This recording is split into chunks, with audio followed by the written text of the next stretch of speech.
America, and to the republic for which it stands, one nation, under God, indivisible, with liberty and justice for all.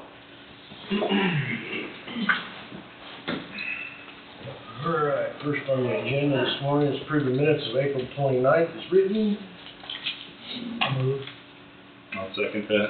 Moved by McCurry, seconded by Thompson. Any discussion? All in favor say aye. Aye. Motion passes. One absent. Miscellaneous motions. Move to authorize director chairman to sign CP2 for Brett Rand.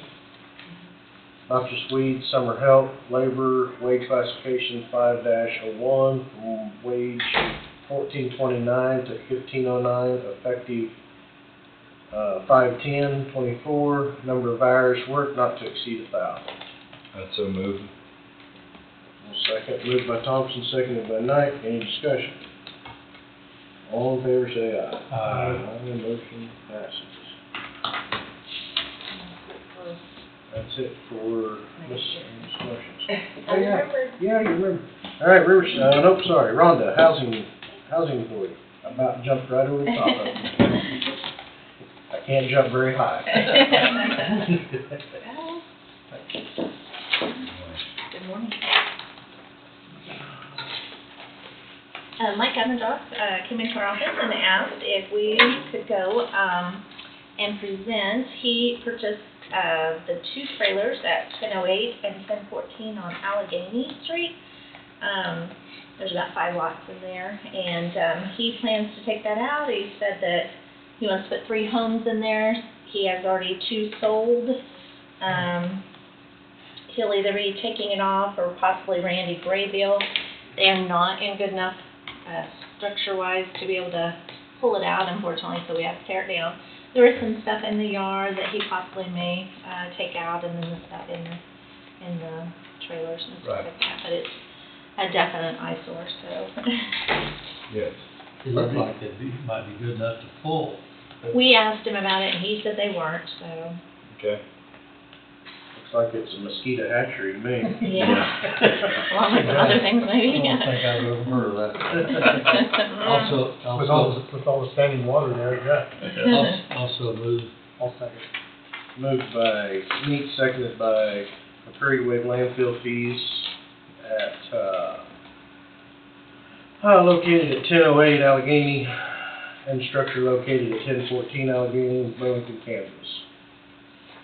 All in favor say aye. Aye. Aye, motion passes. Okay, thank you so much. Thank you. Rhonda, down there on the triplex, who's taking care of it? Who's mowing the property? Dave Lindo, we put it out for bid. Okay, you might, if you've got the funds, well, put some nitrate on that grass. Okay. You know, it's about as yellow as that board up there. Okay, yeah, It'd make the whole place look more attractive. sure, absolutely. And probably wouldn't cost $50. Oh, yeah, no, thank you for telling me that. I had this rain and everything, because we had it looking so good, you know, and everything, and then the rain and everything, but it probably does need it, so. It's turned Sure. out, it needs those fertilizer. Will do, thank you. Probably nitrate and phosphate. Okay, both, okay. I'll see if he wants to, or I'll get someone to do it then, because I know Okay. Danny Hess was the one that put it in for us and everything, and he did a great job, so. Okay, Okay. thank you. Thank you. Thank you. River City, weekly update.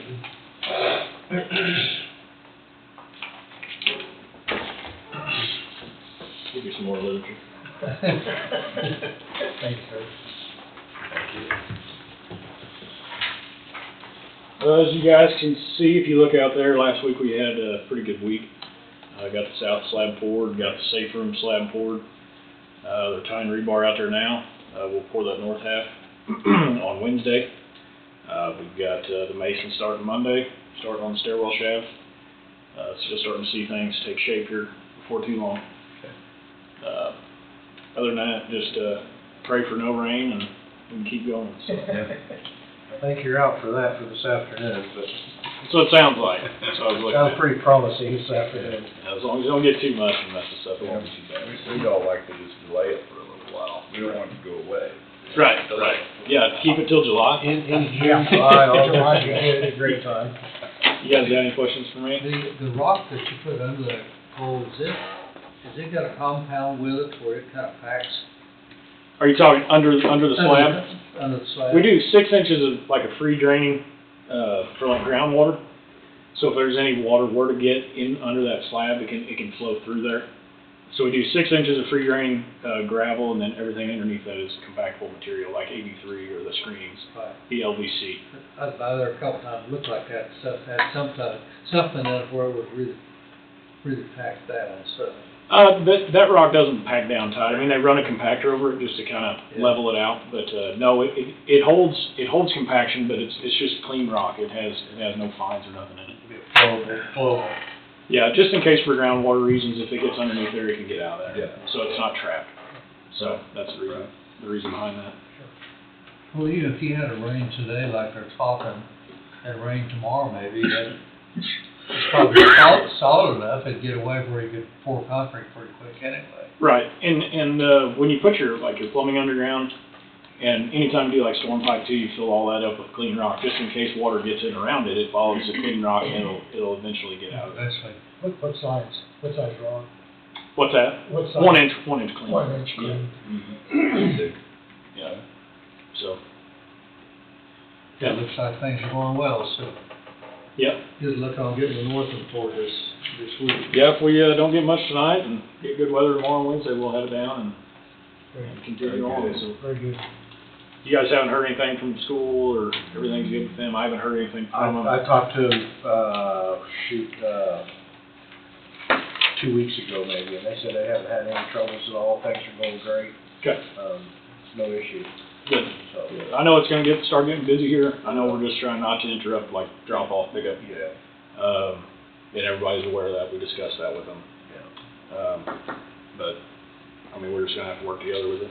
The days are numbered, the school's activities are gonna get slower and. Yeah, when are they? They're probably out, what, a couple weeks? 17, No, 16. next Tuesday at Next noon. Tuesday. That's even better. Yeah. Yeah, I like that answer. So 4 days, You know, we got a couple- 5 days and a half. Got a summer day, or summer school, a couple Oh. weeks, I guess, but Yeah, we could work around that. But yeah, that'd be nice. Yeah, so, yep, I appreciate it, guys. Thank you. Thank you. Take care. Yeah, good. We'll flying right along. Health Director Amelia, you're up. Good morning, guys. Morning. Good morning. Just have some updates. I'll start with BT Consultants, so they're the ones who are going to be managing the renovations of the health department. So they came in and measured on Thursday and discussed a few items. May 15th, they will be reviewing the floor plans and confirm the floor plans along with the review of scope. That will be via Teams, and you guys are more than welcome to join in if you want. All up to you. May 29th, they will be on site to review and finalize the plans, review material selection, fixture selections, and they will also give us the opinion of cost at that time, and then the project schedule as well. Any questions with that one? Okay. And then DC Solutions, so they're the guys that have repaired the leak in the health department about a year ago. They came on site last week and evaluated. So they plan on grinding out that area that leaked and putting in a filler and then sealing it, kind of like what they did last time.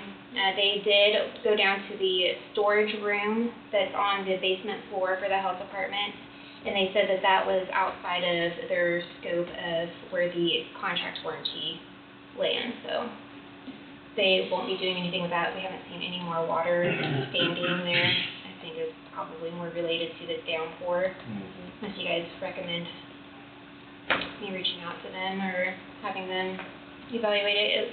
He said that it looked like it had been repaired previously by someone else, and that repair is just pushed out a little bit. So it would probably be like going in and grinding out the mortar and remortaring it. Might ought to look at it. Before, instead of waiting for it to leak again. Yeah. What's everybody think? We know it's I would say, got a leak. yeah, The basements are a problem. Yeah. They are, I mean, they're just. And if it's a little problem, we might as well get it stopped before the. Yeah.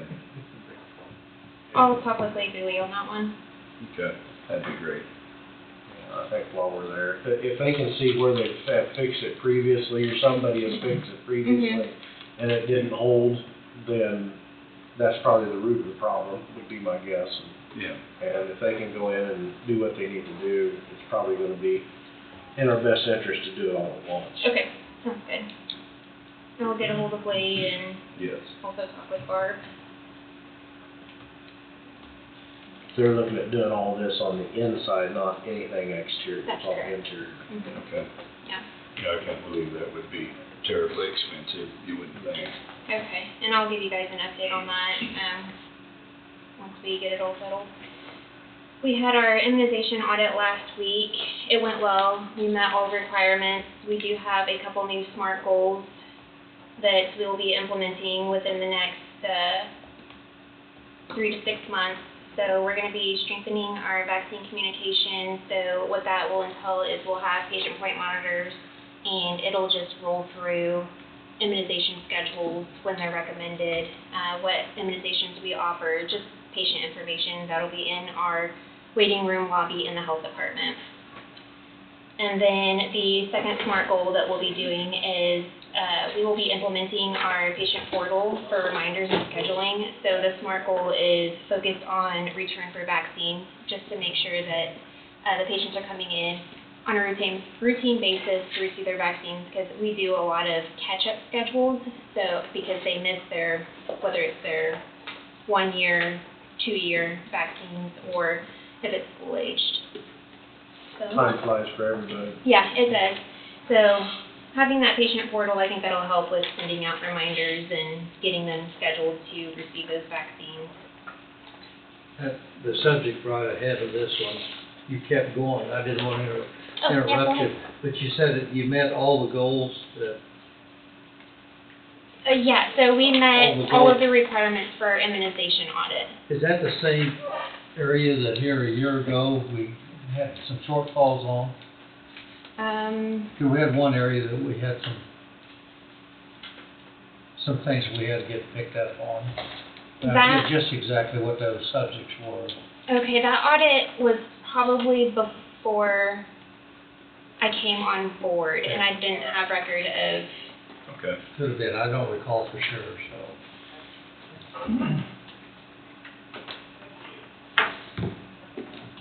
But this yeah, is- because they do come once a year, so it Yeah. it probably would have been right around the time that I was onboarding. Okay, but this Okay. here was a different subject, but you met Mhm. everything, so. Or are you talking about the family planning? I don't recall. Okay, Maybe that was it. because I know remember that it being family something. planning, Yeah. we had several deficiencies. Yeah, yeah. Which Yeah. have That's since probably- been corrected. That's probably what Dawn's thinking of. So that I ought remember to, that. that ought to still happen on down the road, they'll come back in. Yes. Okay. Mhm. Yep. Okay, thanks. Absolutely. You're welcome. And then I would like to request interclosed session for 5 minutes to discuss legal, internal operations, and policy matters to include the county commissioners, myself, and County Attorney Wade Bowie. Said 5 minutes? Yeah. Pretty short, that's all. Okay, you want to do 10? Let's do it. Okay. Let's do it. You won't hardly catch a breath, so Yeah, we gotta we'll come still- back. we'll be still back. And I can talk fast. I'll make that work, I'm sorry. Wait, is that clear? It's, yeah, she and I talked about it, and I think it's specific enough to cover what needs to be covered under the Open Meetings Act, but there's a legal reason why it's what it is. Can you repeat that again then?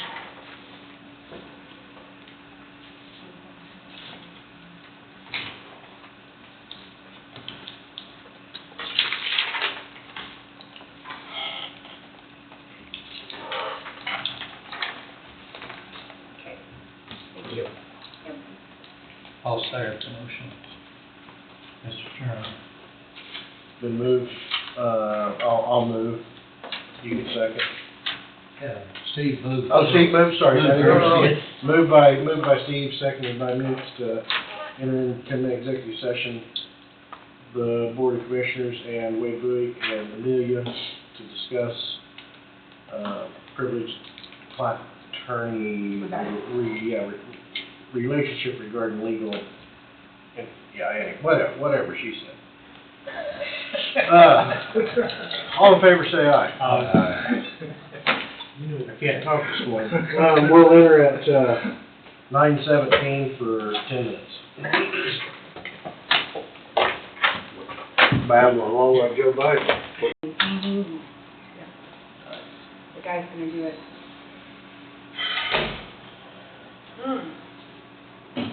Going back in, huh? Yes. 5 minutes was gonna be enough, huh? Not anywhere close. Good morning. He's Wait, down. someone's back up here? He's down for an executive Should session. we stay here? Yeah. Can we go back there? You need me to take something to him? Well, I'm gonna go ask him Okay. a question while he's there. All right, we're back. We're gonna motion to enter back into executive session under the same criteria as the last one for 10 minutes. That's a move. Or did you make a motion? I don't remember. Moved by Thompson, seconded by McCurry. Any discussion? All in favor say aye. Aye, motion passes. We'll enter at 9:31. No, we'll enter at 9:32. 10 minutes.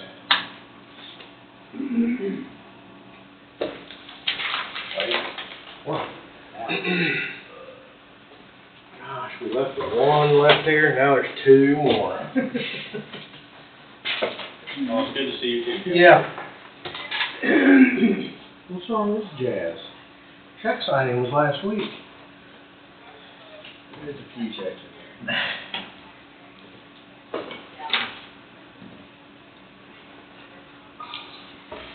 We lost one for bathroom stop.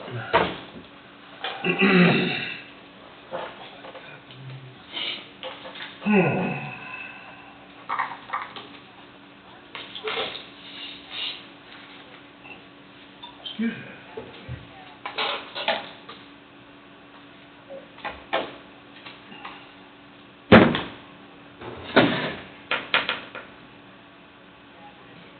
Okay, so those were additional motions besides the ones Sadie sent already. Okay. Yeah, so he just combined them all on one, I He took, the other two were on there, so I'll fix it up. think. Okay, thank you. Yep.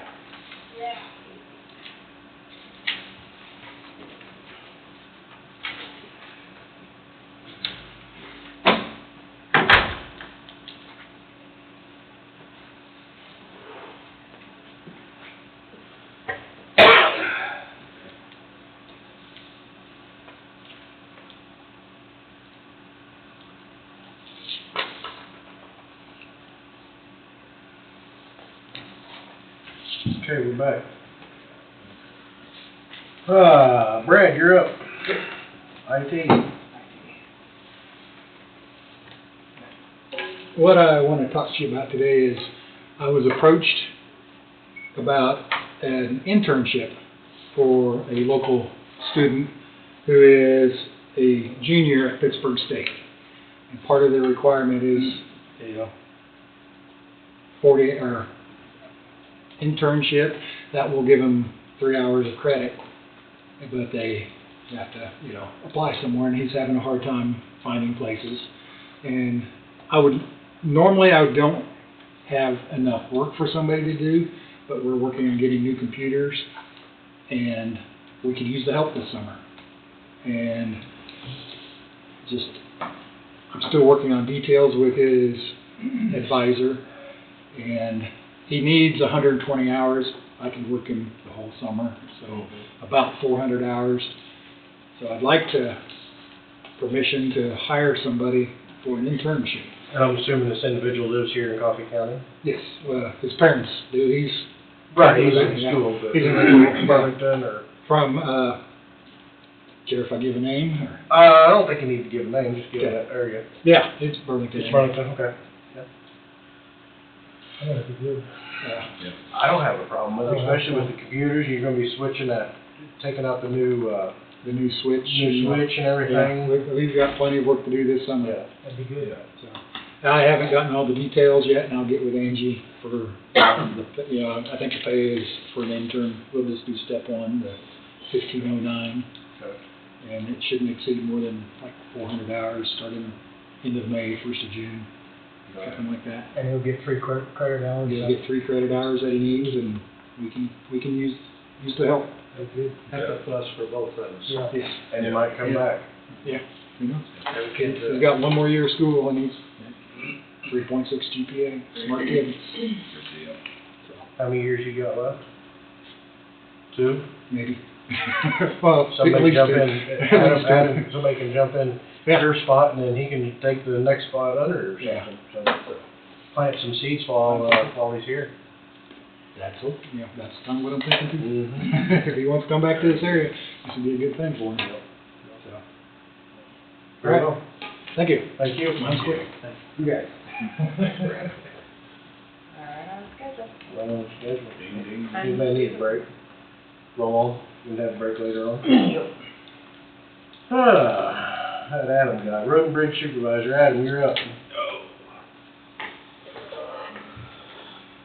Good morning. Morning. I believe I have 3 motions. Couple CP2s and then a dump truck. What you doing first? Which one? I have the dump truck first on my list.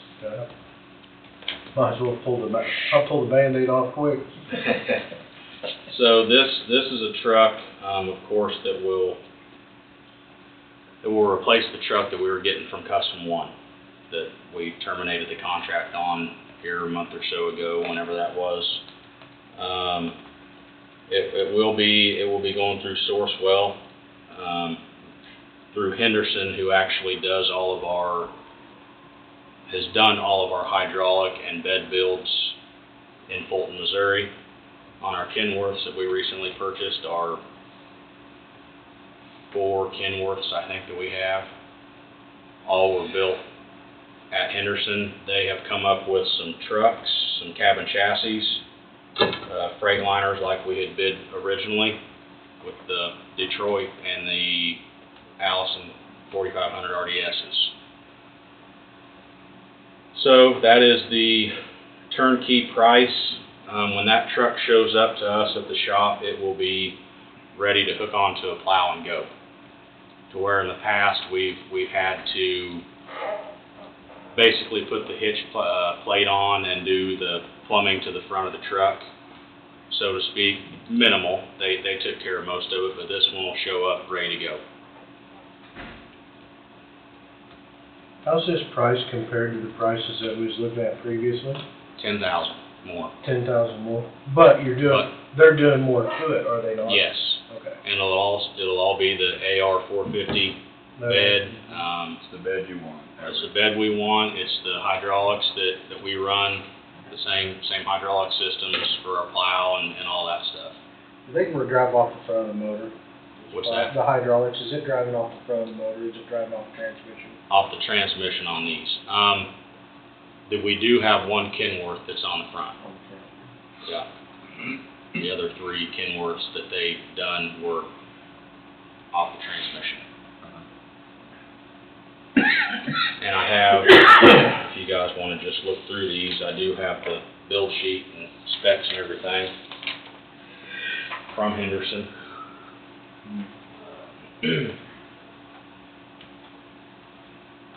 And they are currently, so they shut down their Fulton plant here last year maybe, or sometime here in the past, and they are currently working out of a new facility somewhere in the Jefferson, Columbia area, I believe. And that, so our not our most recent, but one of our Kenworths that we had them do actually had to go to Iowa to get built. So they're bringing a plant back here to Missouri, which is a lot handier for us. But, you know, they know the ins and outs of our equipment and how we like them and how to set them up.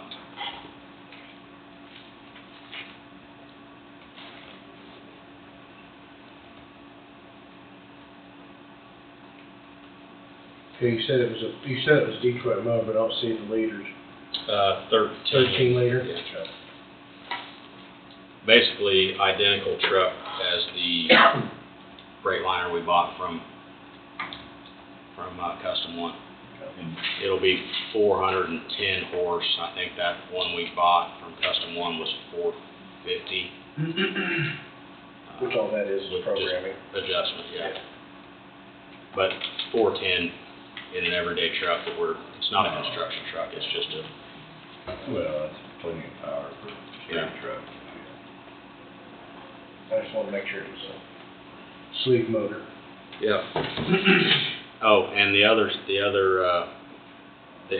thing is big for us. We wanna stick with the Allisons. And I have some more discussion on that here after a while, but take care of this one.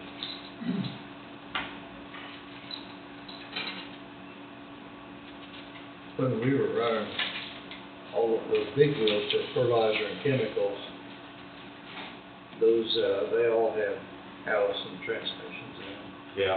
We never had an ounce of trouble with them. There's a reason they're sought after. They're a good Yeah, I transmission. never had any trouble with one of We those. got one off from Kelly. For a standard transmission, they're a pretty good transmission. Or not standard, automatic, sorry. Some of ours had a cat engine in it, some of them had a Detroit. We got along better with the cat than we did the Detroits, but They cost a little more. That was probably the old generation two-stroke Detroits, wasn't it? I can't answer think that. such it I'm is. not That's up on what that I had. I had a Yeah. 238 Detroit. Yeah. Screaming machine model. Hear that thing 4 miles away. you could, I'd rely on somebody else to guide me through that. Yeah. And apparently you don't think you do, but it says no vibrator on there. I mean, you guys probably don't have much trouble cleaning product out, No. do you? Comes right out. No.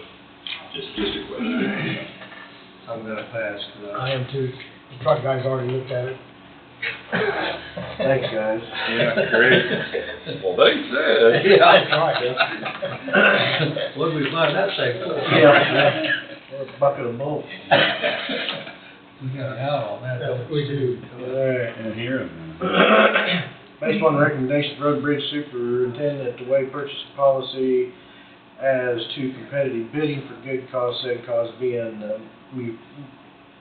municipality program pricing for Sourcewell Government Purchasing Alliance with Coffee County number 118463, and to approve the purchase of one 2025 Freightliner 114 SD Henderson Products Inc.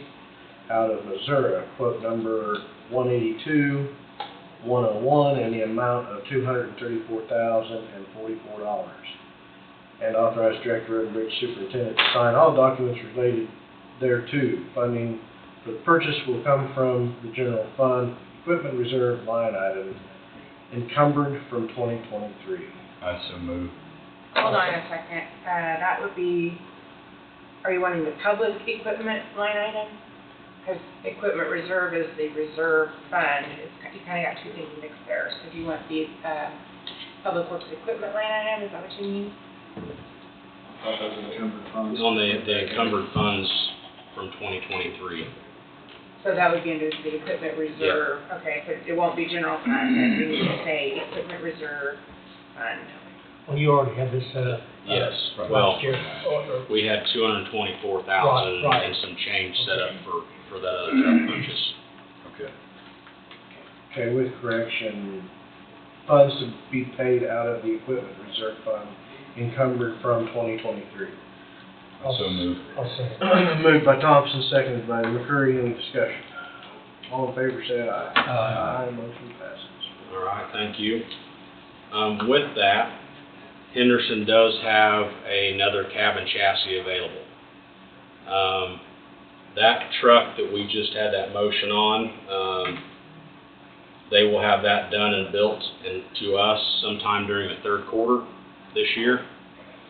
They do have access to another Freightliner, same truck, cabin chassis that we can put our name on. No money up front or anything like that, probably just sign a contract, and they can start building that truck in the fourth quarter, and we can have that the first of 2025 with our new budget. And that would replace, Brian and I's been doing some talking, we have a couple barrel beds that are getting up there in some miles, 400, 500, almost 500,000 miles, that we would like to pursue this second truck that's set up the same way that was the two we've just bought with Allison's and Detroit's. Are you putting a barrel bed on it, so you're getting rid of it? Haven't fully figured out what our plan is there. We're waiting to see what, I wanna wait and see what this Kenworth that's coming back from MHC with a new clutch and some transmission programming. Need to see how it gets along with this. It's got that 10-speed. It's been a thorn in our side, but we're hoping that this takes care of the problem and we can pursue another barrel bed to replace one of these two that are getting up there in miles. It's a 10-speed, not a 12? It's a 10-speed automatic. It's I don't remember what Craig calls it. It's a 10-speed auto shift. I've run it a lot during snow and ice. There's a big gap in between 9th and 10th. Like I said, we've had quite a few issues with it, and it's the only truck we have. Can you manual shift that? Yes. It's got an option to manual Yeah. shift that? Yeah. I would suggest manual shifting those. I really would, especially loaded. Okay. On your automatics, they tend to upshift too early, and builds too much cylinder pressure, and they're starting to crack blocks.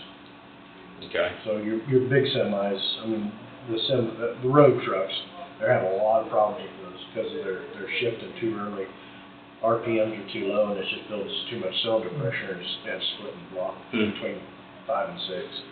Okay. So I always manually shift an automatic when it's loaded. I mean, it's just good practice to do. And that would help you, it would help you guys' drivability too a little bit.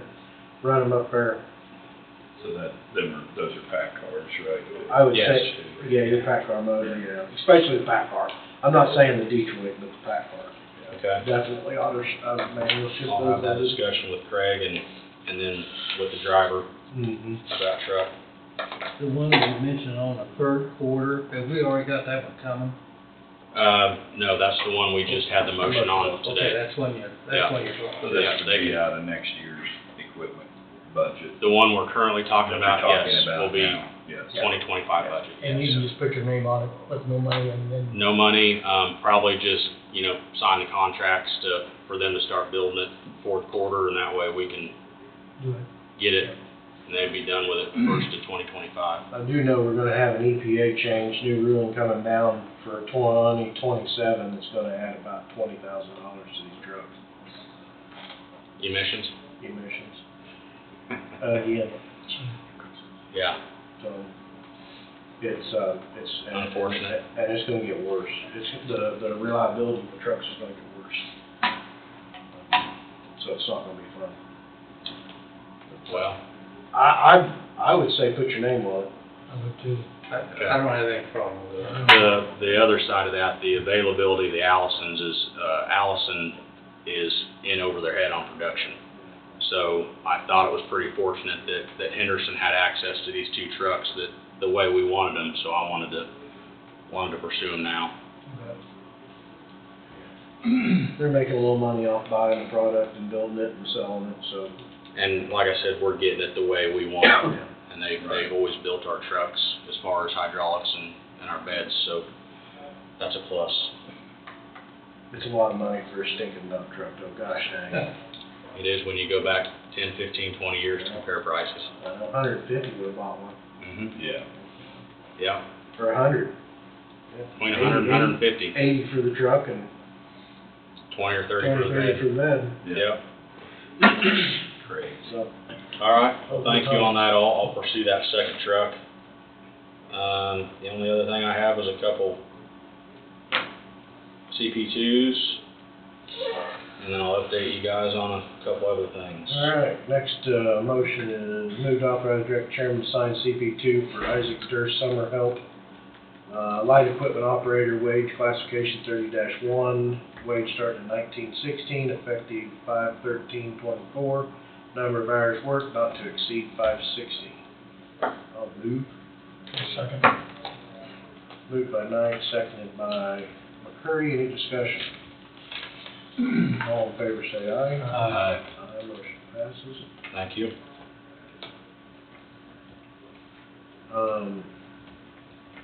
Move to authorize director chairman to sign CP2 for Joshua Buckner, summer help labor crew member, wage 05-01, wage starting at 1509, effective 5/6/24, number of hours worked not to exceed 1,000.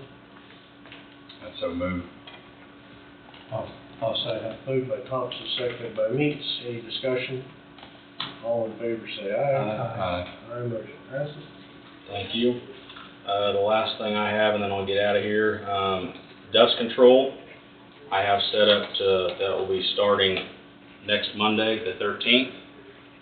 And with a good week, we should be wrapping that up next week. Weather, of course, this time of year, weather pending. So Right.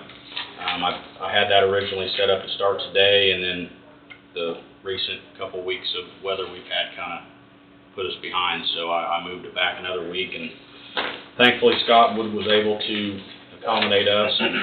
They're going to be here Monday the 13th. That's a lot more time than what we had last year, so Yeah. everybody ought to be pretty pleased that you got the dates you got. So. Yeah, I was wanting to get that for sure buttoned up in May. Second wave. Yeah. But, you know, I've noticed on several different stretches of road where it's still good from last year. Yeah. I mean, it's So carried this- over well. Yeah, this will really seal it up. Yeah. Yeah. Would be That good. moisture we get just reactivates that magnesium chloride. Yeah. How many locations you ended up with? I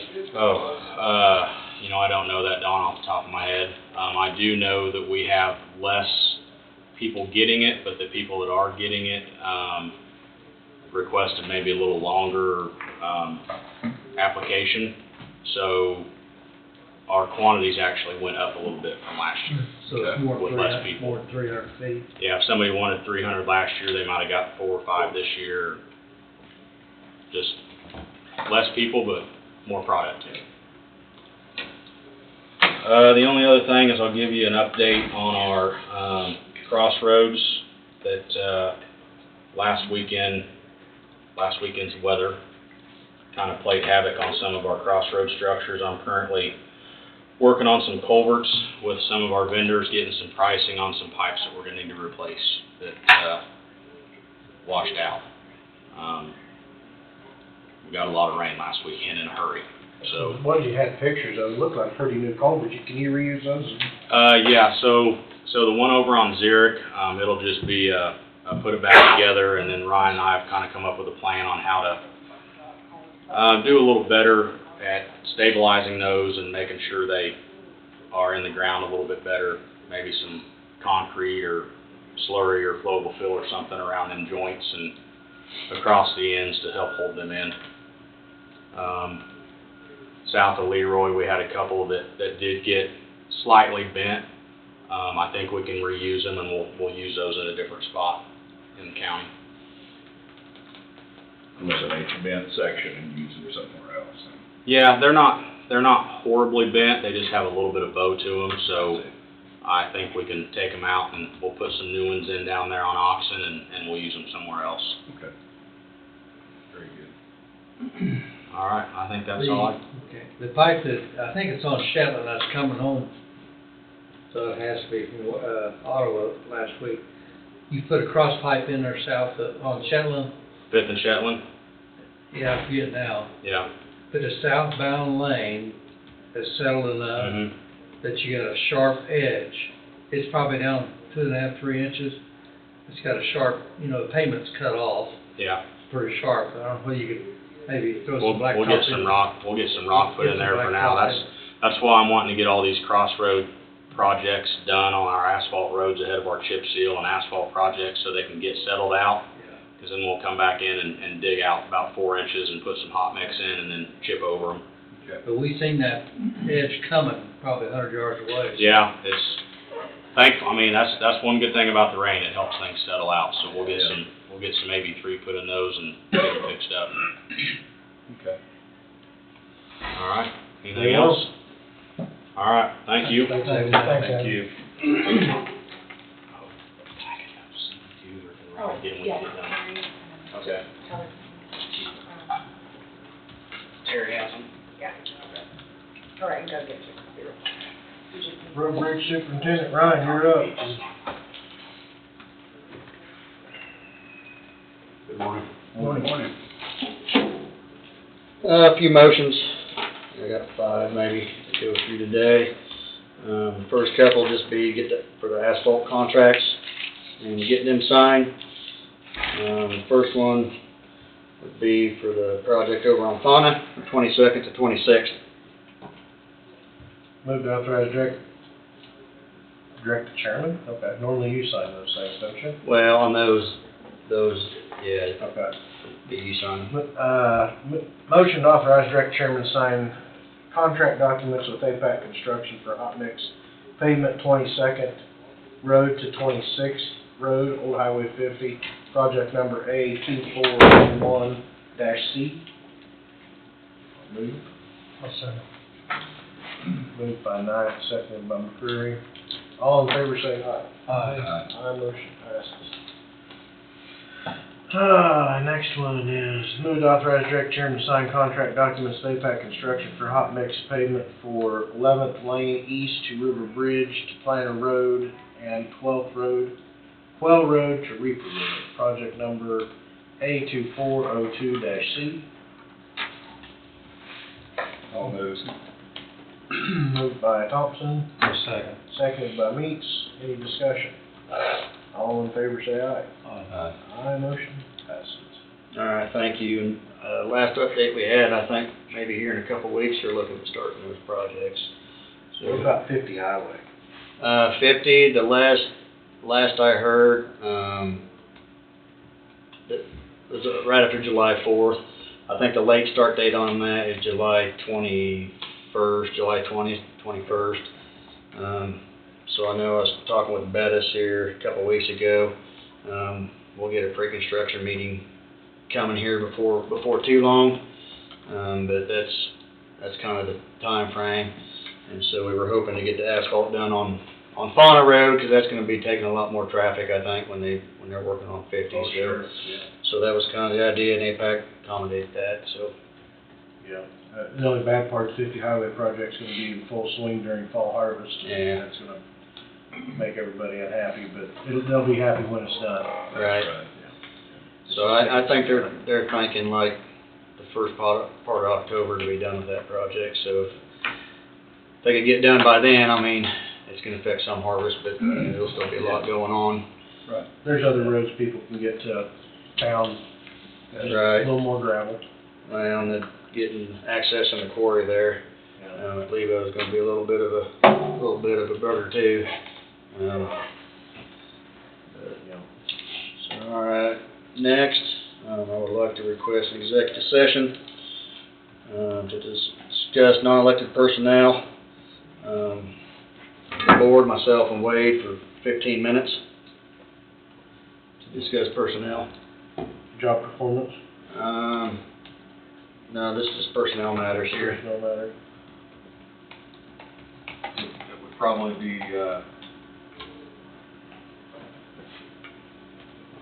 15, you said, right? discussion of, a medical issue, which obviously can't be talked about in here.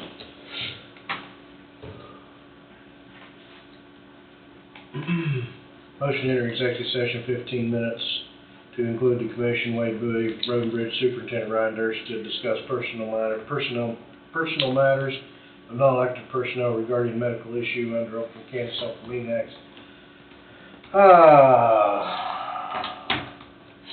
I'll move.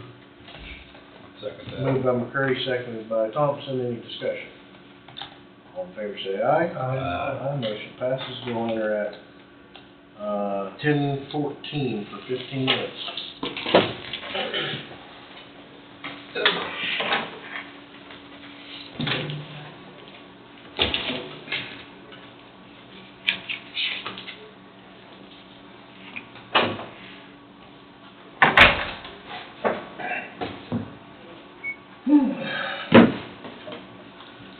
Alright, we're back, no action taken, last executive session. Alright, I would like to request another executive session for non-elected personnel, to discuss job performance, for the board, myself and Wade. 15 minutes.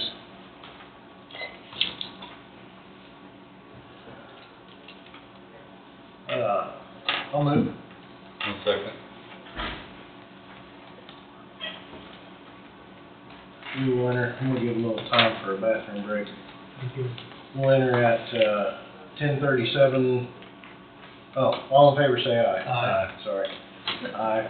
Motion passes. We'll enter at 10:37 for 15 minutes.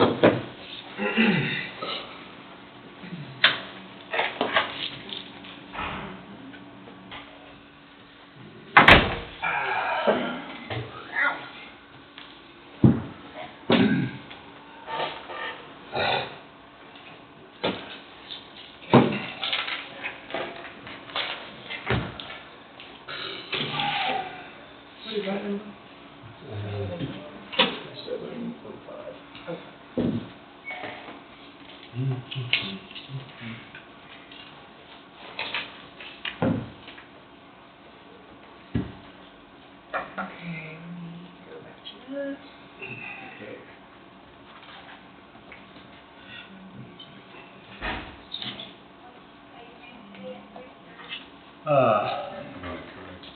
Yeah, she's in process of it. Very good. Alright, so next should be $1.50 right there. $1.50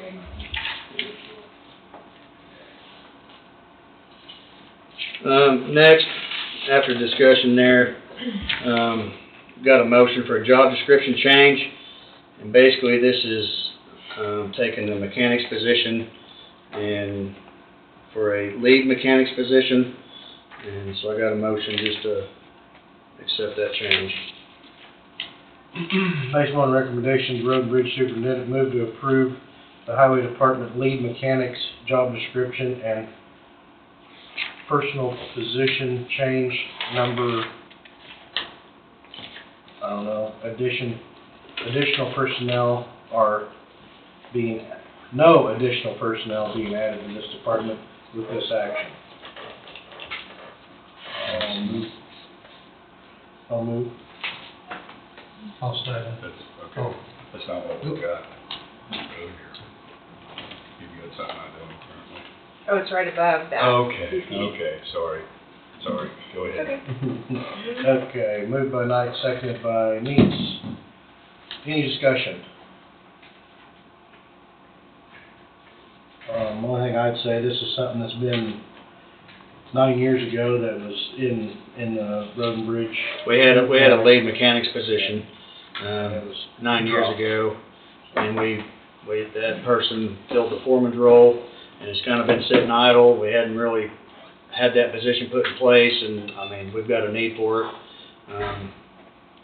So yeah. What a lot of people don't understand is there's a lot of time occurred off that you've got to fill in when you've got a supervisor in that position, and who does the workers have to go to make decisions, or a worker go to make decisions, and so you're missing that gap between. Right. There's no supervisor there, and so Right. it comes to you or Adam. Right. This individual would be able to make the decisions and not have to come forward to you if they felt comfortable making the decision. Right. So.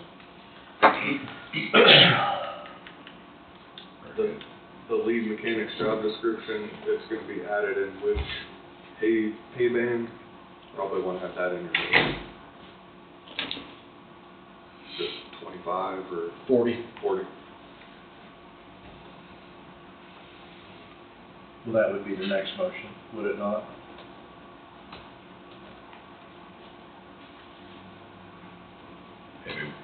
Maybe it does need to be in this one too, I don't know. I think it needs to be in this one too, because you're creating the position and that goes somewhere into the scale. Put a reference for later. Scale 40, Right. Pay scale 40. pay scale 40, range. That'd be next one up. Oh, Put it in this motion that we haven't voted on yet. In the first.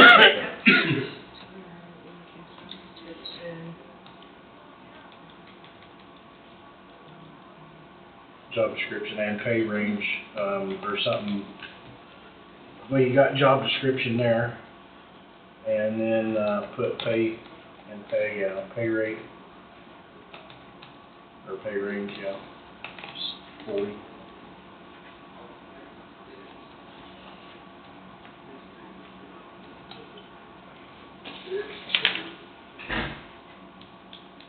That's good enough. With changes.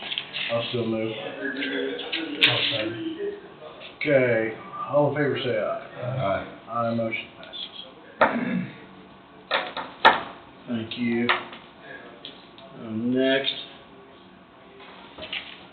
I have a motion for CP2 for Aaron Skillman, moving from a mechanic to a lead mechanic, with discussion with his responsibilities and what he does, and it's needed, and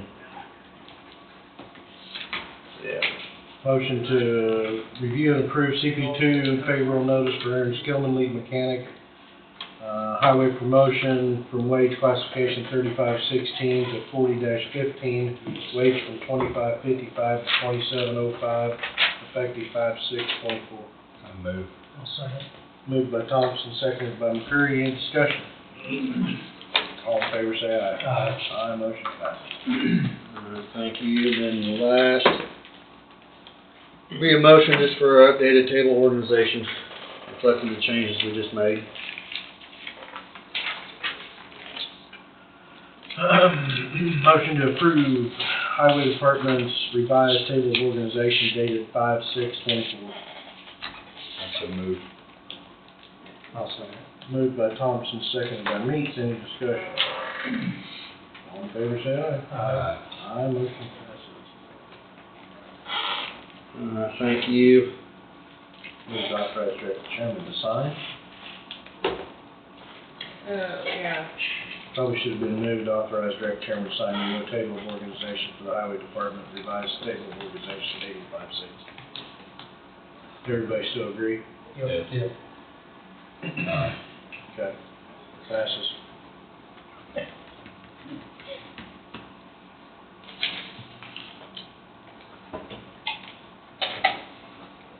That's all the motions I had for today. We're working on that surveying for that road closure request there, so doing the research on that now, so it'll take a little time to do some of that, but when we have something, we'll get it to Rosemar, And the county meeting, surveyor. and the And meeting at Chinook, I'm sorry, go ahead, I didn't mean to. no, that's all right, and, yeah, so I'll get it to Rosemar once we get the preliminary stuff done. The meeting at Chinook is next week, is that right? Yes. Yeah, I put it on your, To-dos. to-do items or notes, whatever. Commissioners and road meeting May 14th, beginning registration at 8 a.m.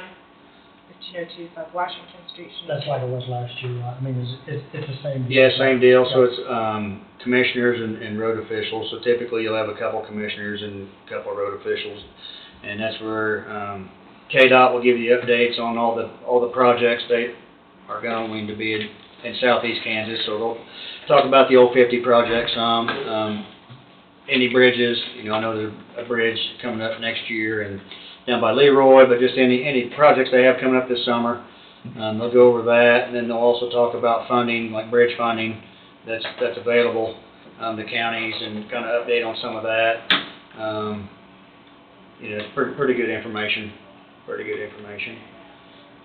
So, speaking of the Highway 50 project, that first mile they took off, we all know because of the possibility of Correct. chips. What happens?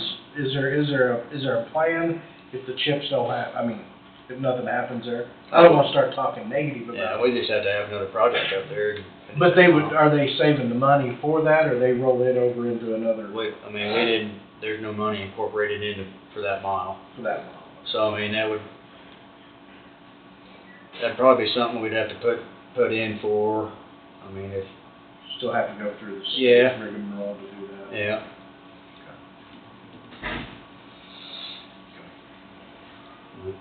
Hopefully we can design and do something. Yep. Hopefully there's a need for it. That Crooked Creek Bridge east of Lee Rock 58, if he had the opportunity to visit with Garnett. see- Well, there's a meeting I know there's coming up next week, I think, talking about the detour, because, you know, the state, they can't detour on our gravel roads, so the detour for that's gonna be a long ways around, but obviously, everybody's gonna be using our gravel roads. So they're just starting discussion on, what roads we would like to see traffic go to, and then what damages would look like as far as reimbursement from the state. So, we're just starting to look at that. Like I said, we haven't had our meeting yet, but that's a project for 2025 that I'm working on. But there'll be some reimbursables there, and, That put a huge amount of traffic around, yeah, because you're not gonna get by without at least one harvest and maybe two, correct, and that's gonna put big weight. yeah. But they've talked about it one time, just putting the flybys. Yeah, they've, That's what because of utilities, they're not able to do a shoe fly, so they are I know gonna they have, were shooting utilities here Yeah. about 6, 8 months ago. Somebody was out there, and it's probably a utility. yeah, They were on the north side. yeah, Nothing's been done on the south side. yeah. Well, the information I got is utilities are in the way, they're not gonna do a shoe fly. So, yeah, that means that we'll have some roads, getting some extra traffic, so we're working on figuring out what our recommended route would be, or where we'd like to see that traffic, based on structures and, you know, Wonder what the time frame is on construction of that bridge. next year. I mean, You know, if they could start right after a fall harvest, it might, immediately after, they might possibly be done with the next fall harvest, but yeah, it's kinda out of our control. I mean, it'll be 2025 though. yeah. Oh, thank you.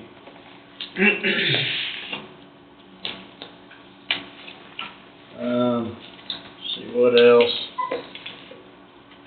The blackberry stuff, I think in June, they're gonna start hauling some poles into the laydown yard.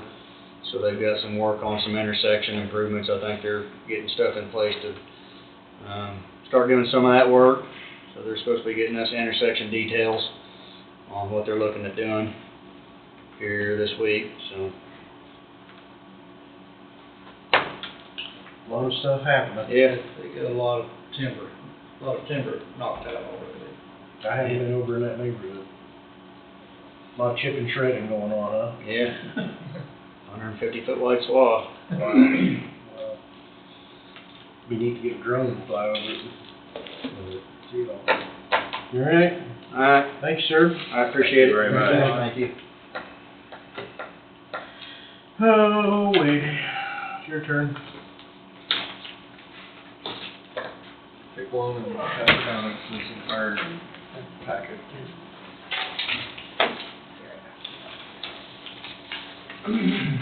You got the email, right? Okay. Do you want these back? Go. Thank you. Just take the tire apart. There you are. Okay, I just looking at it from the wrong side. It's probably yours, sir. I think she got the email one.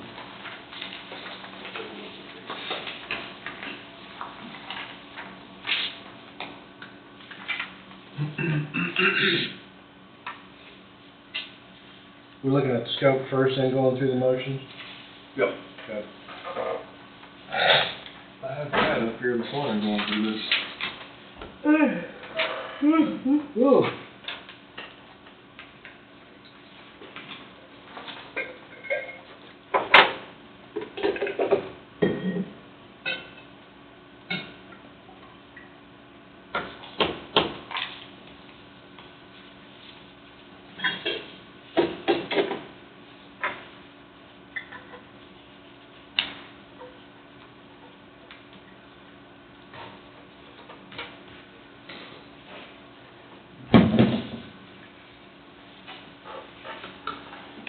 Apparently it has to do an update.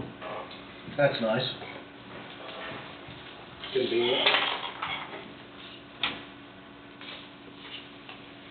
So what I've handed you is The big, long sheet is the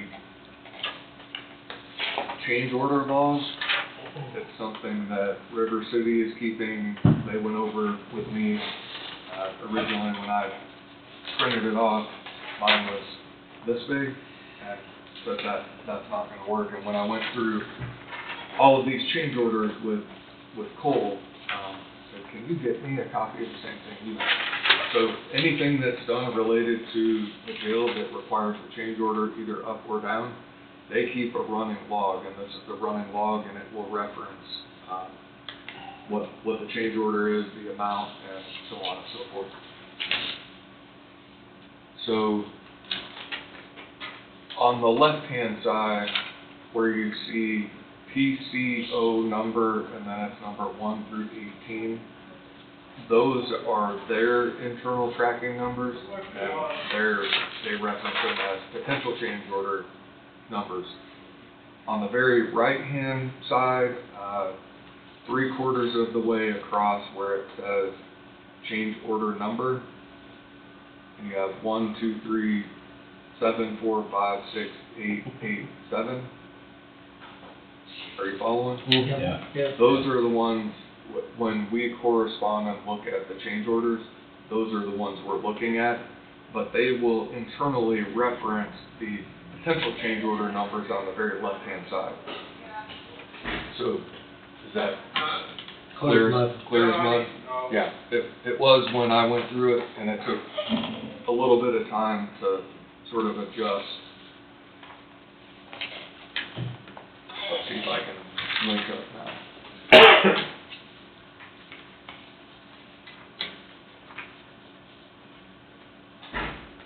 You might see if we can get a hold of Brad, because I had him come up this morning to make sure this links up, and I will. he said it did, but It's past tense right now. Absolutely. It's past tense, it's not like now. But they were here this morning. Kick it. Jump off the table and roundhouse. so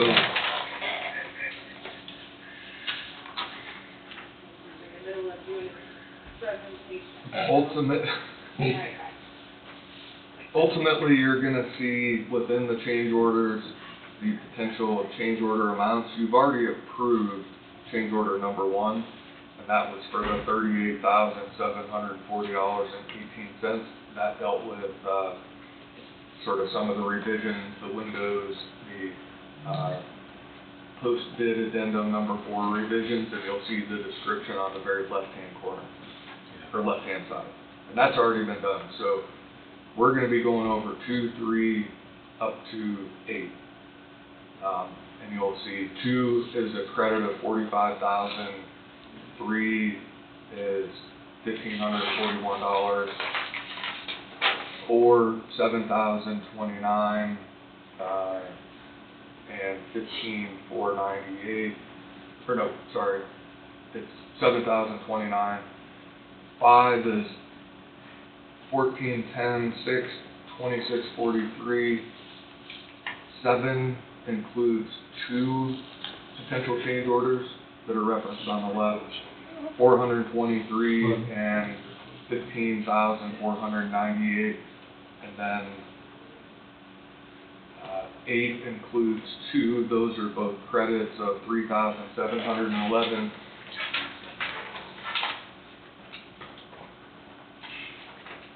And $355. Ultimately, at the very bottom of the document, you'll see the amount of approved change orders is a total of $18,166.18, and that's out of the total remaining construction contingency of $625,860. So 97.10% would be remaining if you approve all of these change orders. which is $607,900. $607, that's what we're showing. Yeah, that's what's remaining. Yeah. That's the total figure before we do this. Right. Then, right? Yeah. We got a rejection there on number 4, 32-128. Any specific reason why that was rejected? Because we didn't reject it. No, that was rejected internally to the left by, River City and,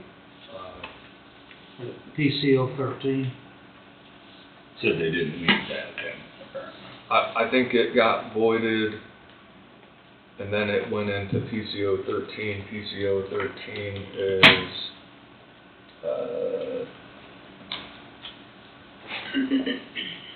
See, that's a number 4. There's also a 4 that they approved of 7,029.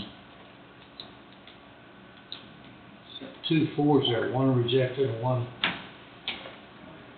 which one are you looking at? It's on number 8.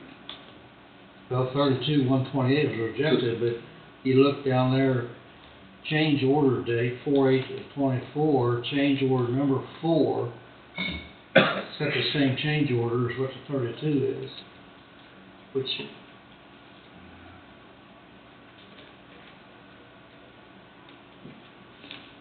I'm trying to track. He's talking 32,000 rejected amounts over here. Yeah. It says, and then you follow that across, and it was change order, or potential change order number 4. Yep. still 7,029. Whether they're related or not, don't know. On number 8, you mean, Well, that's what I'm seeing. yeah, it goes over number 8, but number 4 is right too. I can't see that far away. $7,000 down. Okay. They're both 4. So I don't know whether the numbers are related or So not. number 4, the wall height changes is what's referenced in this document, and it's the 32-128 that was rejected, voided, because it is included in PCO 13. You look at PCO 13, it addresses wall height changes, RFI 4, 5, 6 masonry, and it's 15,498, and we'll get into that once So the 7,029 that Dawn's talking about that's labeled change order 4 over here is actually 8 over here on the left. Is that correct? It's on the same line. Yeah, but you got two eights down there. Yeah, two Both eights are two different things. Once I pull it up here, Okay. that's why you gotta have the document to correspond.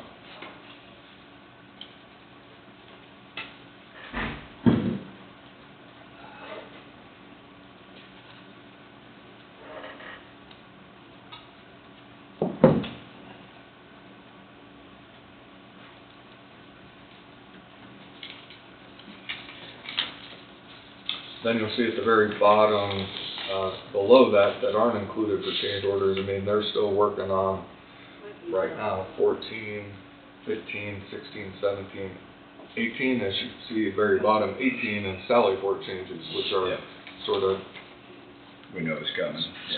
spinning behind the scenes. Yeah. I didn't do anything. We got connecting this morning. Yeah, it was working. I wonder what the deal is with the thickened footings at the activity room. All the footings are in, aren't they?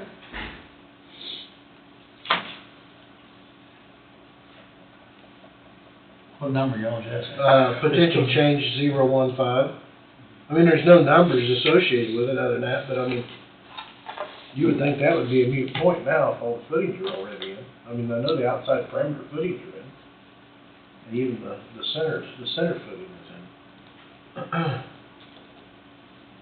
I've not seen any of the documents related to that, so.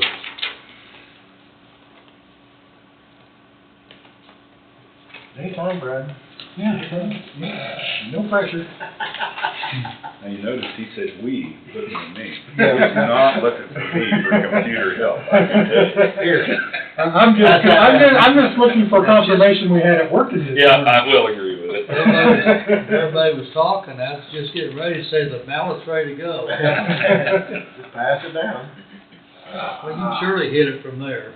Yeah, Brad might move. He'd be in danger. Probably hit right in the head, and that would create a problem. Man down, easy connect. That's what I want. And these are all the documents that go with these change orders. So I don't want to print off everything, but I can assure you that once we put it up on the screen, I sat and went through every one of these with River City. Because I'm not signing my name and sending something to you guys that I'm not Vetted? That you're not familiar with, that or? I'm not familiar with. I don't know all the ins and outs of them, but I know enough to at least hopefully answer questions. Now Don will probably ask something that I won't be able to answer, but the benefit is we have the guys from River City that are a phone call away, and they can come and explain things a little bit more in detail if you need it. Who works with you on that? Does Cole work with you on that, or? Cole is the one, when you see these documents, he's the one that signed off on all of these. He's gone over them. He knows and will be able to explain in detail what each one of these change orders is in reference to and why it's a change that's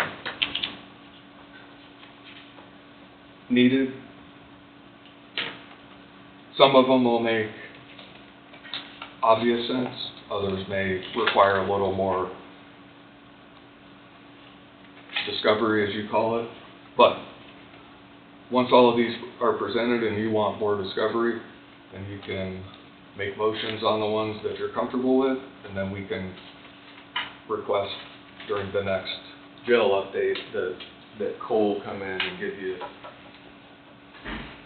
the answer additional questions related to whatever change order.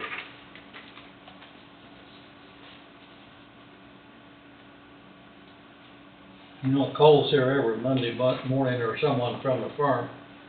Have we ever, and we got a lot of people watching, and I know probably more now than there was before the jail started. Have we ever explained to them what Cole presents to us on how far along they are on certain parts of it? What do you say? He's explained to who? Have we explained it over the camera? Why he's here? Oh, I thought so, but I didn't, have we explained this sheet well? This sheet, you know, gives us a detailed picture of just exactly how far along they are on this part of the project, and this part of the project, and this part of the project, so the commission is fully aware of where the construction process is. And like I mentioned last week, the X's are moving further to the right, which tells us that the project is moving along at a pretty good pace. So, and I'm not up to speed to explain this detail for detail, but they've got everything on the left-hand side.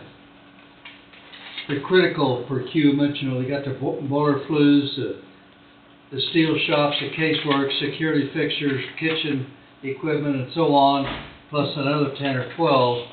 And they got the X's marked on a specific date of how far along they are, and which gives us a complete detail of the procedures of the project. So I couldn't remember whether we took a look at this on camera or not. Yes, people know what we're getting handed to us every week, he might say. I call it it's a snapshot, real time, and then in the future of what's a preview into what's happening next. Yeah. What happened last week? Yeah. I don't get it. Each doesn't get it. This? Yeah. Oh, that sheet? They just give that to you, they don't give it to anybody else. You don't get a copy? Or no, No, we got this, but the one with the X's. No, Oh, they need yeah. to give that to you. They I've got mine back here, Mark, anytime you want them, they're laying right there behind all of them. I've got mine under the desk. I didn't realize he wasn't giving them to you. No, I think it's just giving it to commissioners. Yeah, we'll make sure they hand out more. There's today's. Oh, I have that one. Oh, well, Oh, no, Oh, okay. corrected, no, I do not. I thought that's what you wanted. Told me you didn't get one, so I was giving you one. Thank you. We'll see how the weather, if the weather impacts them. Yeah, you'll be able to see that on that, the X's. Like I said, if you want the others marked there, I've got a set back here. All right, thank you. Is there any way to cast it? I'm trying to do now. Yep, right out the window. Sometimes I would like to They do do that. often. Look out below. See how your disc golf is with the MacBook, whatever the heck that thing is. Dell laptop.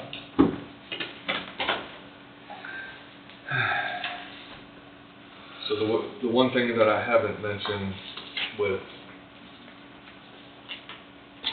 this part of the process, and I think maybe it's self-explanatory, but all of these change orders, if one, none, however it goes, are approved, not approved, it does not change the guaranteed maximum price.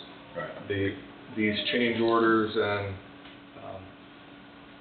I don't think you're gonna ever have a project where they get everything right up front, and as you get things moving along, an example is with the sheriff last week coming in and talking about the Sally Port. I mean, that was unforeseen, and it's likely gonna result in a change order. But as a part of this project, they build that into the budget where there's $625,000 for construction contingency that for all these unforeseen circumstances, that's where that will come out of. And hopefully there's quite a bit left at the end, because then that comes back to the county. So, Well, nobody wants to see them, but it's a good thing to catch them now. Oh, yeah, that's just like on the Sally Port. You're gonna have them, you can't get away. Well, why don't we go ahead and go through the paper side of stuff? It could I'm be not having any Brad's up.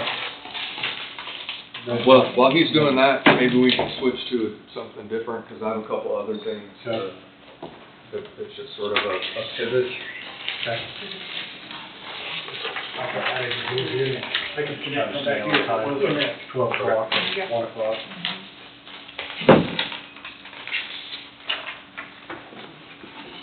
One of the things that was mentioned last week is a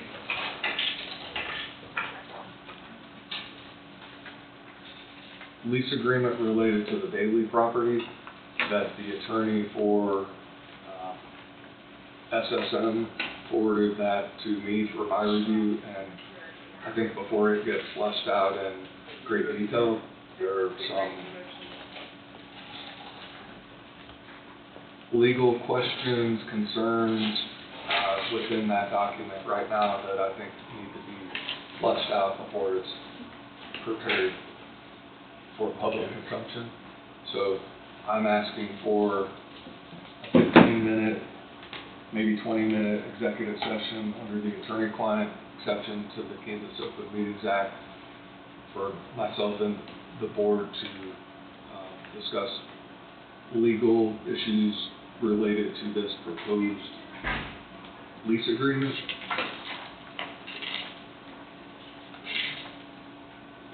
minutes. I'll move. I'll second. Moved by Knight, seconded by McCreary. All in favor say aye. Aye. Aye, motion passes. We'll enter at 11:29 for 20 minutes. You're not under the gun. Get some updates. That was your Western Kansas delegation. That's what it was doing for me. Yeah, but that's your documents. Okay. Don't call me again.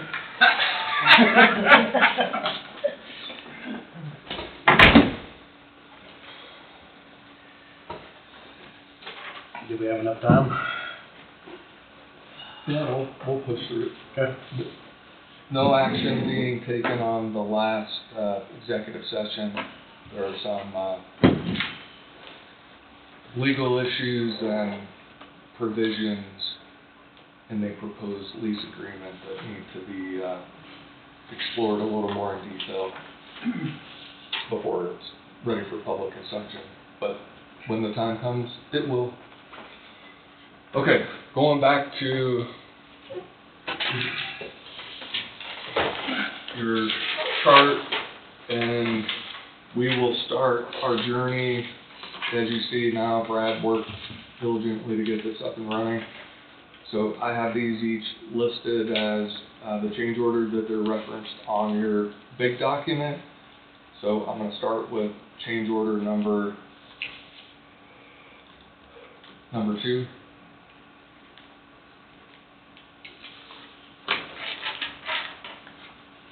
So this is what each of these look like.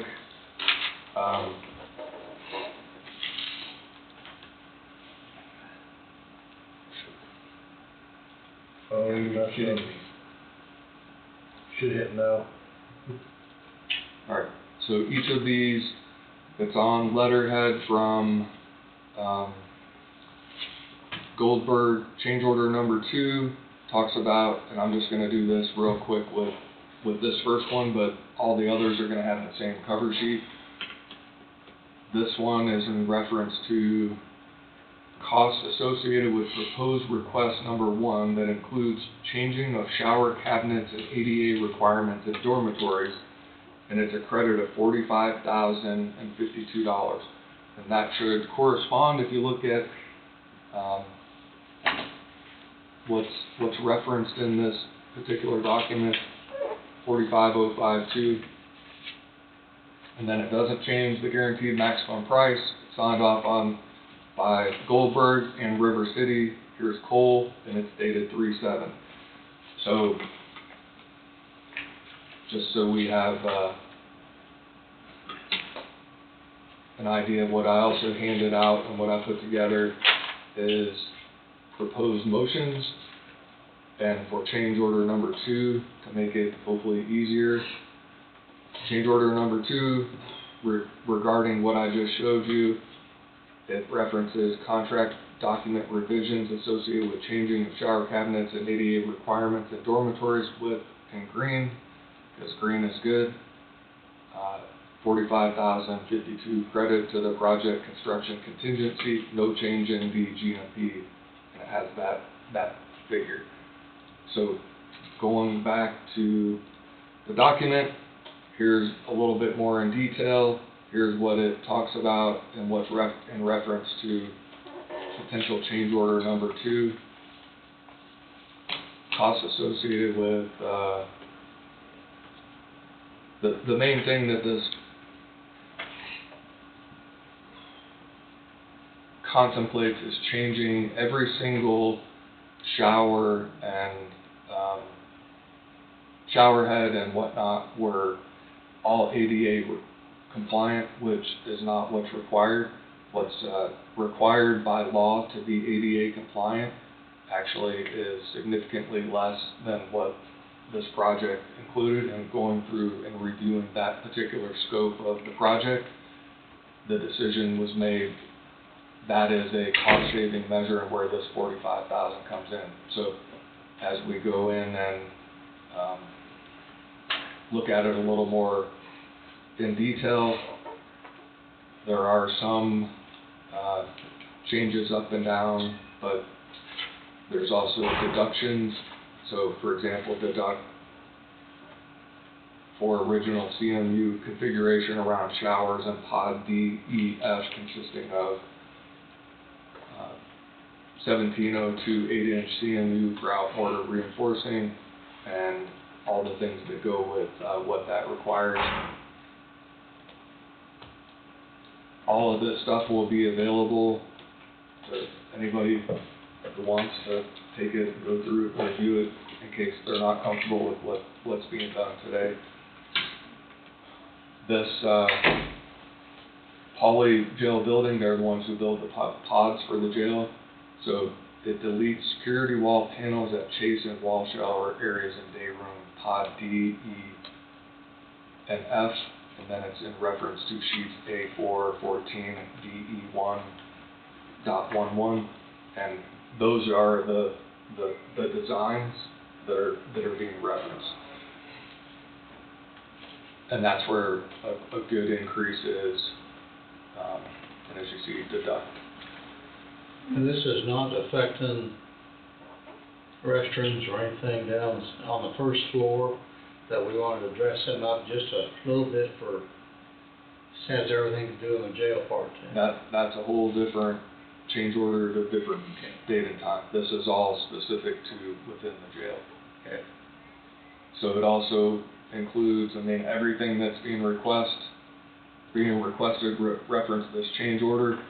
This is sideways. 17,143. Yep. And this is for plumbing revisions related to this same thing. And it again is in reference to the ADA modifications. And then here's the, I guess I can still. Yeah, you can spend that, yep.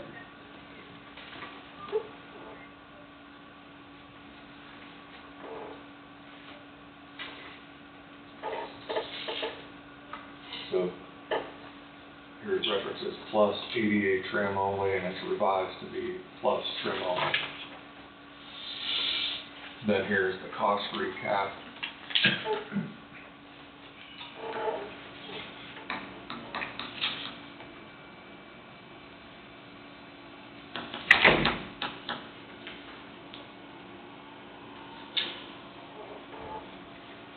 Then going back.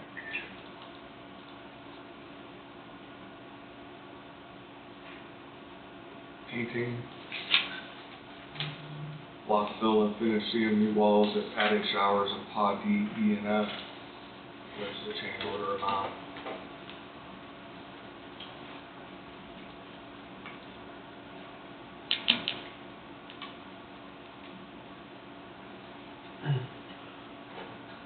Here's the, That's a different one, isn't it? no, Oh, still, still one. so far the same thing, but it's going through and talking about the description. And that's assigned by Derek. This all ties to the jail.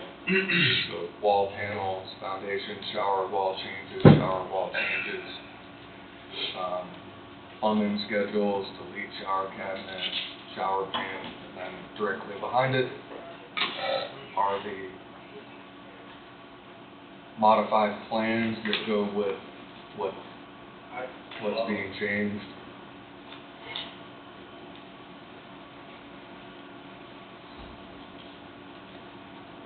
And then here is where you can't see it very well, but every place where you see it blown up in red is where those, for example, where those changes are taking place. That's what the blown up red means.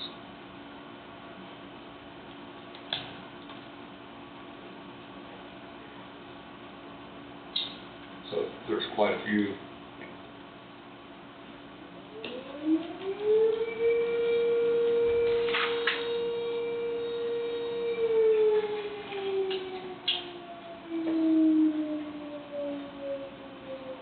And each one of them, for example, the foundation plan is that one we were looking at. This one's the wall plan, first floor.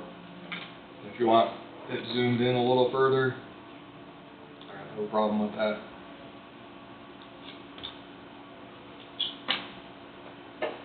Mind you, this is for a credit of $45,000. Yep. So that is that one. We can beat this and on and on and on, but it is a credit for $45,000. Yeah. Well, I just wanted you to see that it was gone through, and all of these require the owner, which is the county, to sign off. So change order number 2, that's motion. that. For the board to approve and for the chairman to sign change order number 2 regarding construction related to Coffee County Law Enforcement Center as provided by River City on March 7, 2024, with the cost associated with potential change order 002, which includes contract documents revisions associated with the change for shower cabinets and ADA requirements in dormitories with $45,052 to be credited to the project construction contingency, with no change in the project guaranteed maximum payment of $25,712,885. I'll move. Second that. Moved by McCurry, seconded by Thompson. All in favor, say aye. Aye, motion passes. So there's the first one for you to. Put my signature on.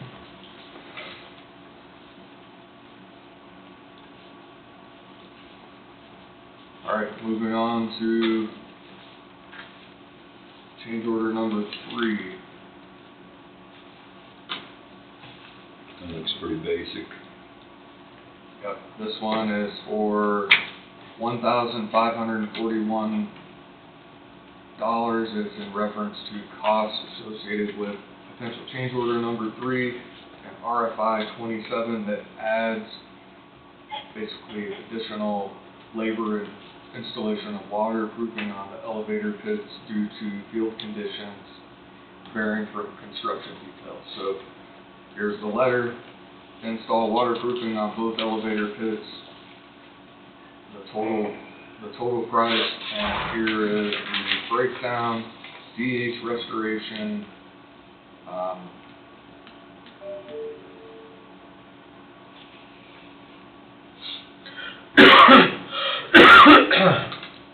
details showing waterproofing around elevator pits, referencing the plan designs do not take into account adjacent footings and walls that prevent the membrane from making a complete wrap of the pits.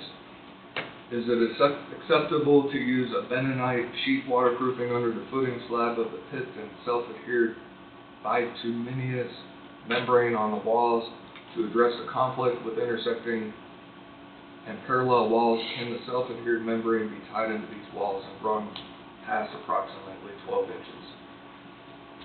And then on the Goldberg, the architect side, they found it to be appropriate.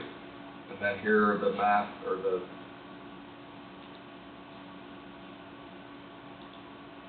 what it looks like. Elevator section 2, bentonite sheet waterproofing, adhered sheet waterproofing, and this is in essence what this request is for.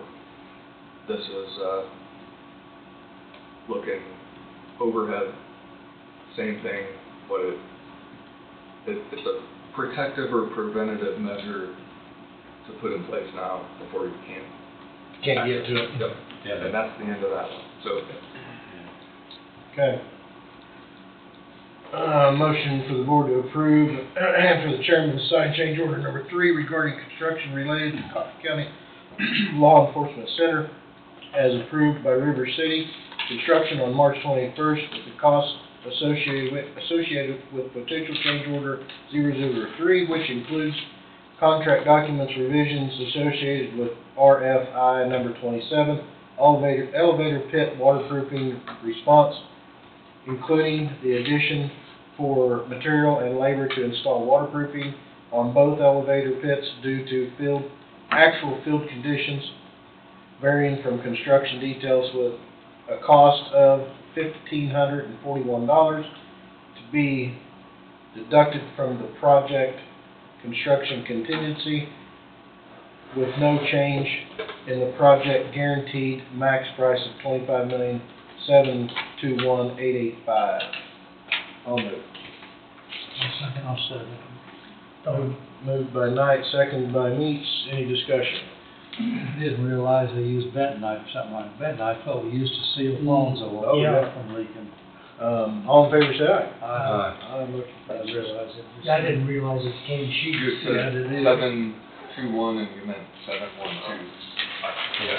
Transpose the number. Oh, yeah. Not a big deal, but that would be over the guaranteed maximum price. Yep. That it would be.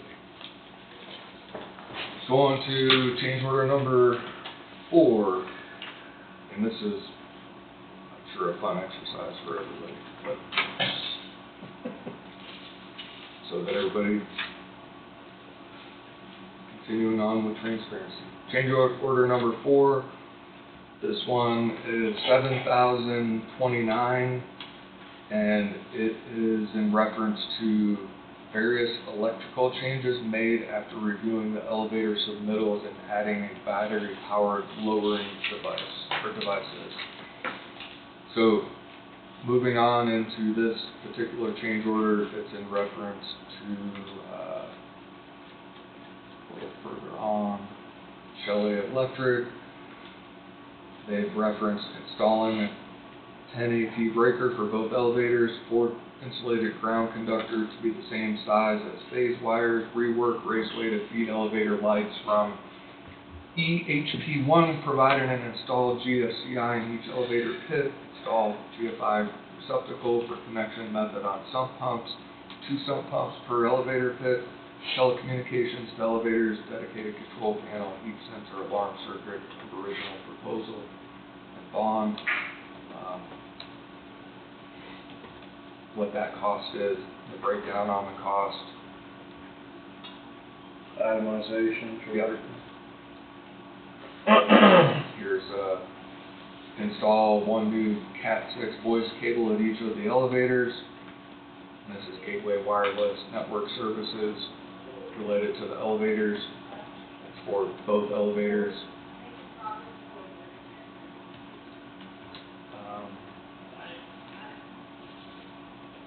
Battery-powered lowering device. This is related to TK elevator and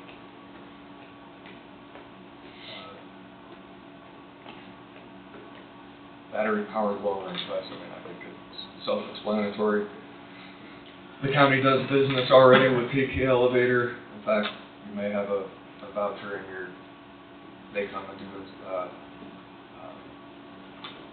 quite a bit of work for the county. Well, I really don't know why they gotta have that all installed in there. We're gonna have a generator backup. I was gonna ask the same, because we're gonna have a generator up there. I mean, yeah, there might be a lag time, might be a few second lag time, but I don't know. So that would be one to ask Cole. Because if there's an outage, that generator's gonna pop on, and it's just gonna be a Couple seconds, couple seconds, because that's, as long as everything's gonna be ran by the generator.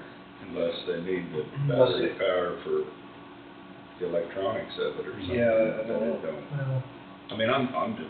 no. I'm just thinking of, I mean, generator's going to supply power to the breaker, to the panel. Yeah, unless it's a computer issue that they don't want to. Enough time for it to boot back up, I don't know. Maybe this is to keep everything lit up until the generator kicks on, so it doesn't have to reset. One of these questions in this email between TK Elevator and Cole, which includes all of the other guys from River City. Number 2, emergency power generator or battery lowering required for the elevator. Please confirm battery. And maybe it's we can get clarification, but it may be a requirement from that side. It could be. That's a good question, and I didn't catch that. So, this change order. You know, all these next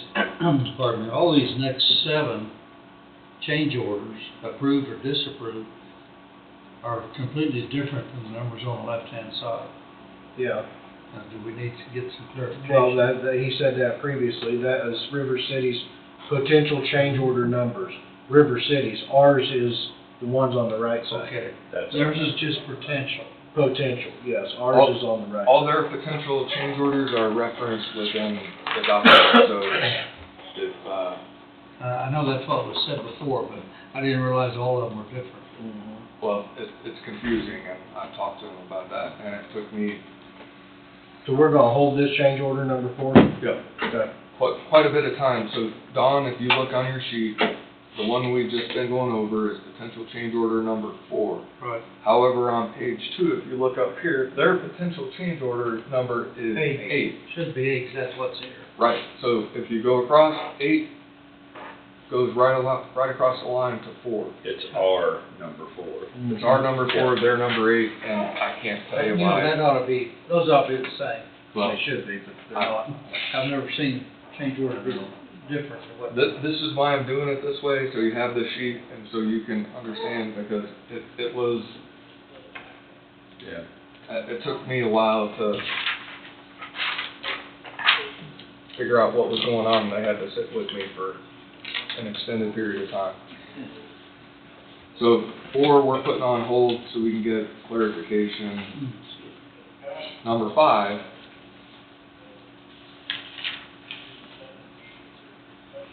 So number 5 is $1,410. That is in reference to addition of a sink in the kitchen per RFI 34. And RFI 34, if you look on the screen, kitchen sink clarification.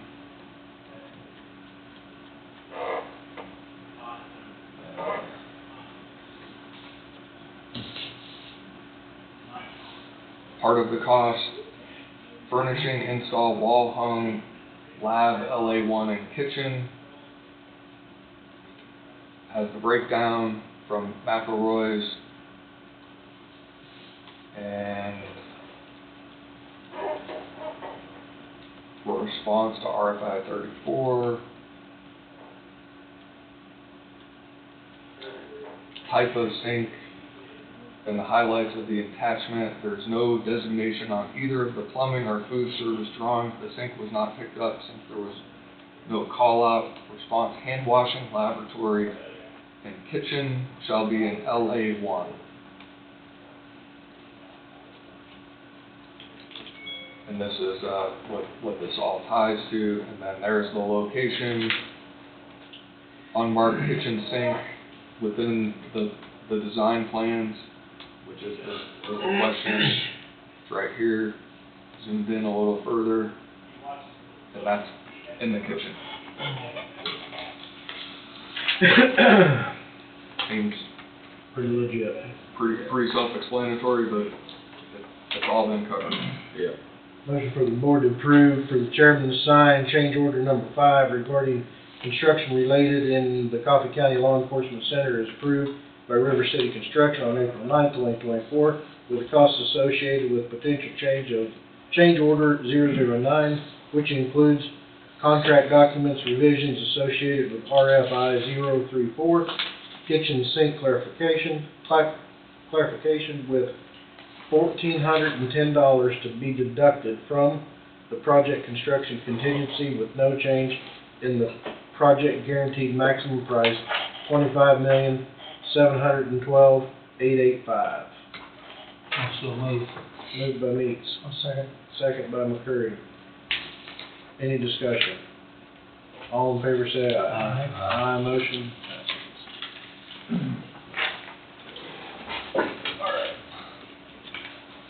Moving on to number 6.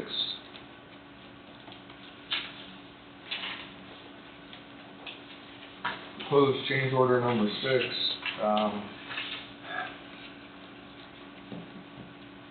$2,643. It's associated with rerouting the sump pump discharge for RFI 29.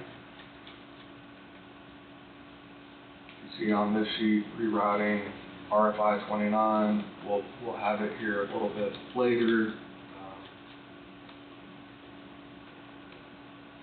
McElroy's revised discharge piping for the 2 sump pumps.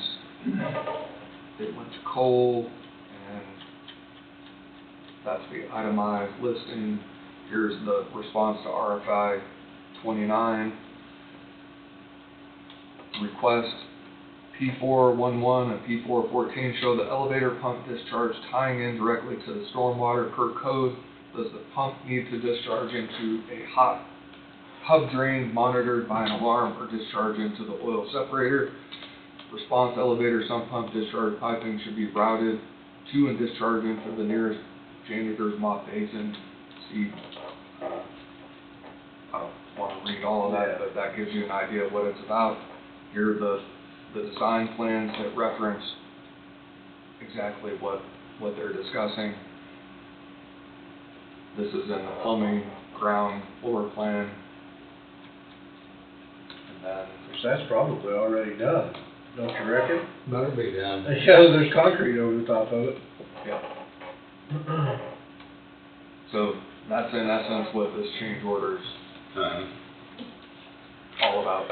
Okay, a motion for the board to approve, for the chairman to sign change order number 6 regarding construction related to Coffee County Law Enforcement Center as approved by River City Construction on April 9th, 2024, with costs associated with potential change order 010, which includes contract document revision associated with RFI 029, adding sump pump discharge, which includes rerouting the sump pump discharge per RFI 029 with $2,643 to be deducted from the project construction contingency with no change in the guaranteed maximum price of $25,712,885.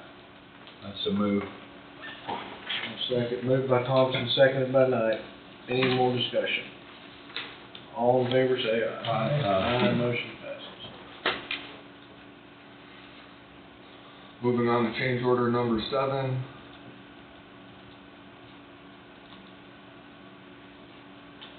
On this one, buckle up. Because this one covers multiple potential change orders. This one covers 7 and 13 all in the same one. So if you're playing on your chessboard. Yeah, I've already got it marked in. Okay. $15,921. That includes potential change order number 7 and potential change order number 13. Potential change order number 7 adds $423. Potential change order number 13 adds $15,498. So 423 includes anchor bolts, and then the size change, and then potential change order 13 includes a change in the height of concrete masonry in several locations, a chase space for plumbing, piping, and clarifications on CMU steps and wall height. So as these documents flow, the first thing you'll see references change order number 7. Change order number 7 is in reference to revisions associated with RFI 12 response, and that is a change in anchor bolt size per RFI 12 for $423. You'll see a little further on. The total for the 1-inch by 16-inch anchor bolt deduction, it was $369.84. If you look up top, that's what's on the screen, and it's being replaced with 1-inch by 19-inch anchor bolt replacements, and that's swapping it out, so it changes that amount or increases it by $403.15.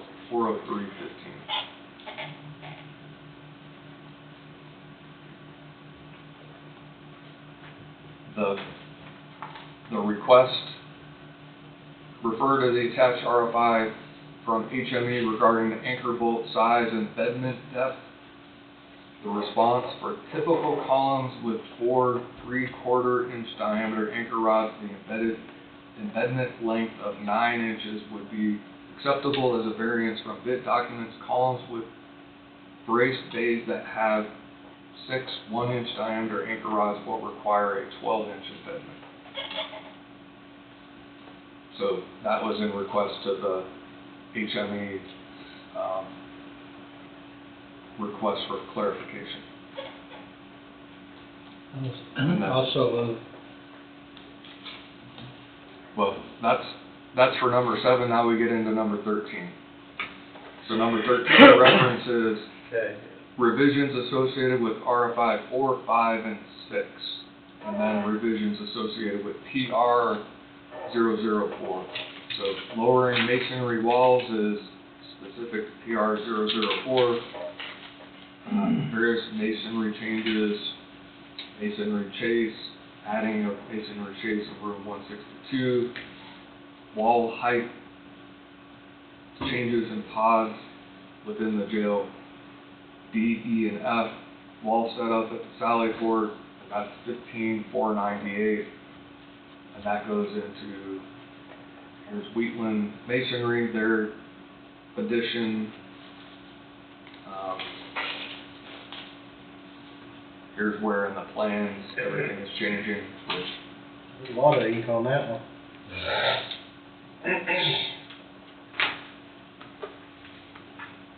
So this is just it's like a step up going into the Sally Port. This won't be affected by any of the future changes we're contemplating, I assume.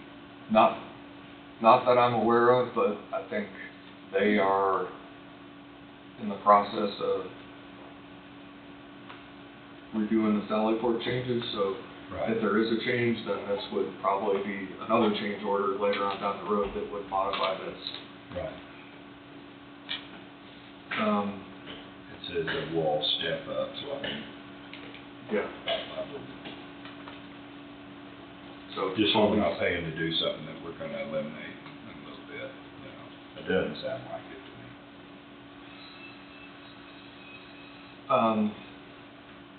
I mean, the Sally Port is gonna be one of the last things to be addressed, and right now they're aware that it needs some modification, so I don't think they're gonna touch any of that, is my impression until there's an answer.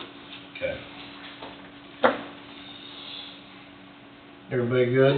Yeah. Also moved. Well, I'm gonna read this half a page. Yeah.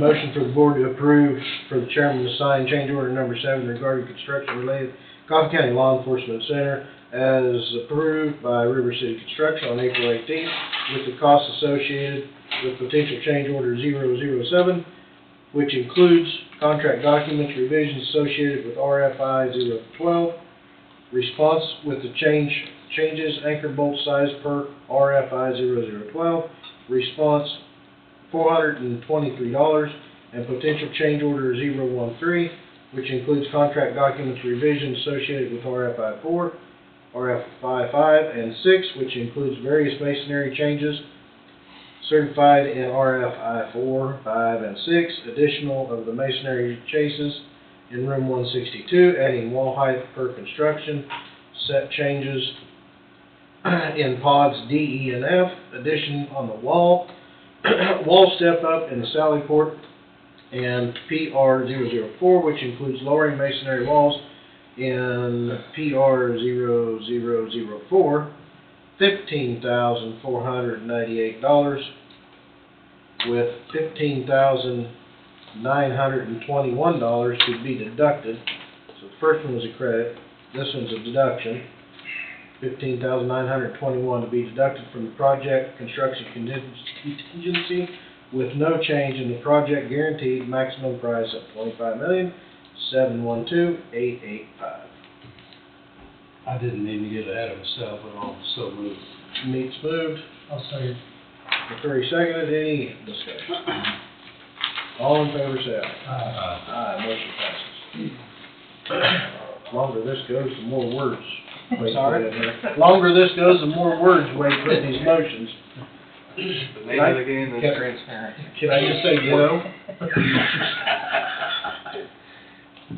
So if you remember early on, people were concerned about Change orders, yes. change orders and nickel and diamond, and this is Yep. a way to be transparent and go through, and for all the time it's taken in here, it's taken a whole lot more time behind the scenes, Yeah.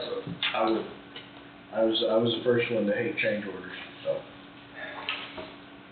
Fortunately, Last one. for today, this is the last one. Change order number 8. So change order number 8 is in reference to,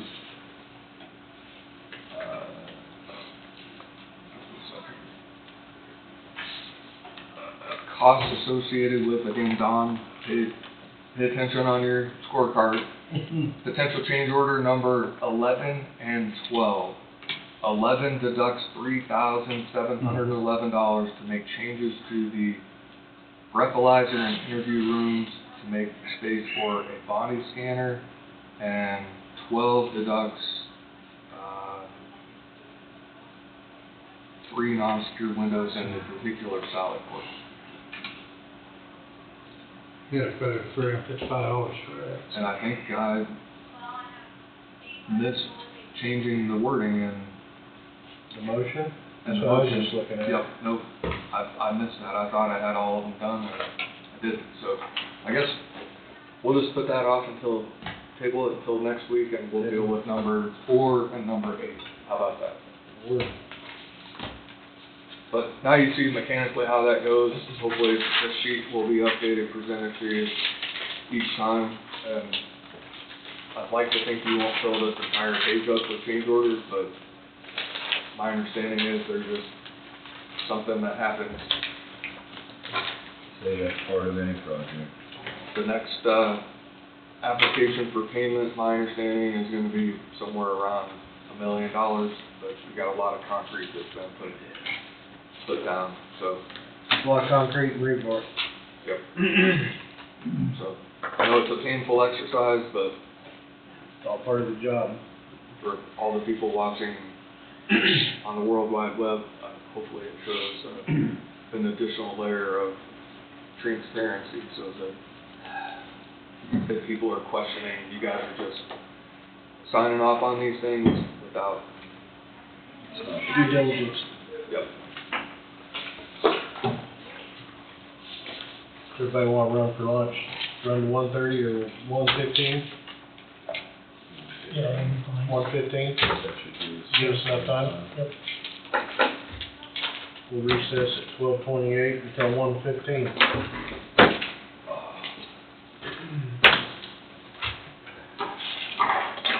Changes stuff in there, or It's, really short, maybe it's not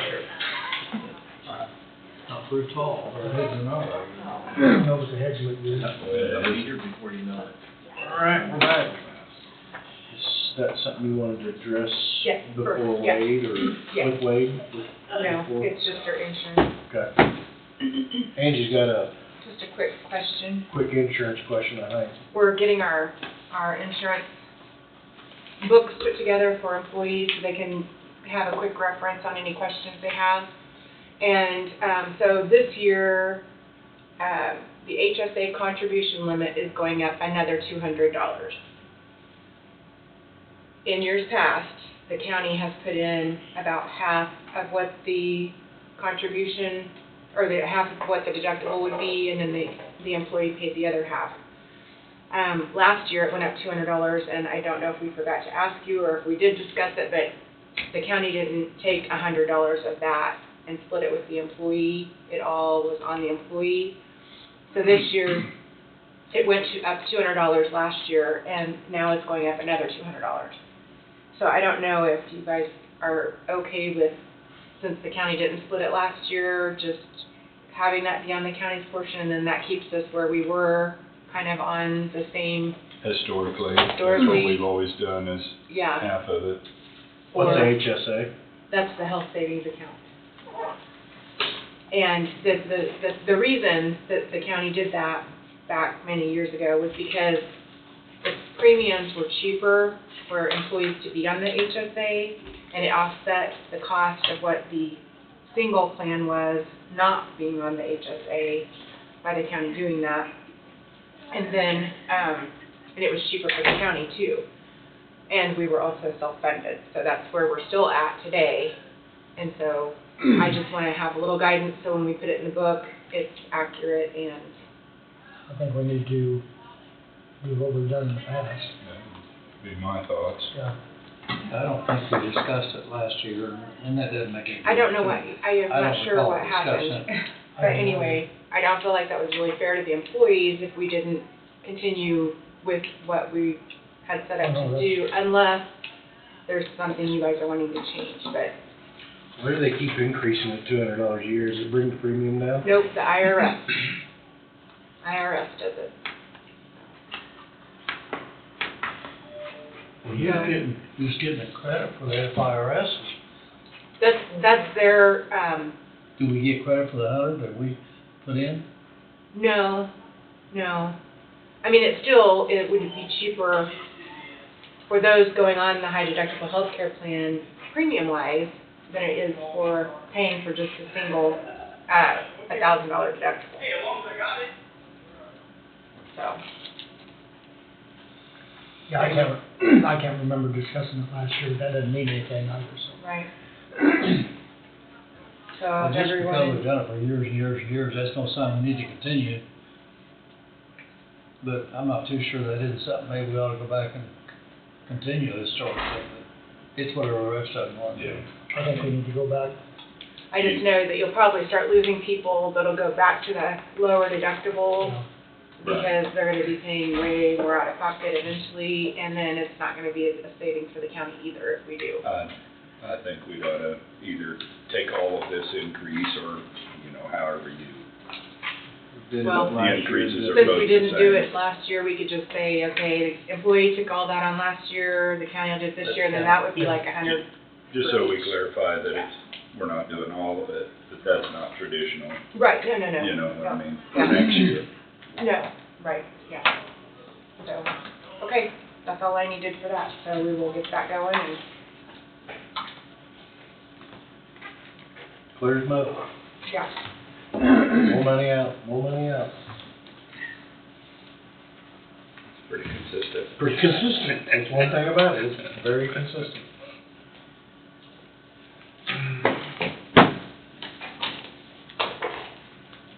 He's back, thought maybe he had an extended lunch. I can leave. What fun would that be, Wade?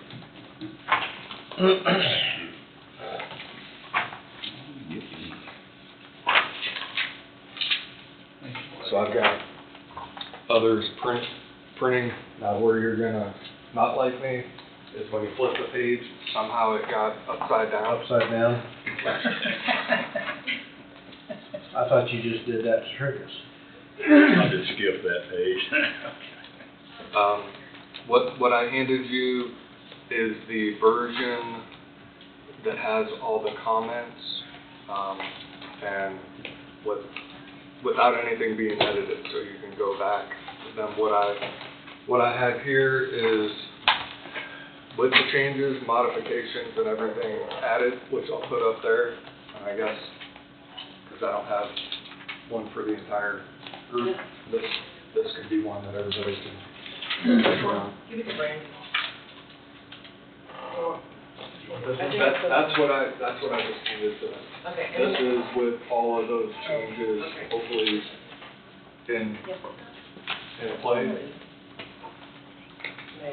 Brian, you want mine? I can look at the screen. Here, come get this one. I can go off the screen. That's the old one, this is, Oh. what you have is what they have. I wanted you to see what was there before, so when we go back and look at things. Dang. Yeah, the last one was January, is that the newest? There's been so many sort of updates. Revision. Revision.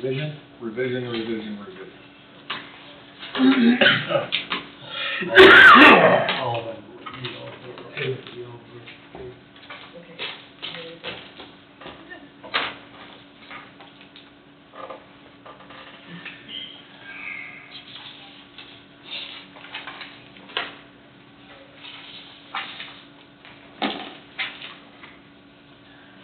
The other thing I'll be requesting is, so our flow of our change orders doesn't go out of sequence and we have an issue, is Cole is available to talk about the change order number 4 regarding the battery backup. He will be appearing by Zoom, and that shouldn't take very long. So once he gives me the green light, then I'll ask real quick to go into that, if you don't mind. Yeah, we have that all done. The last one, the number 8, we'll just have to deal with next week. yeah, still got number 8. Yeah.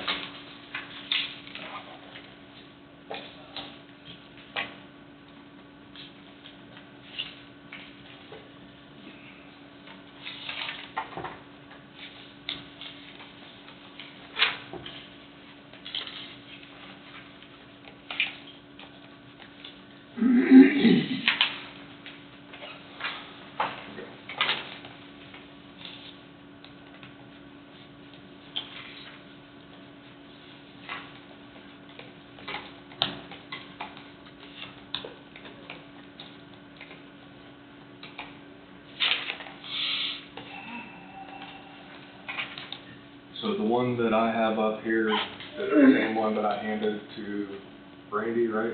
You have it? Yep. And it should say at the very bottom, May 2024? Yep. Okay. So I don't think there's anything,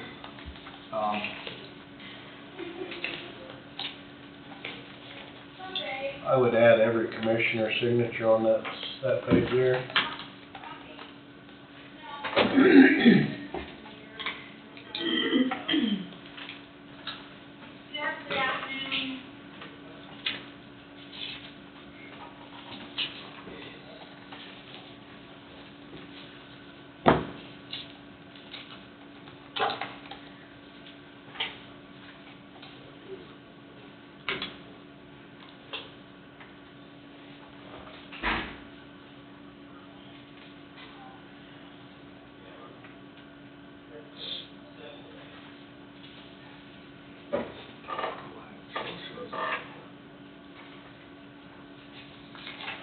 so this was added at one point in time to begin with.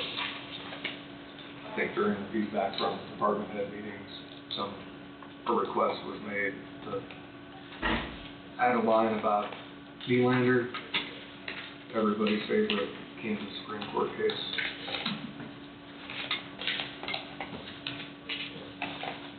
Wait, just one more Zoom, maybe. Yep. Perfect. And go even bigger.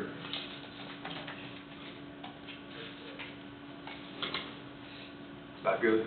Beautiful. Good, I need my glasses.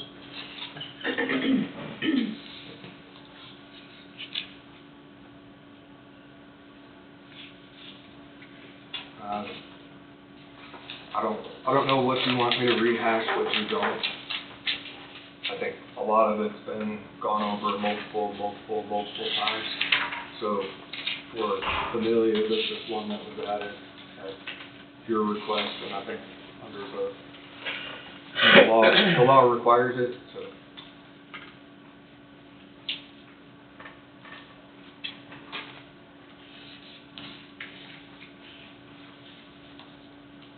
You know what page that's on? 7. Can you see it, or you want me to make it bigger? Yeah, it's fine.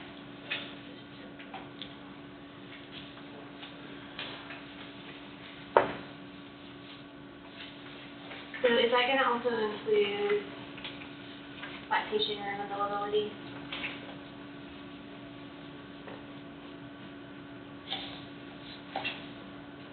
Or will that be later on in the policy? I think it's later, isn't it? I think there's something in there about it, Okay. but I don't remember what.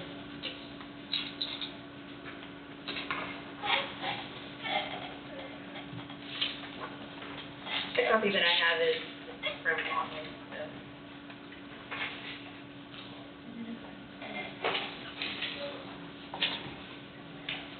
I have a little. Because we've always. How about we do this?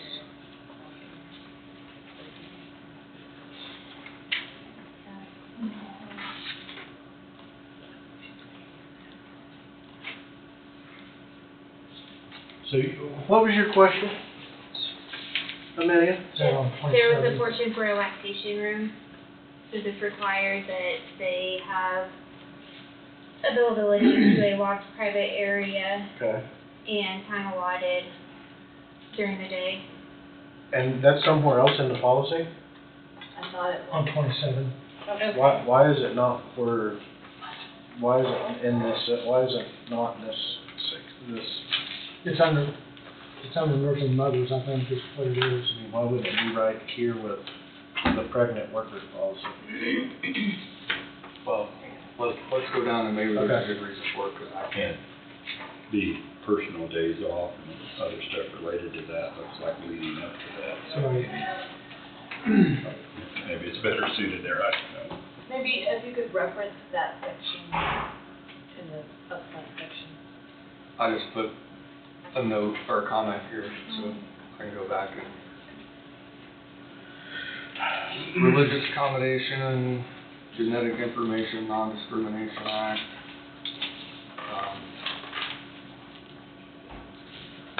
work culture, employee relations, nepotism, business ethics and conduct, unlawful harassment, confidentiality, conflicts of interest, social media,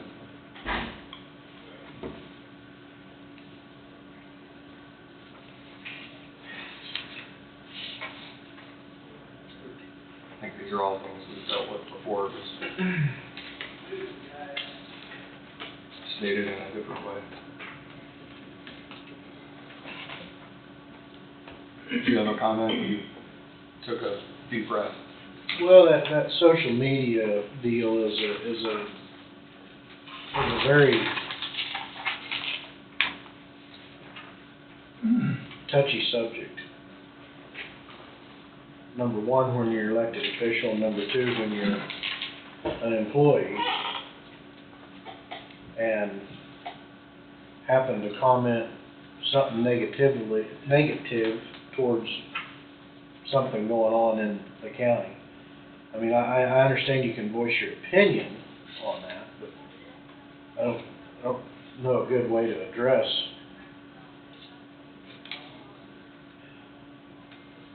Address that. It's been brought up before, and during work hours, when you're considered on the clock as a county employee, and when you're at home sitting, doing whatever, I mean, Personal life. you have the opportunity to have a voice. Mm-hmm. And I think when somebody posts something on, I mean, we've dealt with this before, when somebody posts something on social media that is disparaging towards, another,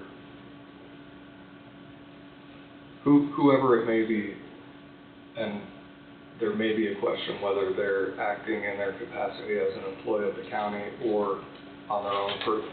The recommendation has always been to say it's their own personal, because you cannot silence somebody's First Amendment right to free speech is what it really comes down to. But you also don't want somebody to say they are acting as a proxy or a voice of the county at the same time, And I think that's where the line is, and some people don't probably know where that line is, and they have to educate. If it's on, somebody posts something and they're on the clock right now, and if they're on county time, that's probably an issue. If it's 9 o'clock tonight, and they're sitting at home and they see something and they post it, and somebody says, oh, well, they're a county employee, then you have to evaluate it a little bit differently. So elected officials are maybe a little bit different because they have their own, the public is the one who hires and fires elected officials, and that's the whole Nylander analysis. And there may be other collateral consequences for an elected official. For example, if I post something about somebody who's been arrested, and I say they're guilty or they wouldn't be in jail, I mean, that's probably a problem for me, and I can't do that. And I have ethical rules that prohibit me from doing that. Right. When you're a county employee, a department head, somebody who is, I don't know, I think it would even go to potentially to subordinate boards of the county, where you have members who are appointed by this body and they are acting in their scope and capacity as a representative of the county. It may be something that additionally needs to be clarified with those on those boards.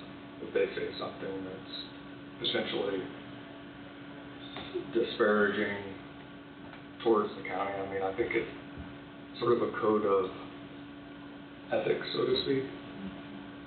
You can't silence people from saying what, I mean, everybody has their own individual voice, but there's probably also a line. What they do on their own personal time, that's probably a whole different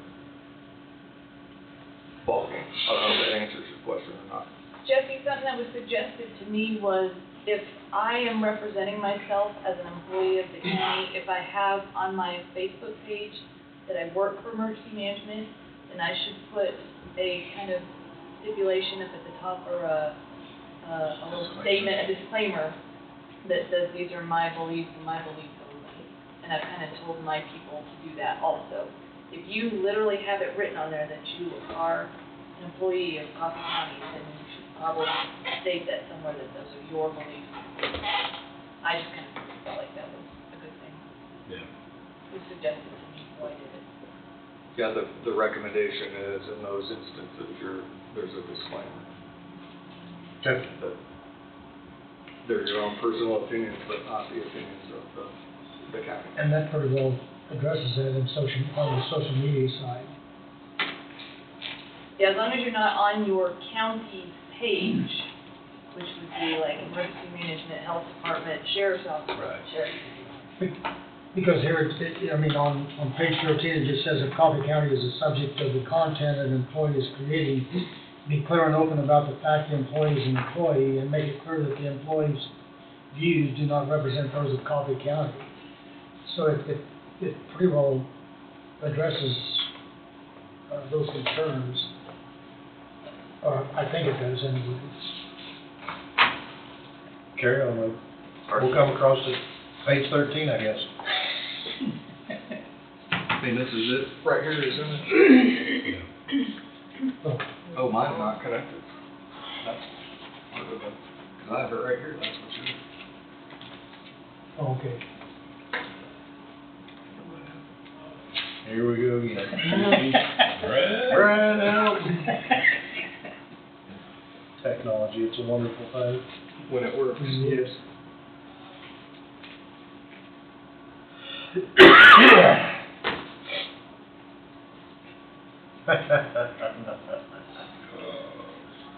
Go again. He said he was logged in underneath him. I haven't changed any of the login. Well, it timed you out probably. You want me to get him again? See if we can do it a different way.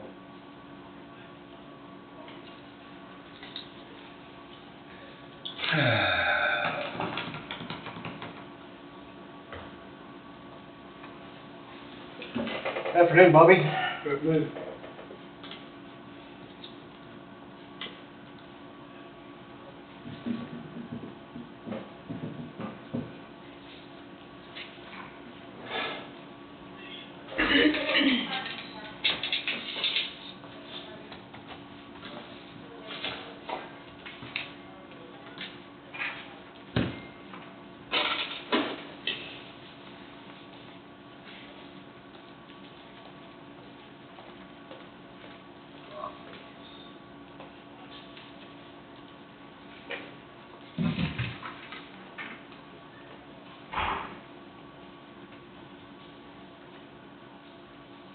Yeah, we got something.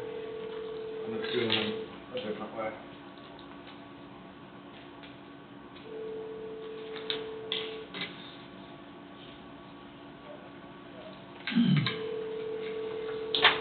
There you are.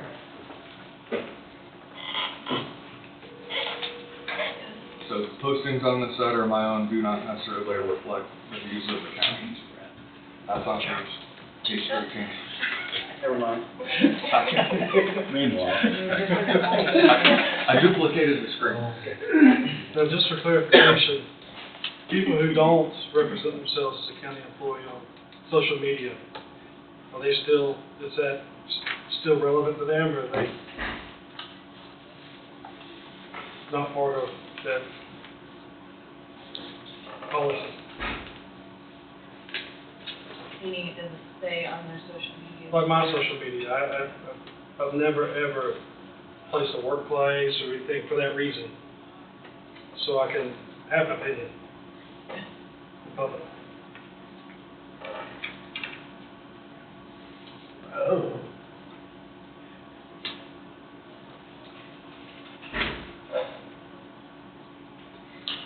I would say they probably, I don't know, I would say probably still have to have a disclaimer.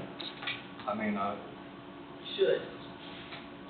I think if somebody knows that somebody is a county employee or affiliated with the county, I mean, it's a definite, if, as Amber mentioned, Amber has emergency management director next to her name. I mean, people can see that.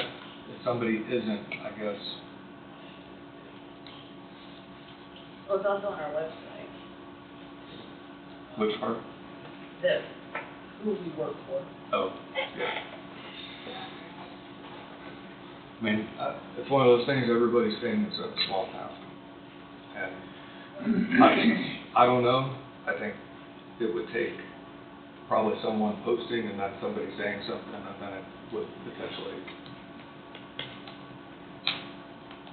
I guess somebody would have to make it an issue for it to be an issue. I don't think that's as clear cut as, because you have the right to free speech and whatnot, and if you're acting in your individual capacity, and this has happened in the past, somebody has, and there's been a complaint, and they were doing it on their own time, then they were just, it was recommended that if they're gonna post something, that they post something like this, just in case there's an issue. Is it necessary and required? I don't know in that instance. I think it's just a. It's just good policy. Yep. Yeah. Okay. Keep you out of hot water. Yeah.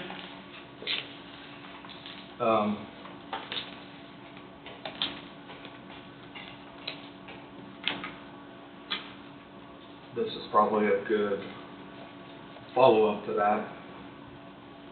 Negative action against any employee for reporting a possible deviation from this policy or for cooperating in an investigation.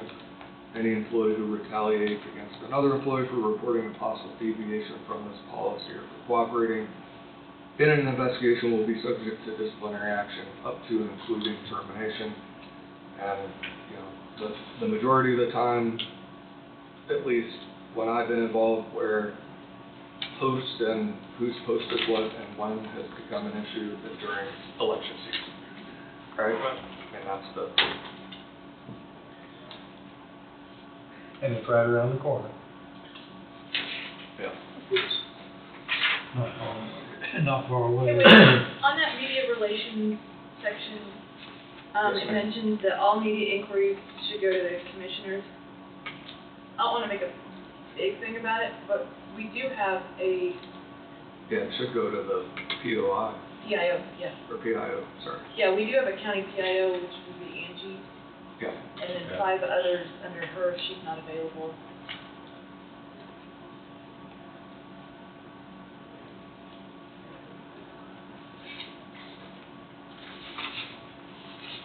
And I don't know about all media inquiries, like, I get Mark Peterson calling me, you know, for weather updates and various things that I probably don't run for Angie.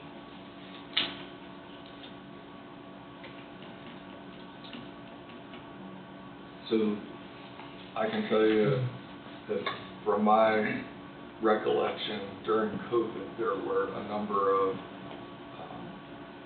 media requests, especially to speak with the health department. And the health department met with the media and ended up in the New York. New York Post, Press. And any time you have a situation like that where, I mean, that may be something you want to run by somebody else. I get contacted by the papers and news media for people who get arrested, and those are common. I know the sheriff gets contacted at different times. I think it's probably, if there's an official statement from the county, then Angie may be the one with guidance from others, would be mine, because she's the spokesperson. But if it's maybe something that's individually related to each department, for Bobby with economic development and dealing with the inner workings of the CHIPS project. I mean, he's the guy who knows all the details about that, or something to do with, as Amber mentioned, what happened with a flood or a storm that came through, or Brian when it comes to something to do with the road. I mean, I think it's Bridge collapse, you wouldn't want Brian, anybody talking to Amber about or Bobby about a bridge collapse, or Amelia about a bridge collapse. Or even me. I don't wanna talk about it. That's the guy. yeah. So does that need to be changed then? It probably needs to be It needs to be changed. worded a little different. I mean, it needs to be changed to add Angie as the public information officer, but give discretion to department heads for, I guess I don't even know how to word that. We can work on it. Maybe that last line opened up just a little bit. You want, Angie? That last line opened up just a little bit, because it says, no employee, unless designated, is authorized to make statements.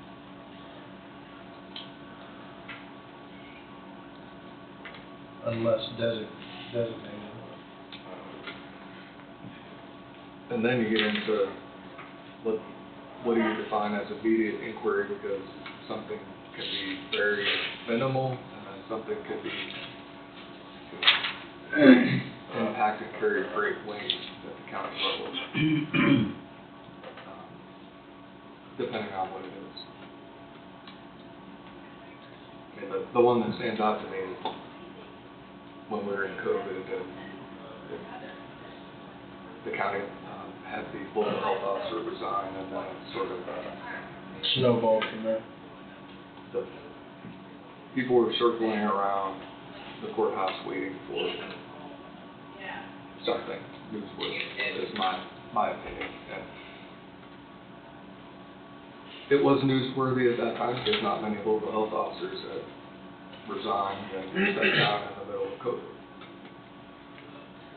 On that last line, no employee unless specifically designated by the county commissioner, so that could be Angie and department heads, or something like that.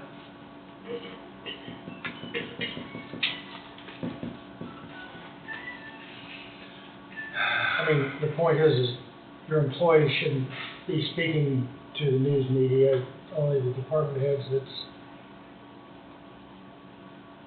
that's involved.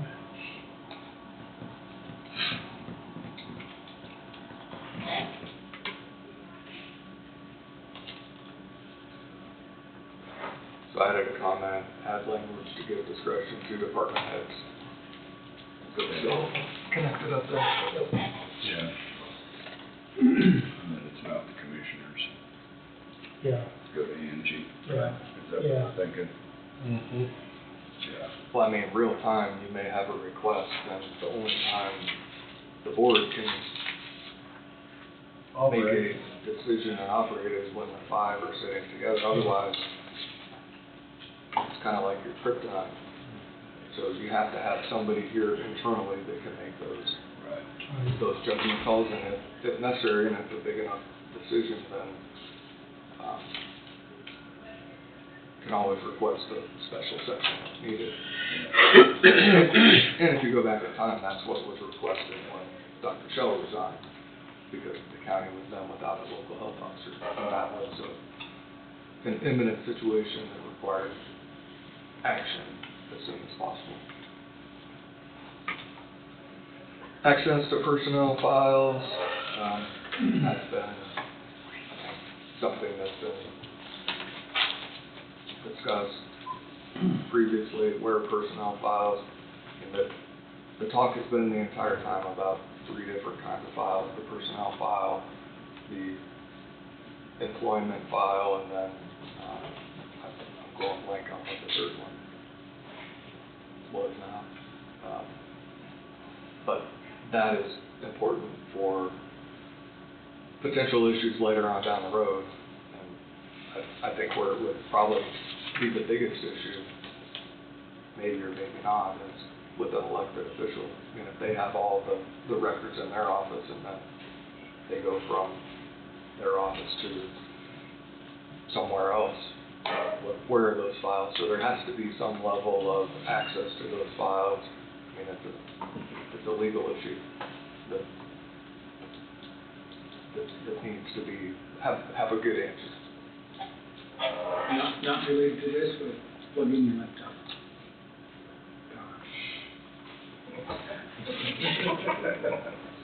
It will be related here.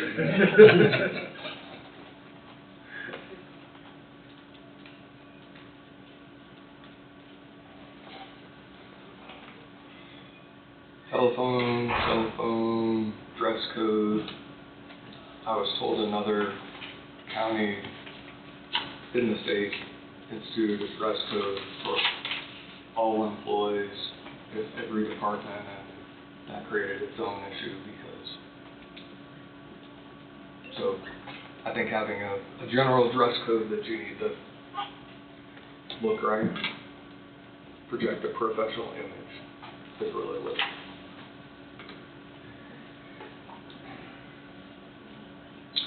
County property, I don't think there's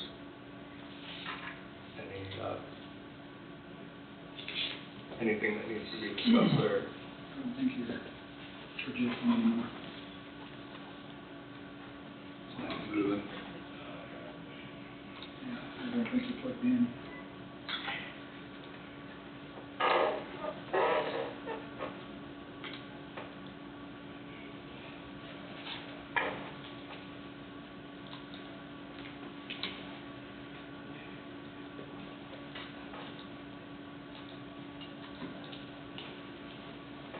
Should be good. Here's that hammer.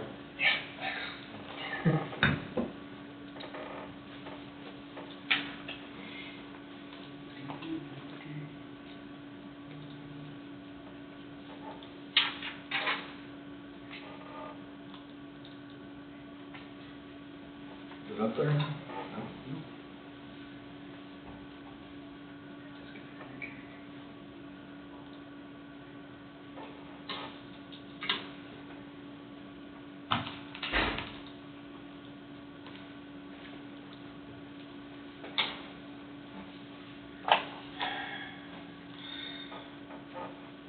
Remember, Dad, I hate computers. You're in the wrong business. But they cause them so much trouble. Shouldn't be that. Shouldn't be that difficult.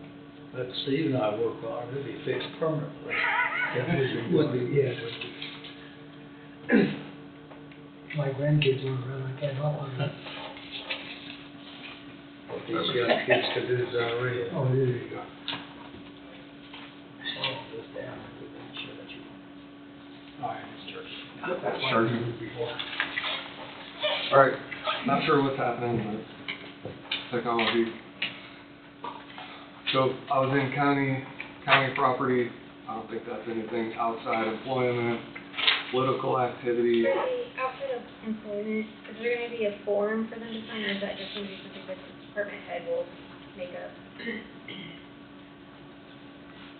Cause it says to receive consent in written format. And I think each department head can probably have some level of documentation. If a form needs to be created though, that can probably be easily done. I think it's probably just the one, make sure there's approval to have some sort of documentation in the file. Political activity, I think that's maybe not as self-explanatory. There's certain things that, especially this time of year, regarding what is the buffer around this building, Angie, for. 250 feet from the entrance. And I learned there's actually a map with a circle where people will put signs and you take one step across where that imaginary line is and they have a sign there and it's legal. 250 feet from the entrance, the main entrance. In all directions. That's it.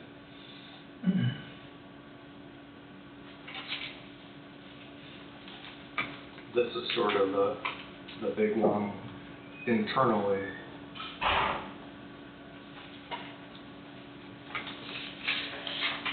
Wearing political badges, button signs, while in the building, and then when you have somebody come in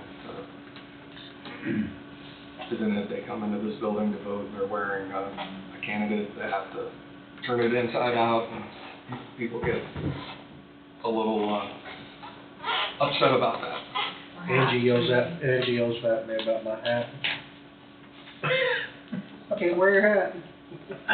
During voting. During voting. When is that, yes. that candidate? Candidates Yeah. voting time, yeah. Oh, okay. She tries to keep me straight, narrow. That's impossible. Good luck with that. Yeah. Electronic communication and the internet use, I don't think there's an issue. Any questions there?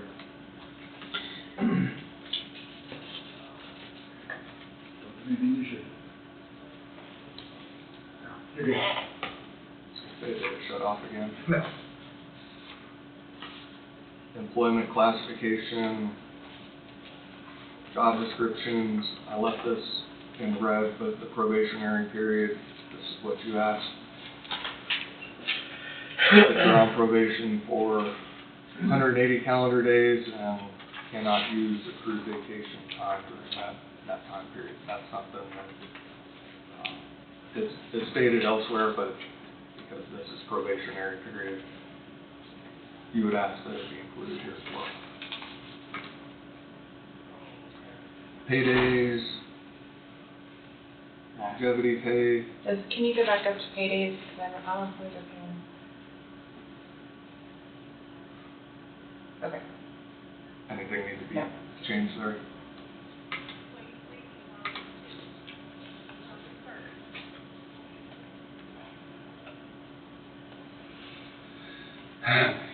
Longevity pay, this was sort of recommended one way, and then after, I think, department heads met, it was recommended or requested to go back. The part-time schedule originally wasn't there, and it was requested to be added, so it's there as well.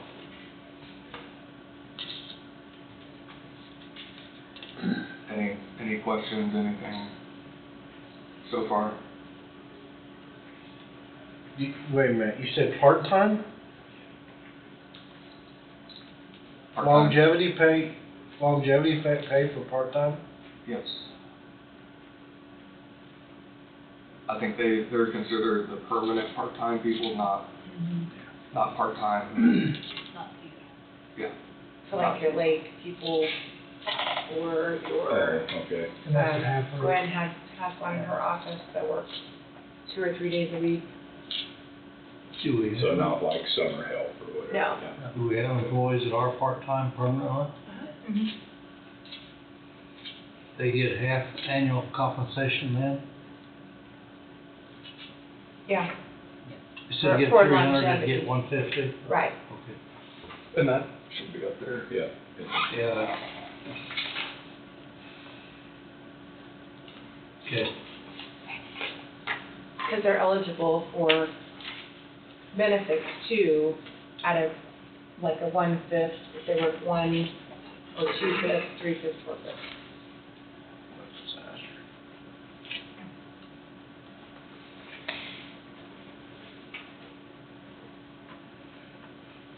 Any questions about that? You didn't realize there was longevity pay for part-time employees? And I think that's been going on for, That'd be, so if an employee's working 20 hours a week, then they would qualify for that, correct? If it's less than that, In my eyes, that's a full-time employee compensation in my eyes. That's in my eyes. If you're part-time, you're part-time. That's my, That's just my personal. Probably some departments, you know, I've got a half-time employee, I don't know that she works that many hours, but maybe I just have a need for that half-time and not a full-time position. I mean, But they work enough for benefits, correct? A third or whatever. Yeah, Right, whatever. prorated half how many Whatever hours they they work. work. They can work over 1,000 hours to get their benefit, don't they? Full-time benefit. I'm sorry. Well, okay, so if they go over the 1,000 hours, then they qualify for the part-time benefit. At, whether it's 2/3 or 2/5, Yeah, but 3/5. most of these employees are not working over 1,000 hours, are they? Well, like, Lake is working 1446 a year. I'm sure that Gwen's part-time person is working over 1,000. Your temporary summer help, your temporary, who else, help me? People that we hire, they're typically less than 1,000. Yeah, and Todd's are, That's that's why how you we- could not that's exceed how- 1,000. $999. There's been occasion that maybe they've been extended. Well, I think some of them's asked to have them extended over, we did that this last winter, I think. Okay. Extend them out. I think we But extended those one. employees won't qualify for Right. this No. anyway, so. Okay. They're not permanent part-time, they're temporary help. That's probably one of those deals, Jess, it's been in place for years and years. At what point do you make a change? I'm not sure. Time records, this encompasses the Time Clocks Plus, and there was language that was removed. I don't have it, it's not even in here anymore, it would be in the version that you have, that It said if you make an error on your time record, please complete the required missed punch form. This form must be signed by your supervisor and sent to the county clerk's office. If this form is not received before payroll is completed, the hours will be added to the next payroll. Oh, and employees are allowed 3 missing punches per 6-month period. On the third occurrence, Yeah. progressive discipline procedures will be followed. And that was, And that's stricken. and that was taken out. that was taken out, we went through that before, and, I think where you focused is what's highlighted up on the screen. Misuse, abuse, or lack of use of the proper procedures for clocking in and out may result in disciplinary action, up to and including termination. That sentence. So, it's a department head issue. People, I think, are probably a whole lot better than what they were, but nobody will get it right every single time, and as long as they stay on top of it, it's something that can be addressed internally, is my Yeah. opinion. Well, that's who's really responsible to see that, regardless how you clock in, is their supervisors. See if their time's correct.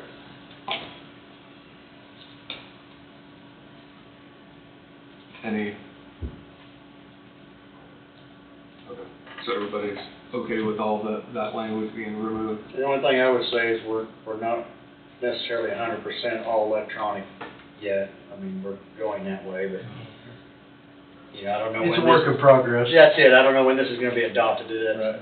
Right. If it was adopted today, you know it's work in progress. So you can't really punish somebody that's not 100, when we're not 100%. But there's always gonna be Regardless mistakes. of what it says. There's gonna always gonna be mistakes, and mistakes can be fixed. I mean, Right, that's- right. Work schedule. Everybody has different work schedules at different times, some peak seasons, I mean, so department heads have that flexibility. Meal periods, overtime. What's,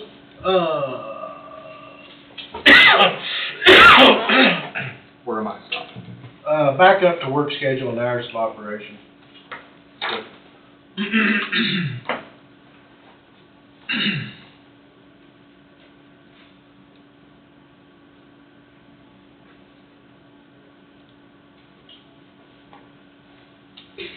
I'm processing in my head, Paul can probably see the smoke. So let's say Billy or Susie was working in the courthouse. They get to work at 8 o'clock. 10 o'clock, they say, oh, I gotta run home and take Fluffy out. Do they clock out and leave and go take Fluffy out and come back? Or do they leave and, on time and take Fluffy out and come back? And then about 2 o'clock in the afternoon, they have to do the same thing. Where do they live? I don't know. Doesn't matter.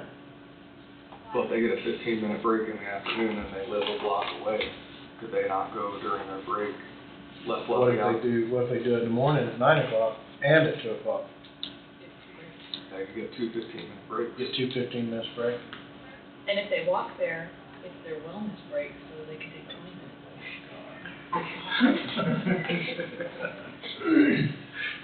Say that again, Amber. I said if they walk there, Oh, it's okay. a wellness break and it's 20 minutes. Well, if you go back to time records, it states if you leave the building or take lunch, it says you're supposed to clock out. So, let's say, for instance, that Billy drives a county vehicle, and Billy lives in Waverly.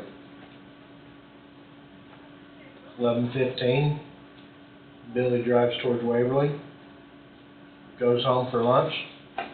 12:15, Billy drives back to Burlington, company vehicle, county vehicle. Why is Billy taking a county vehicle home to go lunch? Why can't he pack a brown bag special and eat it at the park? Billy probably could. I think that's likely a department head issue, and if it doesn't get resolved at the department head level, then it gets brought to the board. Okay. Correct. And I think different departments will have different things that may come into play. So, for the county attorney's office, they don't need to go to Waverly, so if they're doing that on county time, we're gonna have a problem. Well, that's how every department head should look at it. Sure, but let's say, I don't know, Amelia has a clinic up in Waverly and they're up there doing county work, Right. and they have a county vehicle, you know, so. That's a different story. A little bit. Sure. It's a lot different. That's a different story than sitting in the courthouse, jumping in a county vehicle and driving to Waverly for lunch and take the dog out and drive back. But my dog needs out. But if they walk that far, they'd get 14 hours to do it.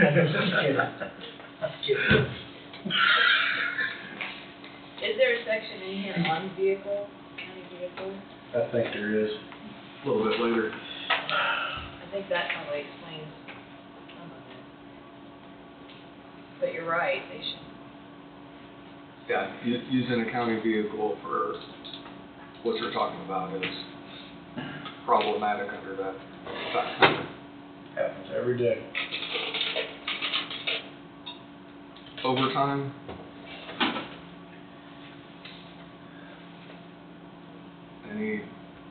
Any questions there?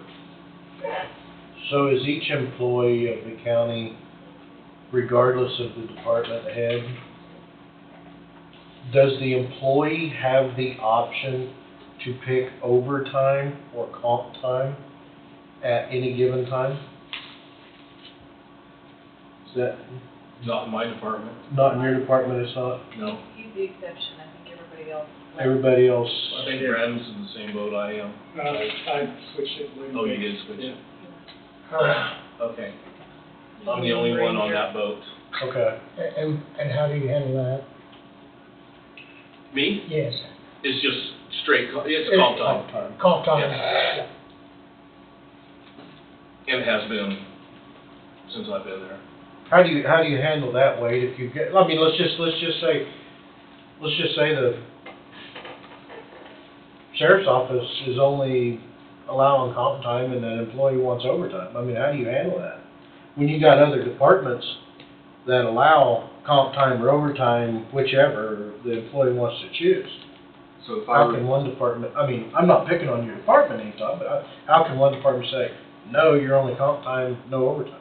so if I recall, and everybody who's here can correct me if I'm wrong, that was asked when Christina was a part of our department head meeting, and it was,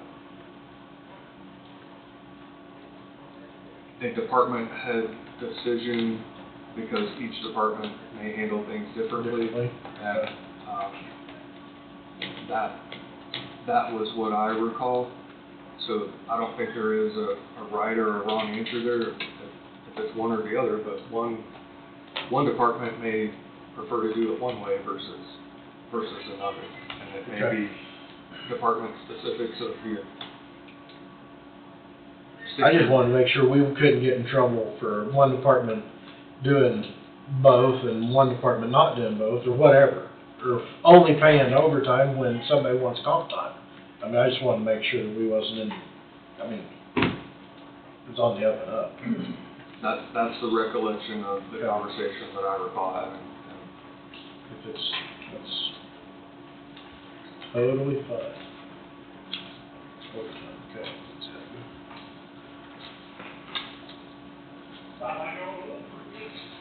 Overtime compensation time off policy.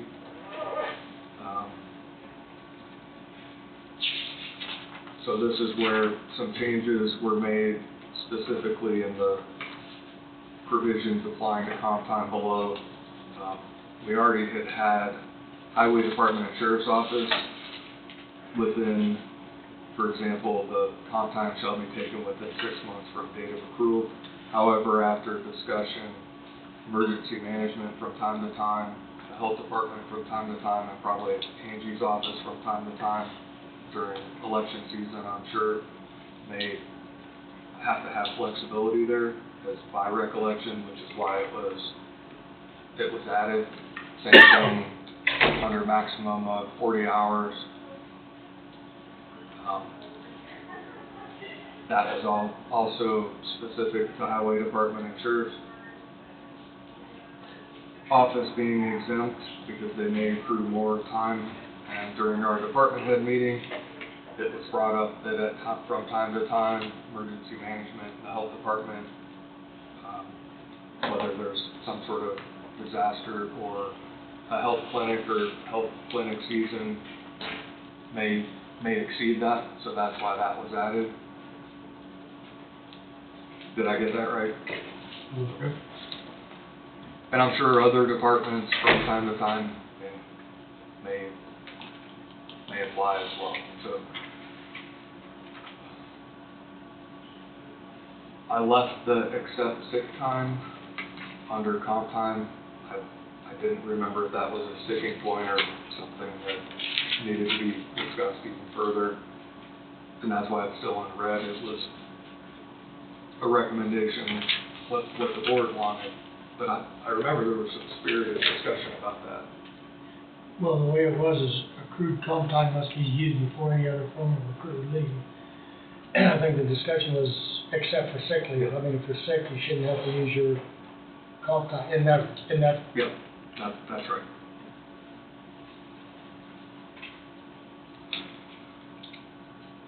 Time off policy, internal transfers and promotions, county credit cards, purchasing policy.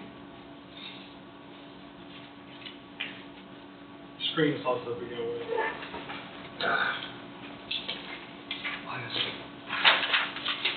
You think it would time out, Still got the hammer. but it's not even That's a piece of oak too, it's pretty tough. Hammer.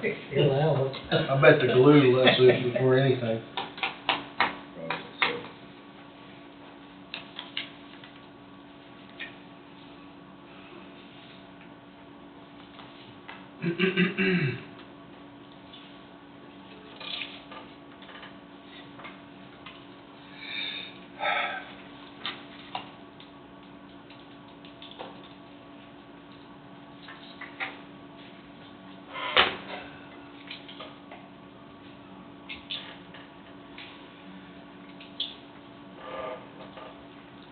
We back up? Yep. All right.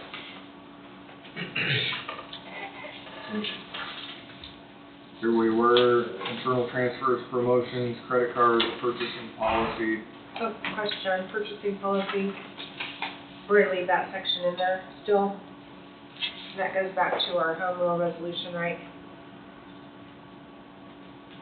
And it probably needs to be modified to that. Hey Wade, on that, paragraph underneath the table, starts out the following items. Yep.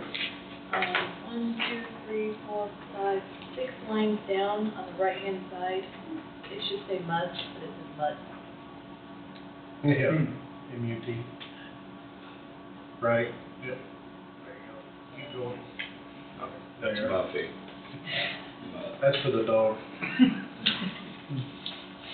So, It's spelled right, it's just in the right word. so it probably does need to be modified and addressed to reflect that. Well, I was just looking at, maybe it does. It does for some things, and for other things it doesn't, and it probably needs to be updated to.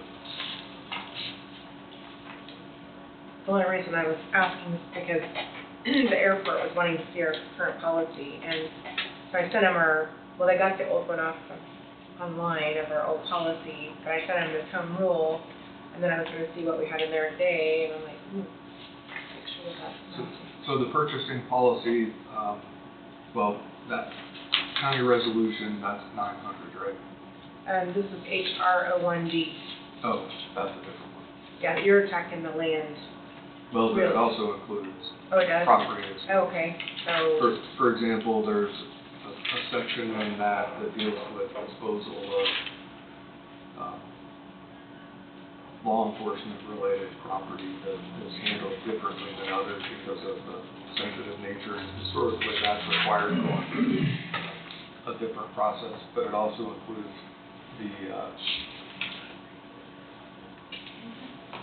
it mainly revolves around the sale of county-owned real estate, which is why it went into effect, but it does have some other things, so that's a good catch. Stay back up there. So what about the renovations in the courthouse that I seen come through here not too long ago, that was like $17,000? There wasn't any bids presented to the board for the renovation of a room within the courthouse. There was no bids given to us, no nothing. And I believe when there's work to be done in the courthouse, they gotta be bonded as well, correct? There are a number of steps that need to be taken regarding renovations to the courthouse. There's an AG opinion that deals with what those requirements are, what's required, and what the statute says has something to do with building a new courthouse, but it's been interpreted that repairs or renovations to an existing structure also applies. So, I mean, I know for a fact there was one office that had $15,000 to $20,000 worth of work done to it. We didn't get any paperwork on it, nothing. It was just done. Well, the better practice is to run it through this board and get approval, so because you're potentially impacting or affecting the county building, and there are some state rules and regulations that also are applicable. I mean, if you do something, and the majority of renovations that occur don't impact load-bearing walls, but it's you want to have something signed off on by somebody who has the ability to say these things have been addressed and it's not an issue. If we have a rough idea it's gonna be over 10, or even if it's not gonna be over 10, do we need to put it out for bids? I don't necessarily think you do. If you look here, it talks about between 10 and 20 informal bids. not necessary to publish, and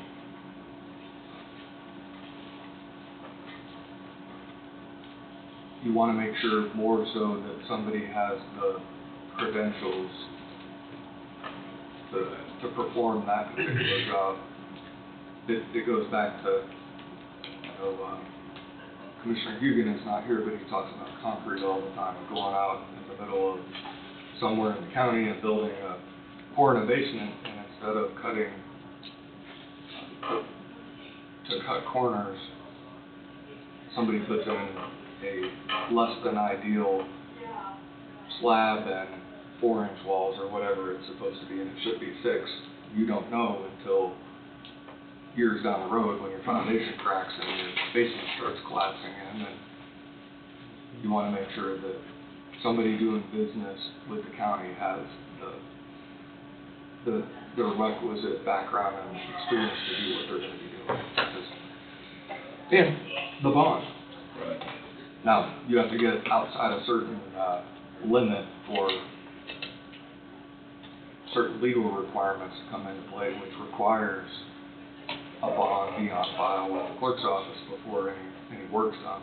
So they're all good questions to ask and to make sure that you're complying with whatever the legal requirements are. So. It does say that between 10 and 19 that the board, you should it's required that you get authorization from the board to solicit the bid and a purchase. If my department has something that's less than $20,000, we're getting phone quotes, but we're coming and asking for approval unless it's listed down below, such as culverts oil spelled out there. Anything less than 20, from 10 to 20, I mean, we're giving you guys a heads up and basically get your approval for that. And that's why it says the informal bids, and then you have a bid tabulation document that you include.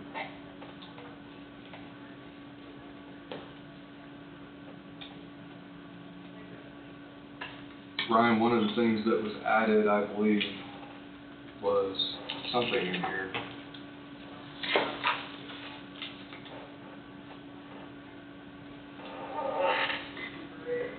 Do you remember what you actually had added? Well, I think we added some of the equipment repairs and parts,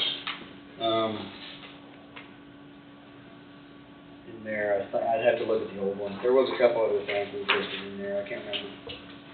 Liquid asphalt materials possibly. I don't recall. And then there's always the ability, if there's an emergency, for emergency purchases.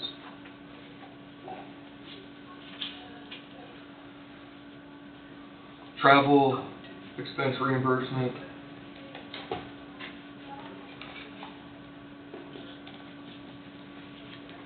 Call-out pay.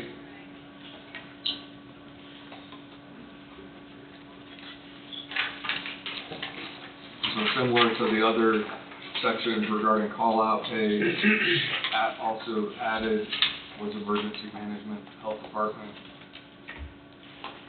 sheriff, and highway department were already there. I'm not sure who else would potentially end up in call-out pay, although I can think of a situation where you got called out. Brad. Yeah. But I suppose if Adam, I wasn't available, Adam got called out. so the way it's worded, other county departments, including but not limited to, and it catches it. Roll it. Benefits, vacation, sort of a rehash of probation, new hires, that's what's there.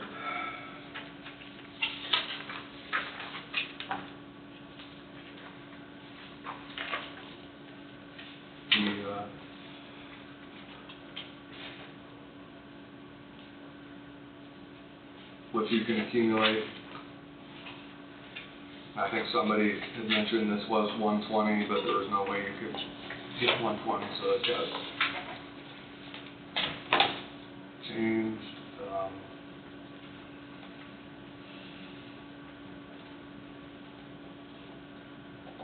sick leave.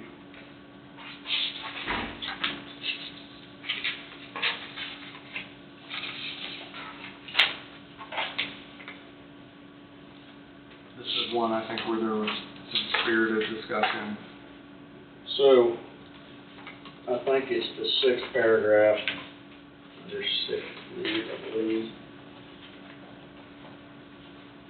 I think it's your mine's the same as yours, but anyway, so it talks about upon separation that is not for cause, the employee will be paid up to 160 hours, and then they'll be paid for half of any remaining time after that. So if an employee is maxed out at 960 hours, they get paid for 160 hours, and then they would get paid for half of what's left. So they'd be 800, they get paid 400. If an employee is maxed out at 960 hours, it takes 10 years to get to that point. You know, for me, that is an employee that's not abusing their time. That's an employee that's dedicated to come to work. Why can't we pay them for anything they have up to that 960? Now, the 960 is a cap. You know, we used to not have a limit on that. We do now. We cap it at that. You know, we used to have guys that would have 1,800 hours of sick leave, and they would get paid for half of that years ago. Our cap's 960. You know, for me, if we have an employee that has minimal sick leave, then, I mean, they're getting paid. They're getting paid for that sick leave. I mean, if I've got an employee that's been here for 15 years, he's got 100 hours of sick leave. He's been paid for all the sick leave he would have accumulated had he not used it. I've got an employee that chooses to be here and not abuse that. He banks it for in case something major happens and he's off. I mean, But he also made it at $14 an hour, and $15 an hour, and $16 an hour, and $25 an hour, and $28 an hour. So how is it? Why is it fair to the county to pay all the time occurred up to, let's say, $25 an hour at $29 an hour? You see what I'm? That's my take on it. That's my feelings towards it. He got a bunch of this time in this time frame, and then the other time frame, and so now you're paying it at the top pay of his employment, or of his life cycle with the county, and so that's why I look at it as half. Well, look at it this way. If you have two employees that have been there the same amount of time, and one employee banks all his, and the other uses his each month, the employee that uses his each month is paid for all of it. Mm-hmm. The employee in Ryan's instance is not getting paid for all of it, and he's the better employee. Right. Where's the fault lie, though? I mean, where's the fault that the employee that's using it gains, and the one that doesn't use it and banks it, they're just using it for a savings account? Or they're a very dedicated, busy employee. Well, that as well too, but also on the other hand, they're using it as a retirement savings account, which is a poor way to do it. Take your money and invest it. I don't feel that they're using it as I really don't. I think we've had a lot of employees here, that just didn't take time off, and not to use it as retirement, but just, this is their life. That's all that they do, so. Well, you have that, and I've had employees that, I mean, they bank that time for serious situations. And I mean, this year I've had employees that said that, you know, they're glad that they had 300-400 hours banked up, for their situations. So I can't speak for everybody, but you know, if I went through and looked, I think I might have maybe 2 employees that are maxed out. 50 employees, I mean, I've got 2 that are maxed out on time. Now, there's a lot that's in that mid-range, and there's a few that has, I mean, not very much. I believe something that the school does to, kind of deal with what you're talking about, Jesse, if they earn it at $17 an hour, if they get to a certain amount, the school buys it back at that rate. So that would keep you from accruing it all throughout the time and then getting paid $30 an hour months later. Mm-hmm. I think I put that buyback deal out there and got shot down here. a couple of years ago, I It's think. difficult to maneuver, but, it works pretty good for the school, they really like it. There's different ways to look at it, and I could probably argue both ways, but I know the auditing firm that we had at our location there at the co-op, they wanted everybody to take their sick leave, or most of it, and the reason they wanted that is because they wanted to break up an issue if you had an employee that was dishonest and was taking some money or taking some grain or taking some feed. And that's the excuse that they used there at Leroy. So we didn't pay for sick leave that was unused or vacation. We had a lower max than 960. I don't remember now what that max was, 180 or 200. It wasn't near like 960. If anything, I'd prefer to have the 960 to come down. But like I said, you could argue some different ways on that. And probably no right way. There's no way to satisfy everybody. So kind of a no-win situation. I'm a firm believer in a person needs time off from the job. That's what the auditing firm, get them out of the office for a minimum of 1 week, preferably 2 weeks at a time. Well, that's what vacation is for. They've earned it. And that's why we can only build up so much vacation. I mean, we force people to take off because they need to be off. We also talked about I think we talked about a little bit about just getting rid of sick leave and making it just paid time off. Doesn't matter if it's vacation, if you're sick, or whatever it is, it's your time off. I mean, we do that around here. Then you'd have the accumulation problem again. I know, Well, as a department head, we struggle with, you have all types of employees. You got some that are gonna go above and beyond every day. You have some that are gonna do what's asked of them. You know, so we compensate them well, okay? We have very good jobs, very good benefits. That's the same for every employee that I have. You know,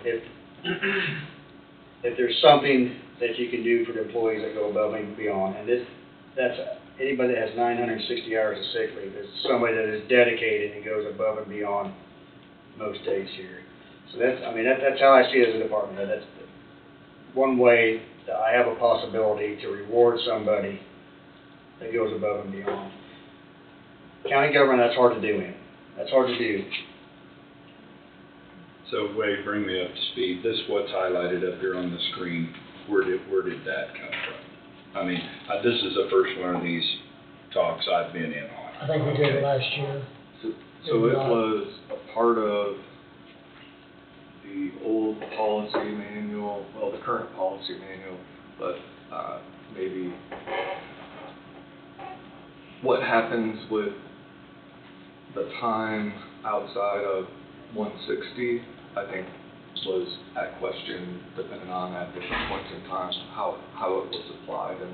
But this is what was in the policy before. I just want to try to understand. Worded maybe in a different way. This is more clear. I think the recommendation was to figure out what the cap would be. Then after you get to the cap, have that paid at half the rate of pay. But This was just done last year, if I remember. That's what I'm trying to understand is Yeah. where did this is already in effect in our current manual? It's not, this is a proposed change?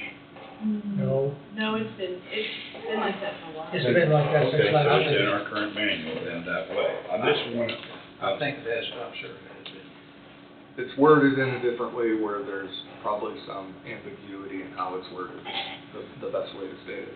But the meat and potatoes of it is still there. Correct. well, okay, so I guess, and I'm just going to toss this out here, if everything above 160, I understand Jesse's point that some of that time could have been accrued at a lesser salary. What if we change that to 3/4 rather than half? mean, Oh, instead of half, yeah, for the did balance, hundred and another sixty, 3/4. and do the balance at 75%.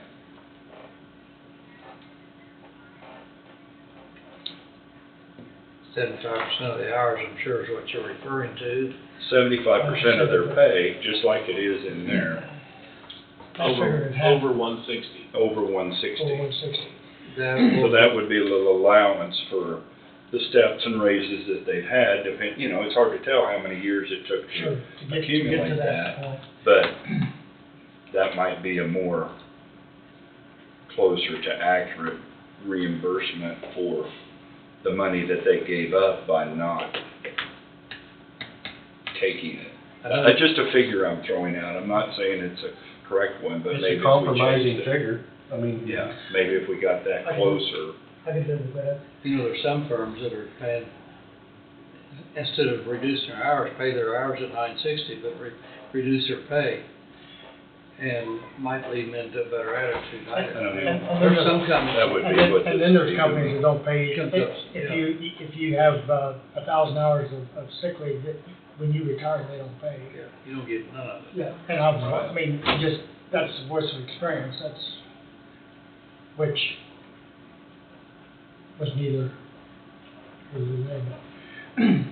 three-quarters, I'm not saying that's the correct number, I'm just, maybe that would be, no, but that would compensate for the steps, the different areas of yeah, get a lot closer to what their actual loss, or however you want, maybe it's not a loss, but, you know, the work that they did for showing up every day. Well, I mean, obviously, ultimately, you guys have the decision on this, but just that you're looking at it, I mean, is appreciative. And I don't know what the right answer is there. That's for you guys to decide. Well, understand that, Ryan, yeah. But it would be appreciative if anything was changed.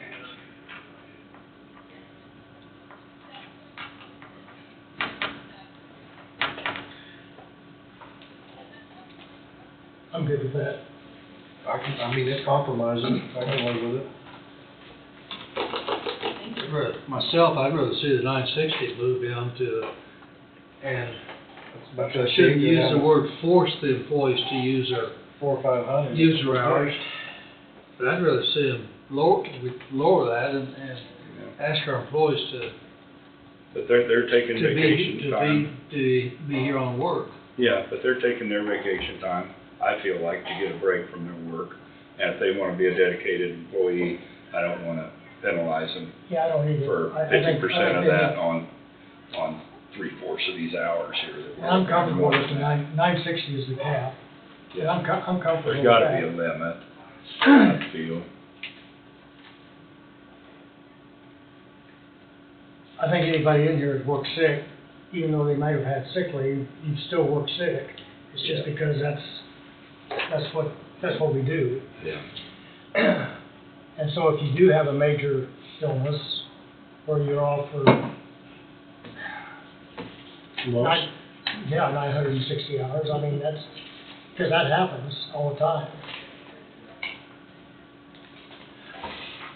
I don't necessarily want to see us drop down from the 960, but that's just I my, agree. That gives them the benefit to accumulate that if they Yeah. do have a major Yeah. medical thing, Wonder if- life-changing thing that happens. Sorry. Go ahead. What's our vacation top out at? 240. Yeah, different for the number of years that you've worked. Right, Yeah, but the but max. where's the vacation Right. hours Oh, for? right, 240. 240. Yep. And that's after 15 years. Yeah, Okay. I knew it was 240, I was trying to find it, I wasn't on the right page. That's 6 weeks, but 6 week vacation.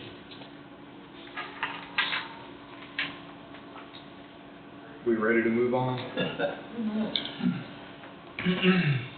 Short-term disability,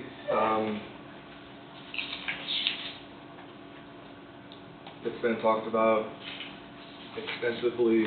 I think, this was added employees must use their eligible paid time off, including but not limited to vacation and or sick. That's during the 7-day waiting period.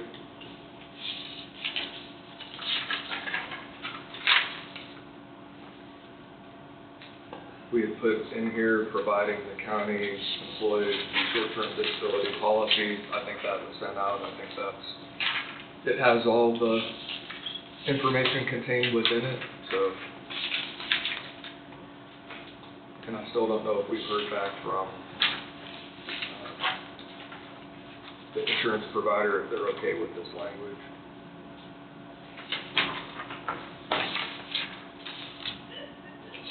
Personal days off.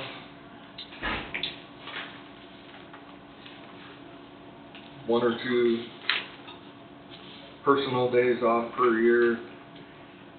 I think this year is one there where there would be 2 days because of the number of hours worked.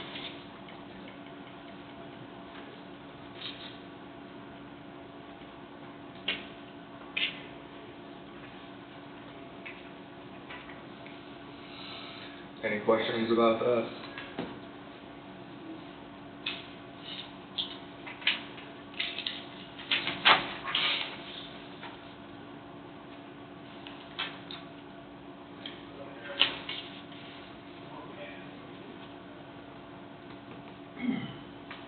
And they can't be carried over, but that's what I was looking for.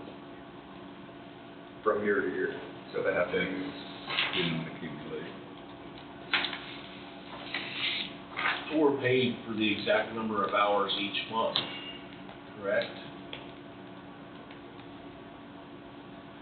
Why do we have personal days? It used to be we were paid for the number of hours divided by 12, and we got paid the same amount each month. Right.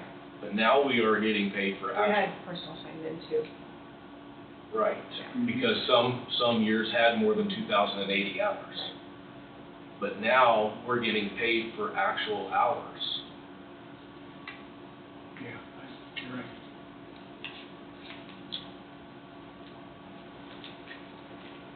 But there's, in a regular full-time year, there's 2,080 hours. But we are being paid monthly by the number of hours that we work. Right.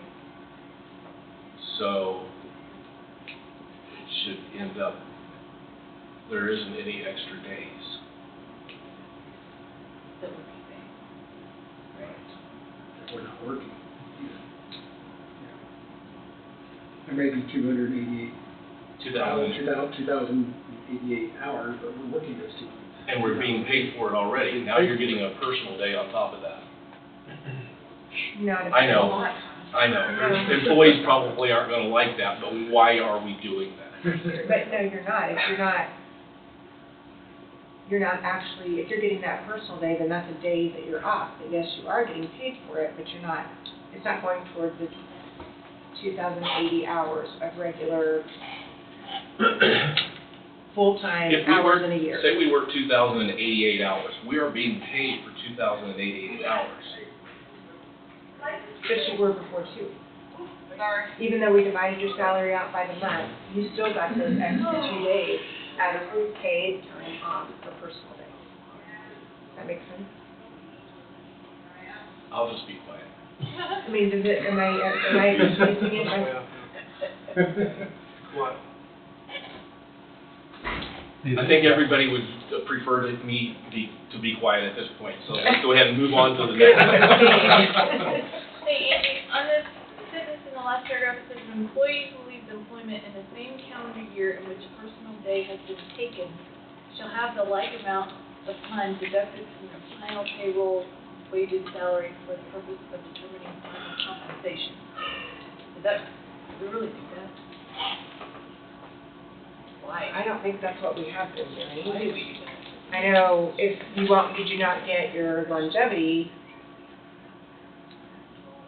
for that year if you leave like early in the year or whatever? Have we asked for that longevity back at any point? Well, we've deducted it from the check if it was, Okay. but most people stay till January 1 and get their longevity. But not personal days. Yeah, we haven't done anything with personal days, It says that. but it does say in the old manual too. I don't think we've ever had to do that. I'm not too sure there is 2,096 hours. There is this year. 296.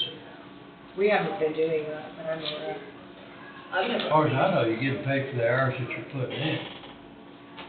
Correct? But you're arguing about, or discussing, I won't use the word argue, but you're discussing. Okay, you guys are gonna get me strung up now. But it's the same as people. You're given two free days off.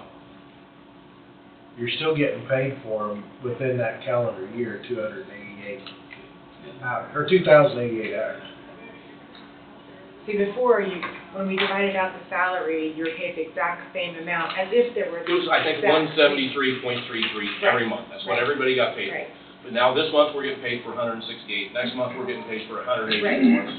You're getting It adds paid real up. time now. Yeah. But, so you're still getting, say, like 2 days this year that you would have got back when we were doing it that way. It's just, you're not getting paid the exact same every month. It's for actual time worked in that month. Because by IRS standard, a normal annual salary for a 40-hour working person is 2,080 hours.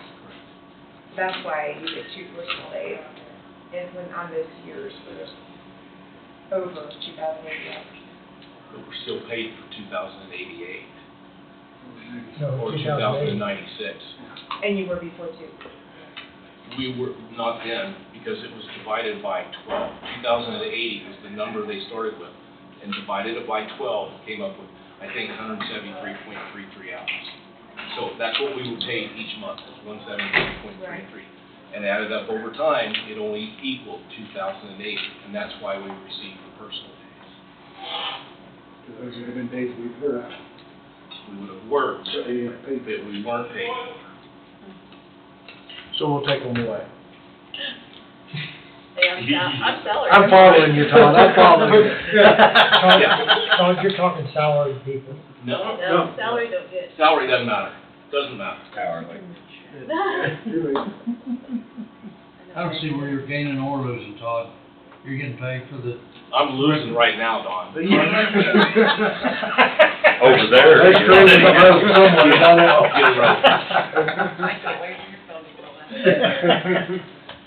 I don't make that final decision, that is the county commission. You're just making an observation. Exactly. Brad, hurry and get this on YouTube. Yeah. Get it out. Get that here. So if we're not taking that amount from their final pay, why does that even need to be in there? I don't think we've actually been doing that. I've never, I'm Strike not it. even sure we even knew it was in there. I've never heard of it being done. Pick this up, the highlighted part. Or just It's just that employee who leaves employment. Yeah, I don't think that The has even sentence? been done ever. I've never heard of that happening. Or maybe that was one that came in the 2017 manual and we weren't aware. Well, I mean, you can't take a personal day off until you have so many hours accumulated, is that not correct? No? There's no stipulations on when we can take it off, or they can take it off. This has to be taken before January 1.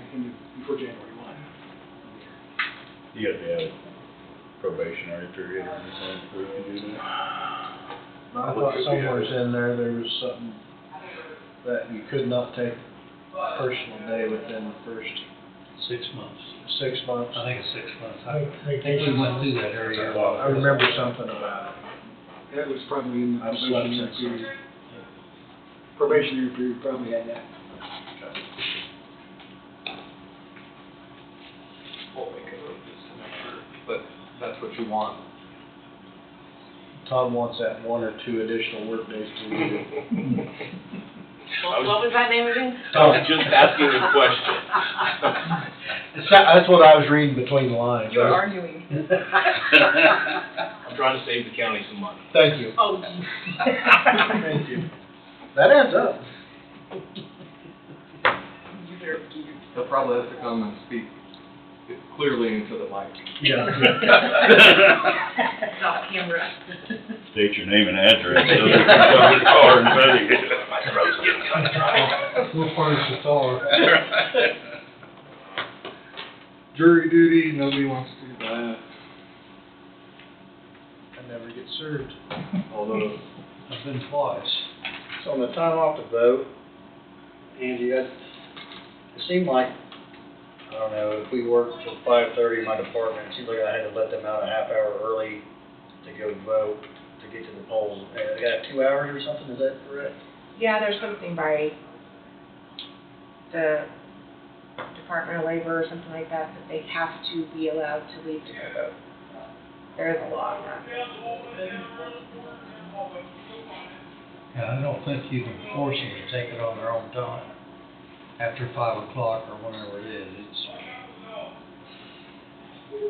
I think it has to be within their 8-hour day. I would wanna look that one up. Pardon? I would wanna look that one up, because the polls are open till 7, aren't they? Till 7. Yeah. I mean, I'm sorry, if you're working with the county and you get off at 5:30, you can't make it to the poll by 7, I'm sorry, Charlie. Right.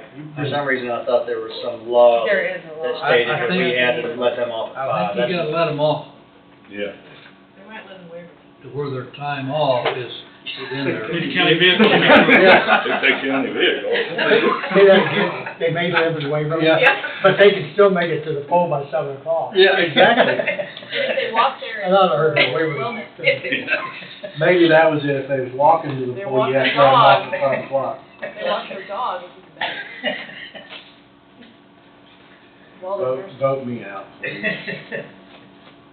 here's our nursing mother section. Clear down in the bottom of the barrel, instead of up by mother's. Amelia, do you prefer it be with the other one? That's what I say, put it up there with the mothers. Put it down here in the, put it all together. Well, either put it together or reference it. on one of the Relocate. Where you wanna relocate it at? To the top. Okay. Up with the other. Bereavement leave.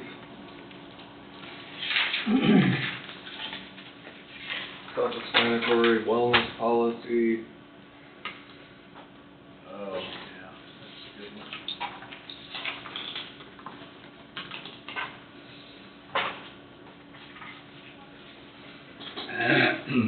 Wellness coaching. Professional learning, it used to be a must, but are a may now. Who puts on defensive driver training? I'll do it. We had Nobody- highway patrol. Nobody knows. The county should have somebody come out and do that again. If you go through that course and you get a certificate, it's a reduction on your personal insurance. What is that, like a 4-hour, 3-hour, something like that? Something like that. Yeah. Group health insurance. Anything need to be, tell me when to stop. You're not moving. Yeah, you're not moving. Oh. You've already stopped. Yeah. Blow up, Wade, you're going too fast. Blow the fuse. Just can't figure out why it keeps dropping. Operator error. Weather. Sometimes fun. Maybe a new computer. Solar flares.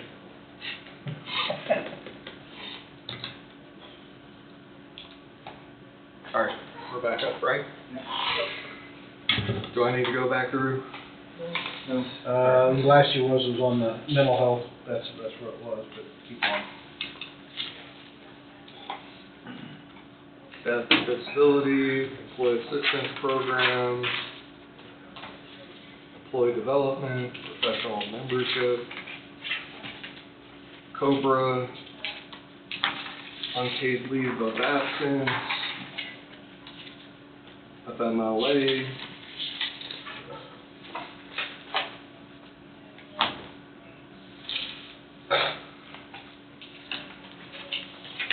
military leave, professional standards of attendance, punctuality,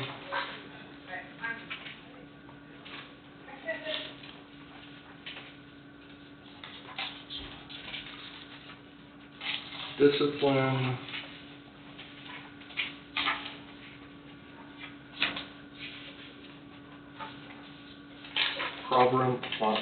problem resolution process,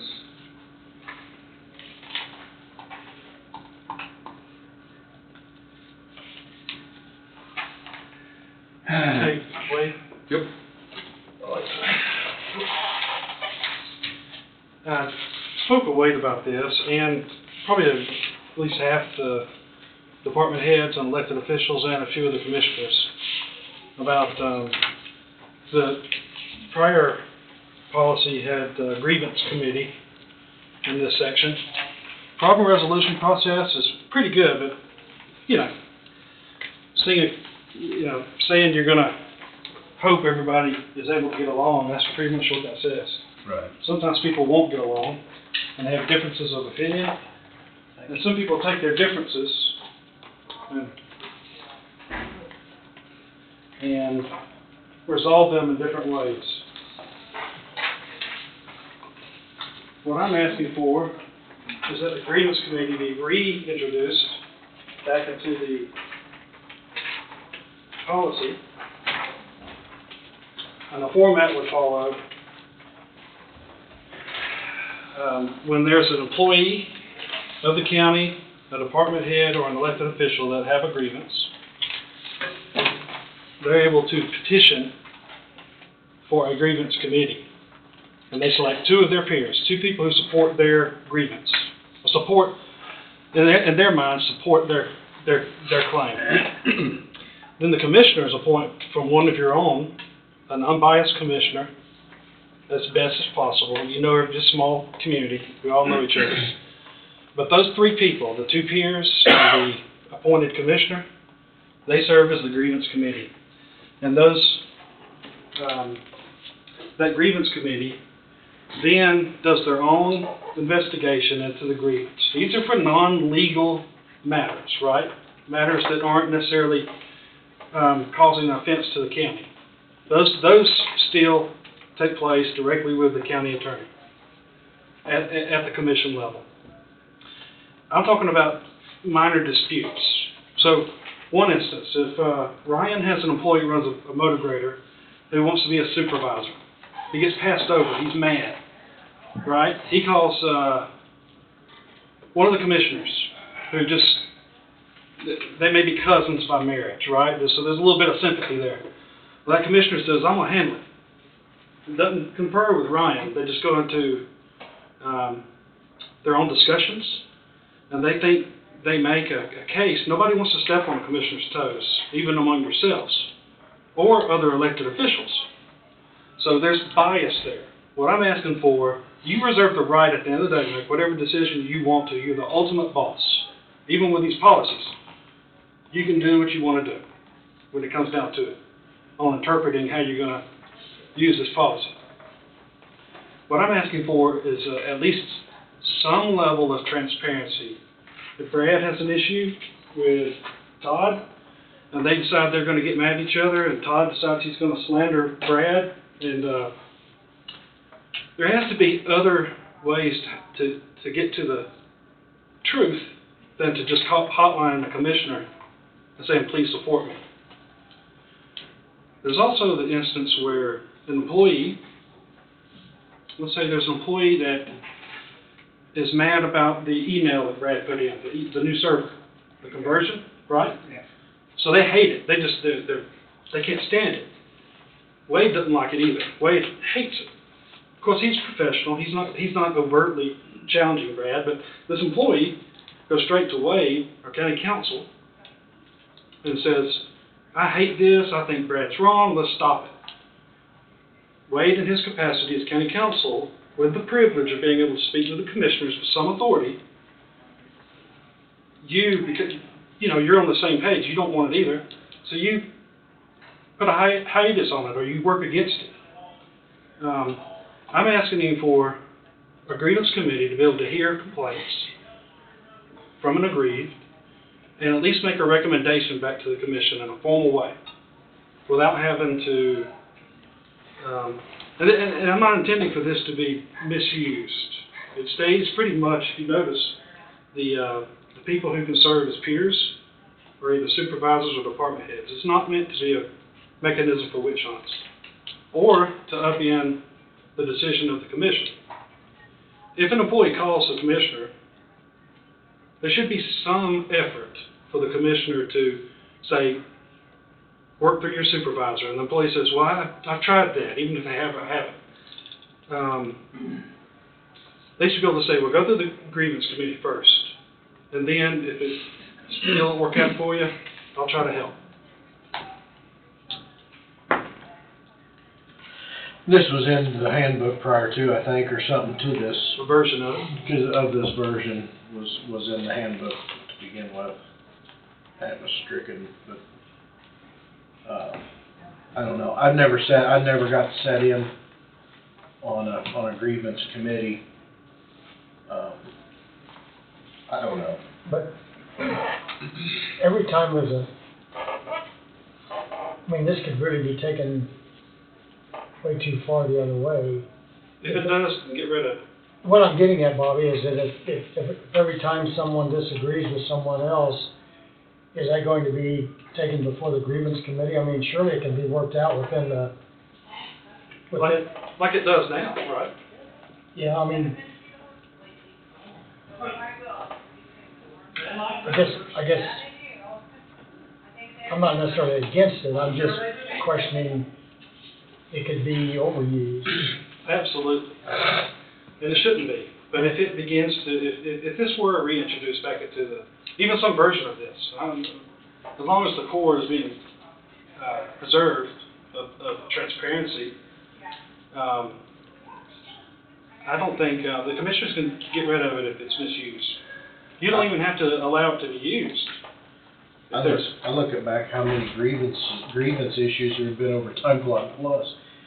The grievance committee might have been in every day for 8 hours a day for Time Clock Plus, But that was handled throughout the department side of it, which... Right, but if some individual doesn't like it, then they could go towards the grievance committee over it. Commission don't have to listen to the grievance committee. Right. The grievance committee is just to make sure that everybody gets a fair shake, and that the other person's side of the story is heard. In that first scenario where I talked about Ryan's employee calls a sympathetic commissioner,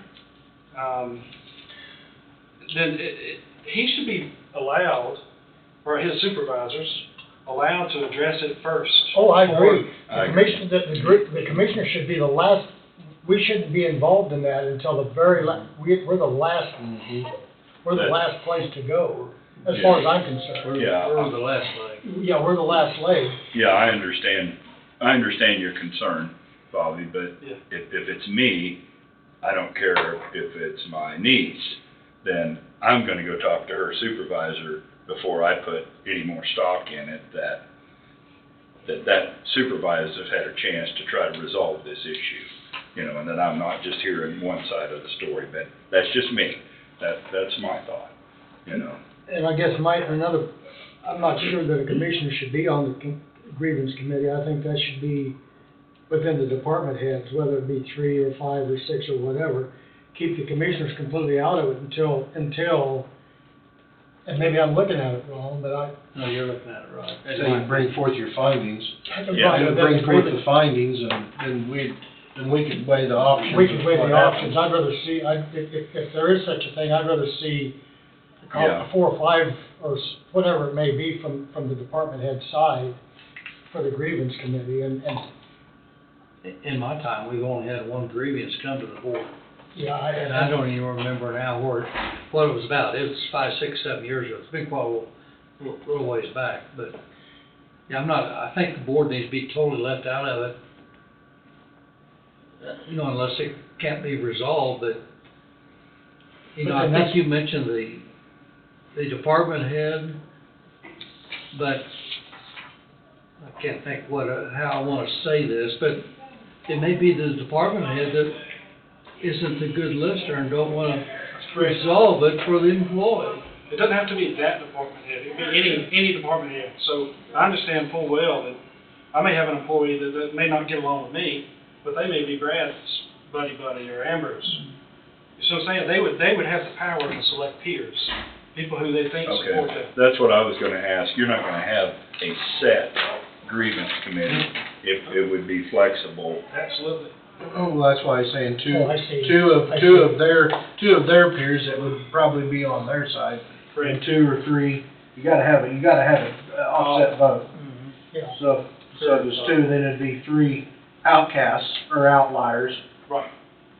outside the circle That's right. would be, so that'd be your 5. So it'd be a total of 5. You gotta have an odd number.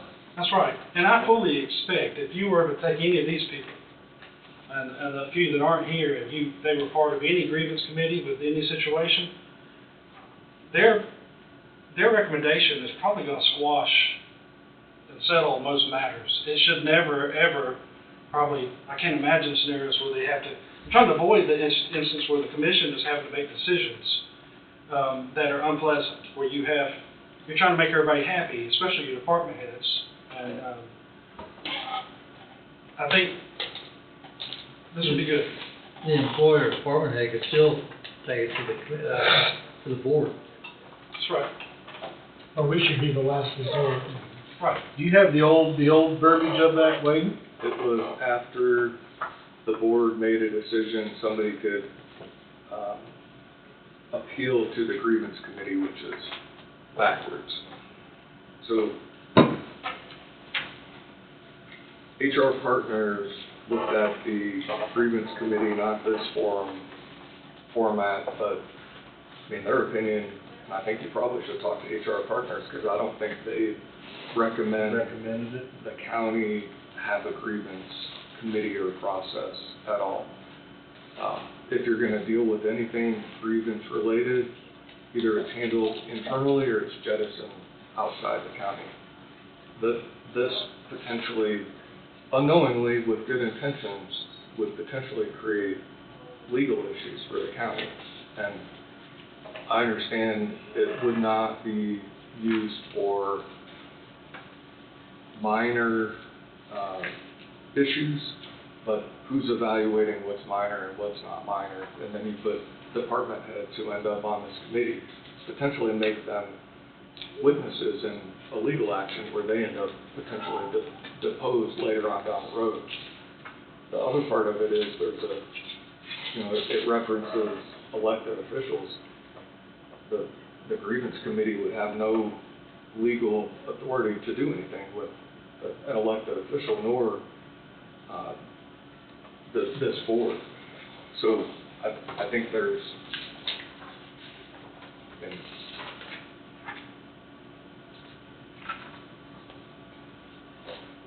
I think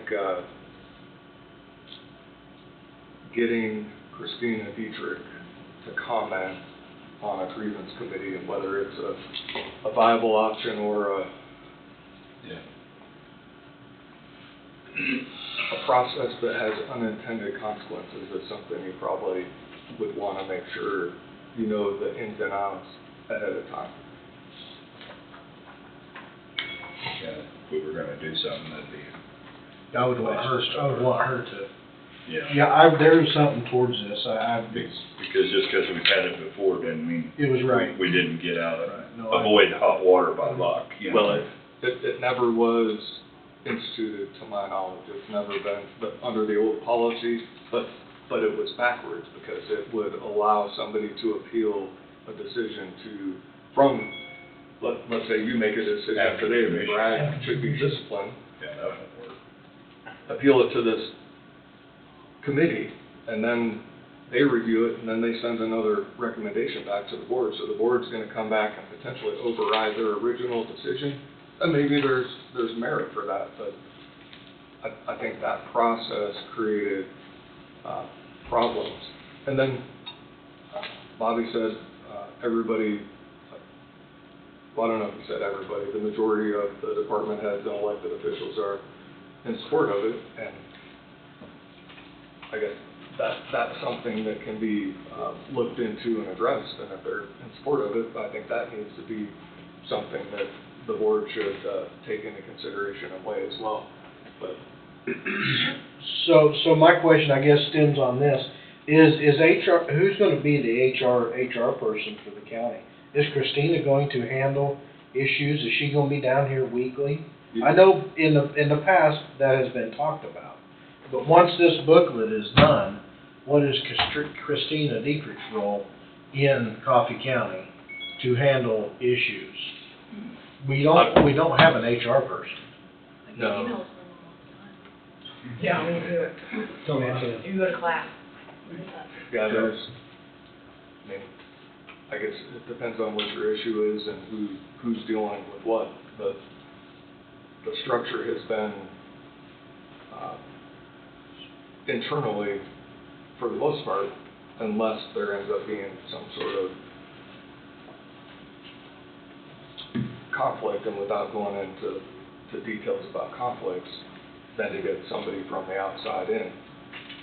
If you remember, there was a internal issue where a county commissioner was publicly censured, and I think you were on the board when that happened.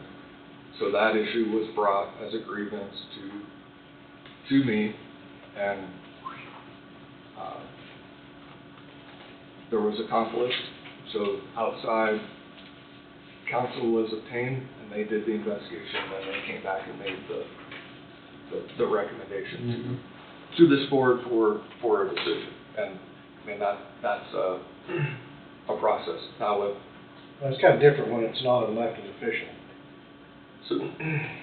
So in that instance, and one thing that had been discussed, and I think it was Tom who had discussed it, is having an HR liaison that is off-site, available to answer and deal with and address HR-related issues. And then they would come down and be available, whatever that time, duration, and frequency was, to deal with HR-related issues. Haven't got that far, but I think that conversation can probably launch off. I know HR partners, I mean, that's what they do for a living. So, can get a quote, and see what that would look like. I think, in my opinion, it's important.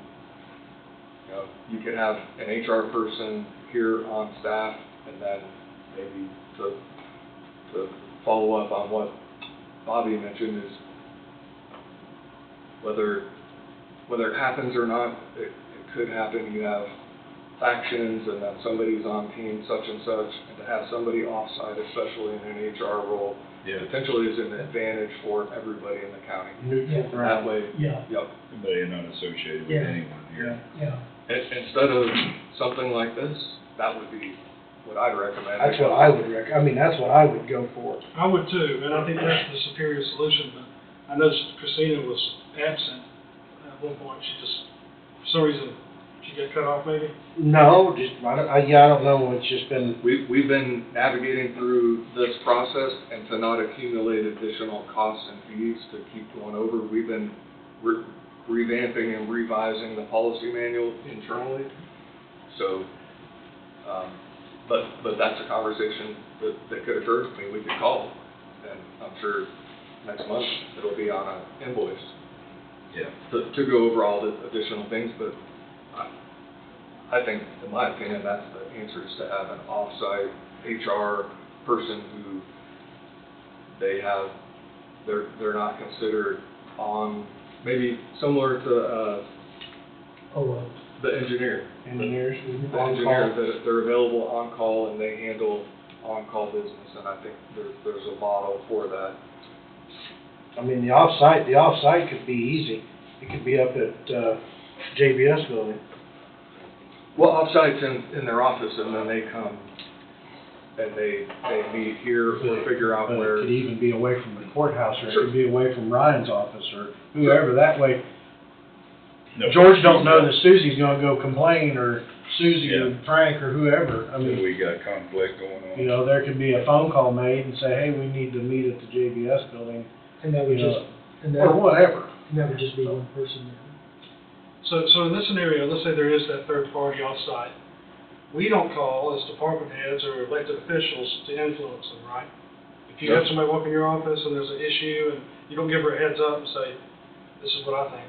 Nope. Okay, I'm cool with it. No, there would be no, there would be an issue.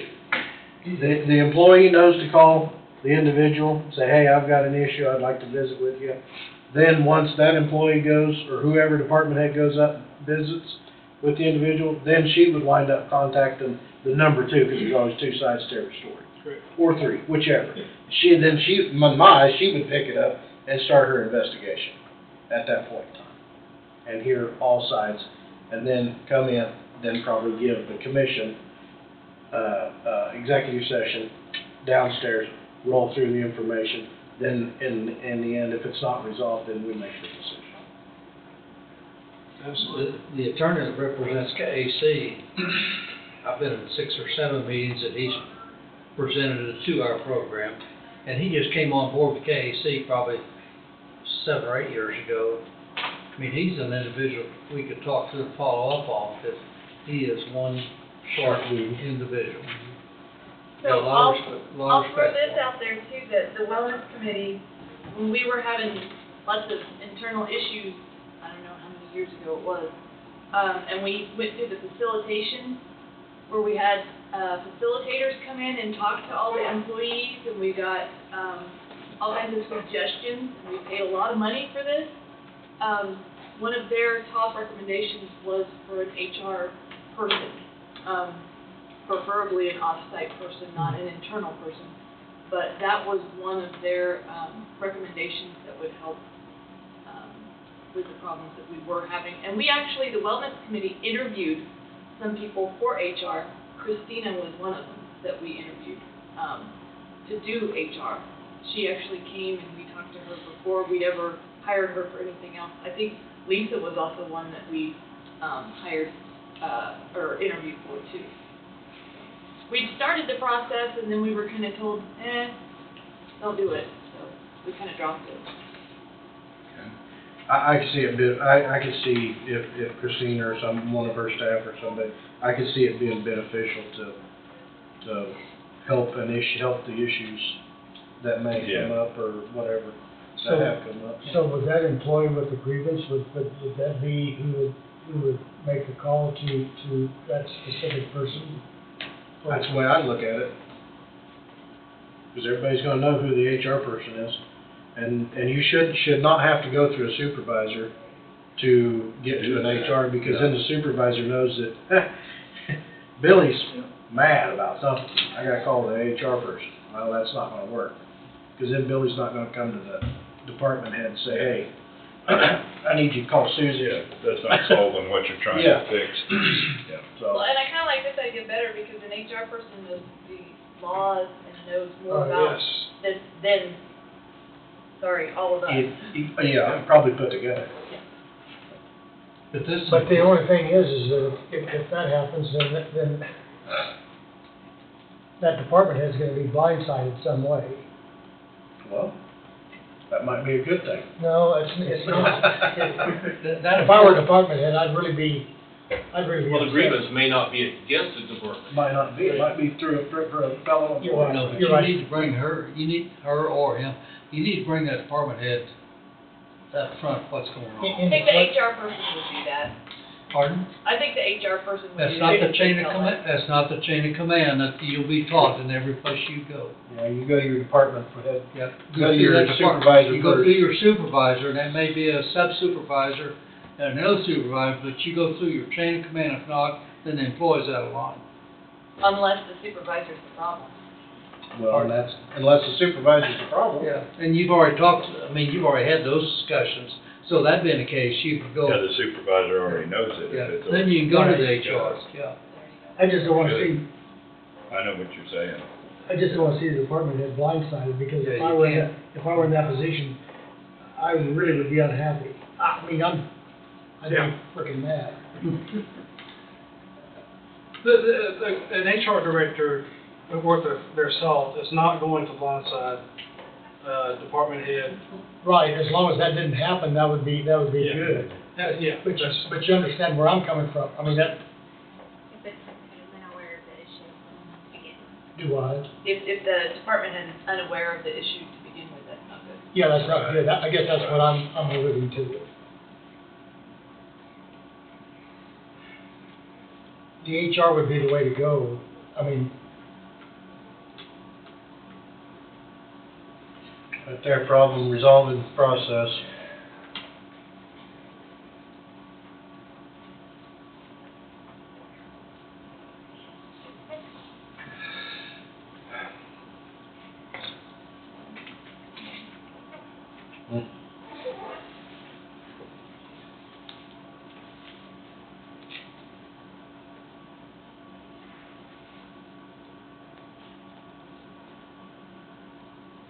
I mean, like I said, that's fine and dandy as long as it's not the department head that they have a problem with.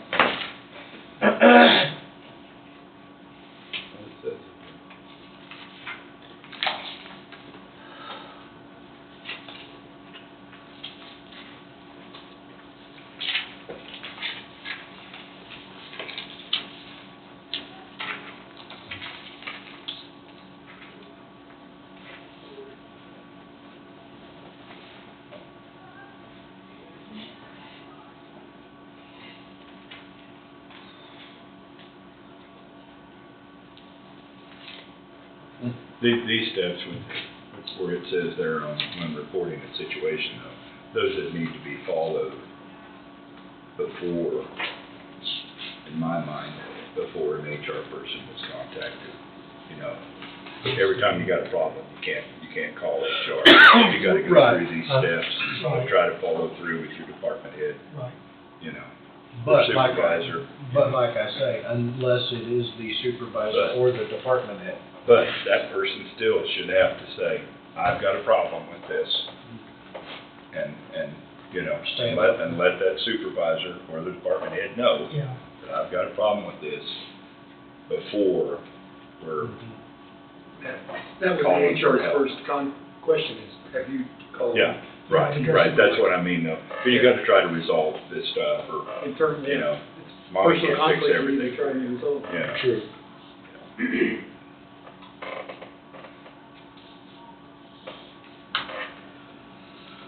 Which then goes into retaliation and all those things, and when somebody is, for lack of better wording, a whistleblower, and the protection that somebody had, somebody should not end up in a situation where did they make a complaint or grievance for whatever reason, that they get retaliated against. Right. Because that's a whole other That's a wrong. problem in the law.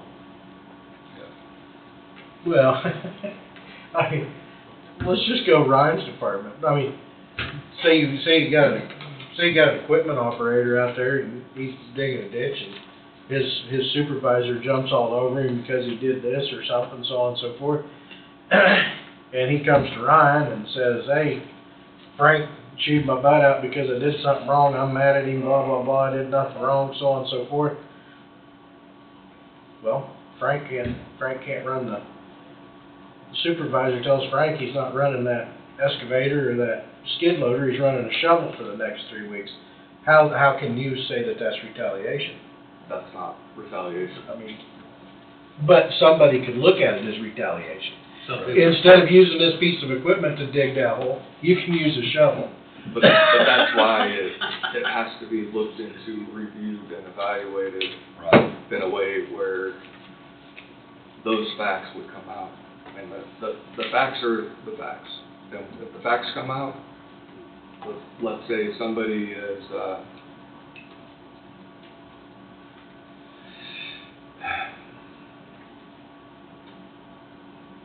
try not to think of extreme situation. A situation where somebody who's in a direct supervisory role is screwing off and not doing their job, whatever it may be, and the subordinate says something to them, hey man, are you gonna pull your weight? And everybody shouldn't be doing all the work for you. Maybe they are frustrated because they're doing all the work and that individual's sitting for the first 2 hours of the day drinking coffee and not doing anything, and then they're pressed to get things done at the end of the day, and that employee says, hey man, are you gonna do something? Nothing changes. So they make a complaint, and that complaint is, I hear what you're saying, but I don't think anything's wrong. In fact, you're gonna get demoted to a different crew because I don't like you're being insubordinate, and that's what they do. I think that's an inappropriate response to somebody filing a grievance. Right. It's different than somebody not carrying their weight and say, hey, does that make sense? And then you have more extreme where, you know, somebody's cooking books, and then you get into criminal and a whole other world there. I think we could beat this horse for a long time today. Yep. That would be my goal, is to roll through HR partners, somebody with them to handle the situations within the county. Yeah. Is an outside individual. I think it'd be very well, That's a good idea. very well used. And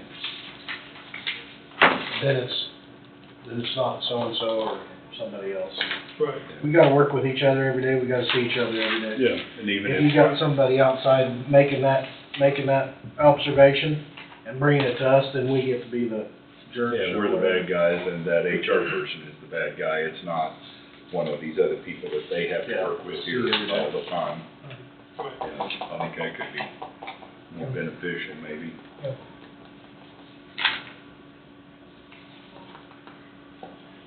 Okay, Ready to move on? let's move.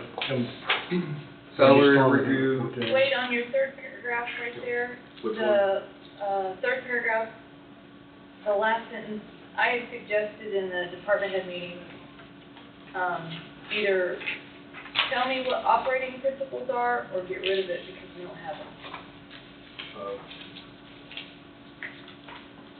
Because I couldn't find operating principles anywhere else in the policy manual. Gotcha.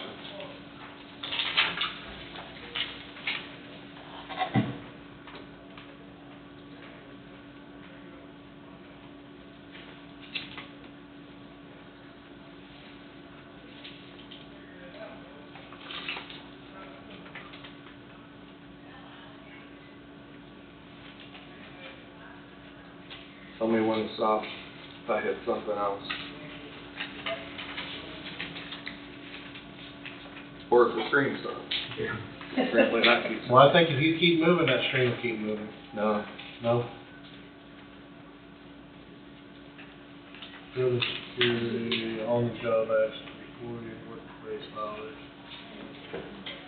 Oh, excuse me. I have to.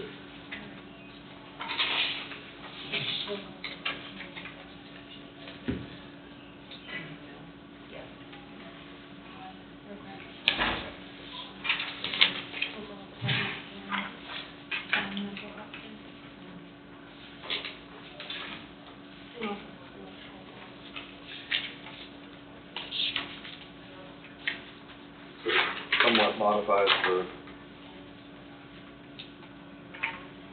drug testing policy and then define safety sensitive positions. Right.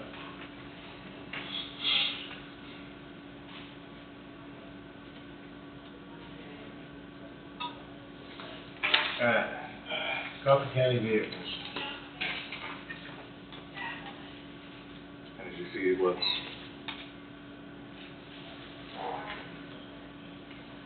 quite a bit of discussion among a number of department heads about multitasking and what that means, how it applies. Well, I personally think that, use of cell phones, unless it is a hands-free device, is,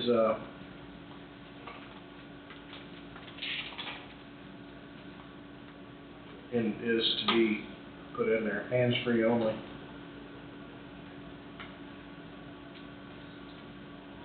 No texting, reading, emailing, or writing.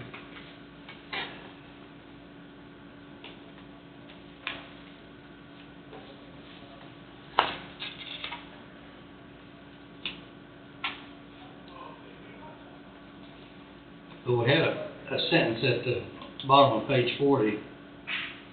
May need to add a radio communication sentence to describe radio traffic and so on, and the commissioners. Have this sentence omitted from the handbook. Commissioner's position is that no county employee shall text, read, email, or write while operating a county vehicle. And that was in there for a while, but we took it out. There it says no employee shall multitask while operating a county vehicle, unless using a hands-free device. But radio's not hands-free. And a cell phone would only be hands-free on a newer vehicle, correct? Yeah, Our vehicles aren't earpieces. like that. Earbuds. Because there's a lot of times when we're out doing our curbside recycling, Mm-hmm. that we'll go by somebody's house, they don't have it out. They'll call Randy and say, hey, can you have them come back? Mm-hmm. Yeah, they should have a hands-free. So, Don't you have radios? You got radios? You don't have radios in your No. recycle truck? yeah, but we still, But they're that set doesn't read right. We still don't want them multitasking, whether they shouldn't be texting or anything, just because they have, can you text without a hands-free device? voice Okay. text. All right. But you still have to, you better proofread it before you send it. Yeah. I know it doesn't, I didn't translate redneck very good. I always try to proofread mine. I just leave it on the side of the console.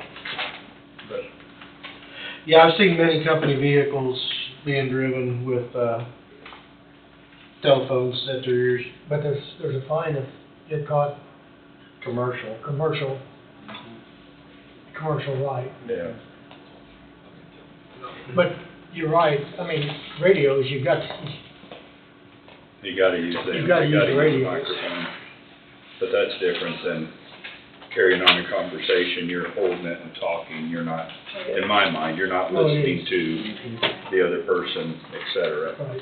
I've got an interview to do, so I've got to get out here. Have fun. All right, Take care. thank you. Thank Take you. care, Brandon. I'm pleased with that up there. Yeah. So remove sheriff's department. In my eyes, they shouldn't be on the telephone. They should not be on the telephone while driving down the road. They're on a laptop. Or laptop. Are they, They are. Open all the time. do they, But that's do they? the That's way, Sheriff's that's related. that's part of their Part of their business. job. Yeah, that's part of their job. does Yeah, but the- not while they're driving, they can stop on the side of the road. Not really, Not really. not really. It's Not if they're it's their communicating. dispatching part of it. Yeah, it's, you, if So- they're, There's a if lot they're in, if involved. they're So in, do we need to leave that in there? Yeah, why did we take that out? Why did you take the sheriff's department exception out? It's added. It's added back. it needs to be. I'm sorry, they shouldn't be reading text messages, they should be on a hands-free device as well. It's just as important for them to pay attention to what's going on. But they do, but that's part of their job. They're following a vehicle, they gotta keep moving if that They've got to keep information comes information up on going, the they screen. can't stop and, they've got to be able to do their job. And I think they're trained well enough to, I'm sure they take special training for that. yeah, They're oftentimes operating real time with the information that's being processed real time from multiple different sources. And a lot of times what they have up on that MDT in their patrol vehicle is the CAD report that's constantly populating with new It information. has mapping information and everything. It changes real time. And then they're, contacting dispatch and other officers with their, it's not a hands-free device because they're using their hand to communicate with dispatch and other law enforcement or, I think, emergency management or you guys, right? You guys are similar. Fire and rescue, it's,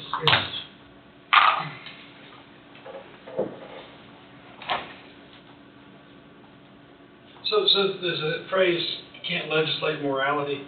I mean, that, I don't know if you ever heard that. That's one of those things like that's hard to legislate. I mean, this is a given. You shouldn't be on your phone Right. while you're driving. And yes, maybe the sheriff needs to be different and have that exception, but the consequences are the same. If they get in a wreck, and they say, well, because I was on my phone or whatever, I don't think you're going to prevent or even reduce any liability by having a policy that says you can't do it.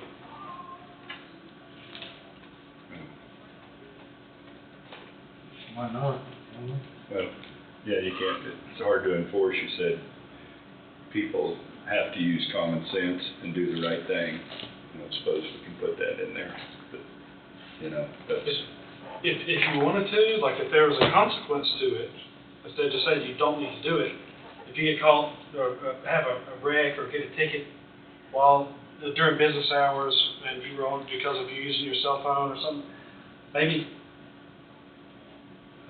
that would lead to termination. penalties up too. Well, I can tell you, there's a lot of funds that the county is paying for, stipends, and if the county is paying money for a cell phone and they have an accident while they're on the cell phone, the county is big time liable. And that is one policy that helps us prevent that. But in a lawsuit, because we're paying for Billy's cell phone, we're giving him access to use that cell phone at the same time. We're just as much at fault as Billy is for using it, even though he was told not to. Yeah.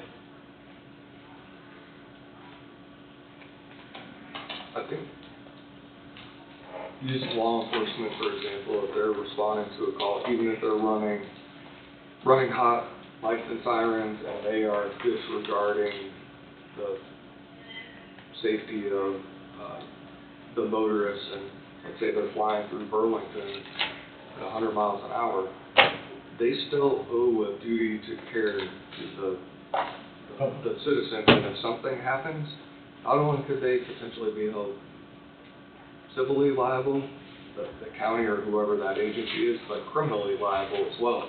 And there have been a number of law enforcement officers who were responding to a burglary call on the other side of town, and they T-bone a motorcycle, or an elderly lady that's pulling out of the drugstore or wherever it may be, and somebody dies, and they end up prosecuted and go to prison for manslaughter. So law enforcement, I think more so than maybe most, they have specific policies and procedures that address what their duties and responsibilities are, especially when you're operating in a vehicle with lights and sirens. Even lights and sirens are still like 15 mile an hour over the speed limit, isn't it? 10. 10, it's 10? 10. Okay. But I was gonna say, if Wade is on law enforcement, same way with fire, if you disregard the normal rules and regulations, I mean, if you go through a 20 mile an hour school zone and you're running 60, then you're at fault. I don't care if lights and sirens don't mean anything as far as that. You're liable. I mean, each department have their policies in place. As far as the cell phones, I don't have a problem with that at all, as far as not texting and anything like that. I mean, I think that's a given.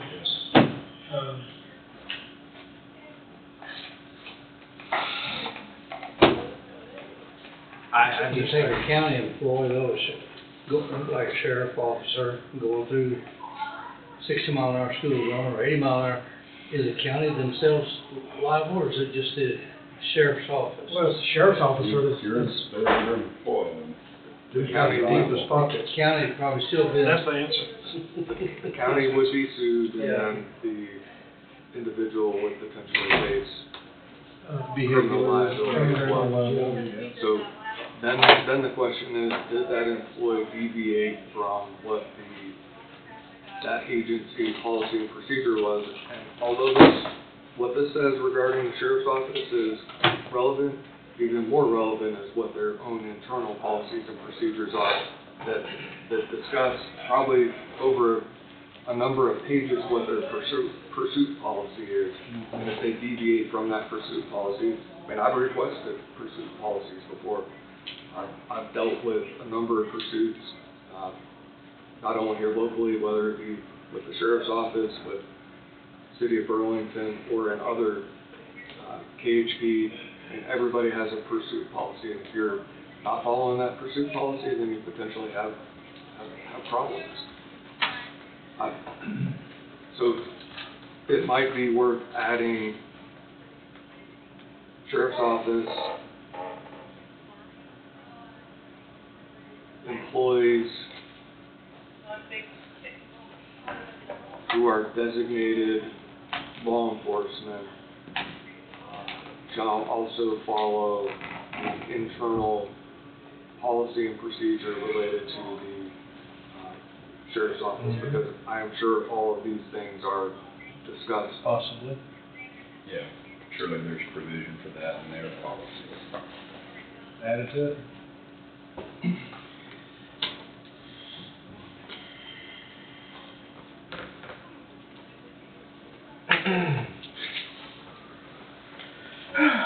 Frozen again. Frozen again? Yep.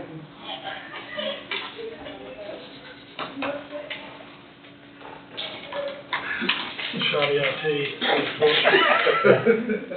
Jess has still got the hammer. What was that, $2,200? We're gonna pull that back.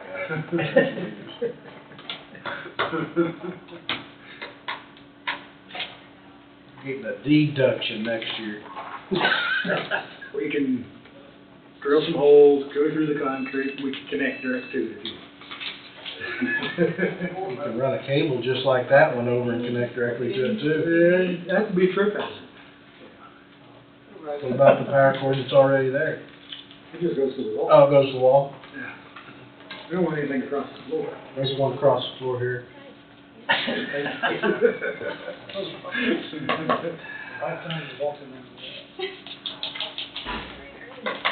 We're getting closer. We're getting closer. Yeah, Those are 7 more pages. I'm getting closer to my appointment Oh, time. really, okay. Getting closer. Yeah. When's the executive? What time you? I don't know, I can't remember, I think it's 6 o'clock. Oh, okay.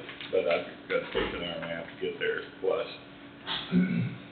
Do we need to let you go? No, not yet, I don't think. I don't want to miss this one. You don't want us to have all this fun by ourselves? You should have been through what Steve has to sit through, I getting to this point, I understand. My sympathy, Steve. right? Yeah, I don't have a lot of input, I just listen a lot. You leave, I'll leave, and the other two can't make a decision. Don't tempt me with a good time. Come on, Don, you wouldn't do that, would you?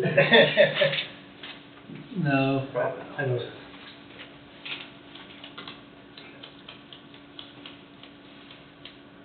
Okay, at the top of that page, right, Book, Which one?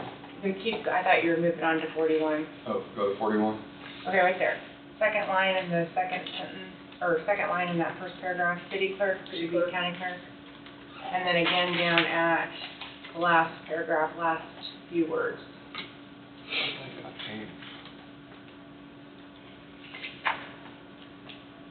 I got to hit save. Yeah.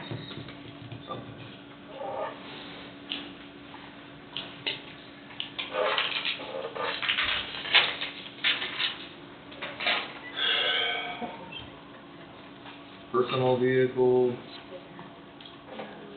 We good?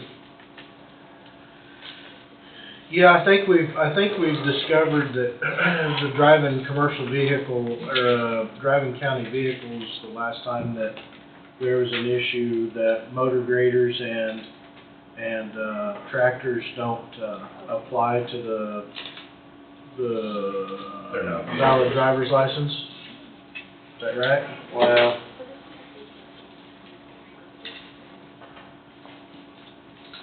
yeah, I mean, Wade, I don't,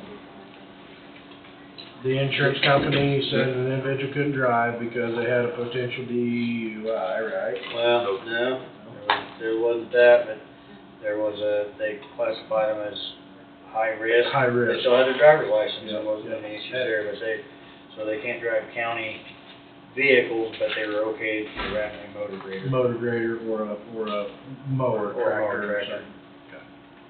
Took 2 months to get that response, Yeah, that because was they'd good. never dealt with that. And I knew they was wrong. I knew they was wrong.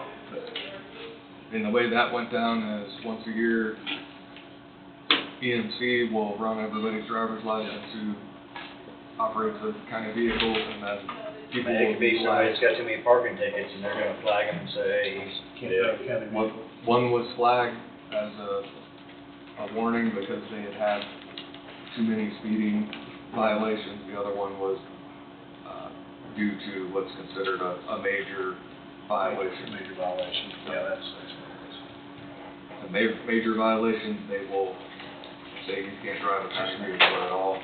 The other ones, they want you to be aware. But that's done yearly, right? is. Annual review. Annual review.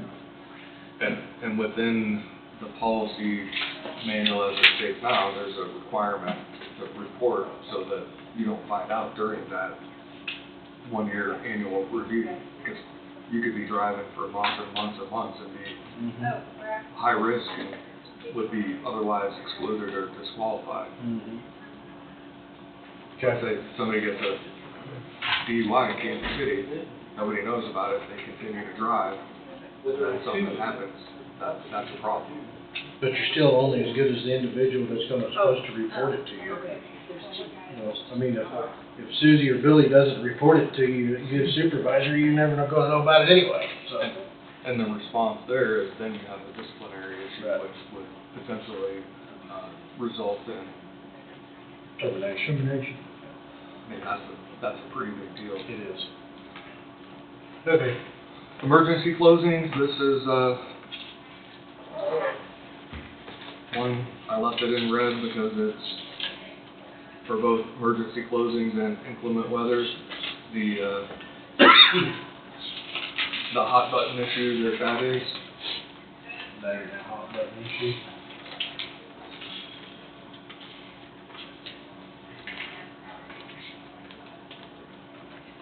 the summary is, if you were scheduled for time off and the courthouse closes, you take from your scheduled time off, you don't get the, Right, get the day off. Right.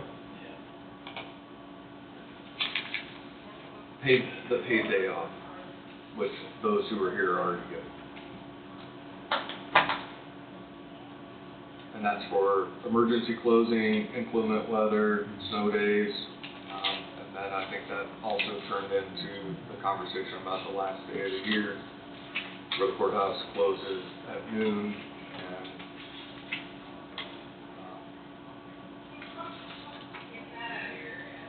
there was conversation about just leaving the courthouse open for the rest of the day. I think that's penalizing everybody else. Yeah, I do for- too. I for think we just that. need to leave it I like it don't is. wanna do that. So, this is what's here, if you want to change, you need to let me know, but Well, that's not the last day of the year. what's The that? last day we're open, yeah. It doesn't state anything about the last day of the year, does it? I didn't catch any of it. I don't remember saying anything. Well, if it doesn't say anything, Yeah. okay then. Well, do you want it put in here? I thought it was in here. Well, that's not under emergency closings. Well, back up just one, back up a little bit. Oh. holiday pay, inclement weather would be received holiday pay, okay. No, I think it's in another location. I think it's in a courthouse section. Well, we're almost to the end, we can go back. We'll keep rolling. Workers' compensation, HIPAA, termination of employment.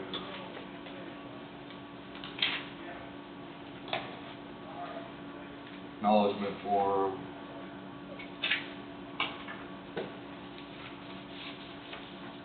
Hiring checklist. Termination checklist.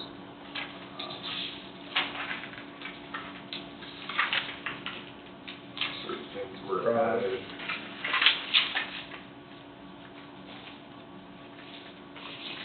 Wait, are we still, do we still have a separate policy manual for department heads coming that we haven't even ever saw? This had to be implemented first before that. Okay. I was gonna say, I don't think we even started on that. I haven't seen it. We haven't either. Amber. That's the next, that's a 10-year plan. 10-year. You wonder how long this No. policy Oh. manual has been Yeah, going? I know that. Before I got here. Yeah. Is that right? I'm pretty sure it was. Yes. Not this one. Well, versions of the other one, yes. I mean, we're getting pretty close on this. This one was a response to recommendations made in the HR audit. A lot of this. Which was right either prior to or just right at me coming in. It was right. It was right after. It's been 3 or 4. Yeah. So, Geez, wait, we've gone for the department head, 10-year plan's realistic.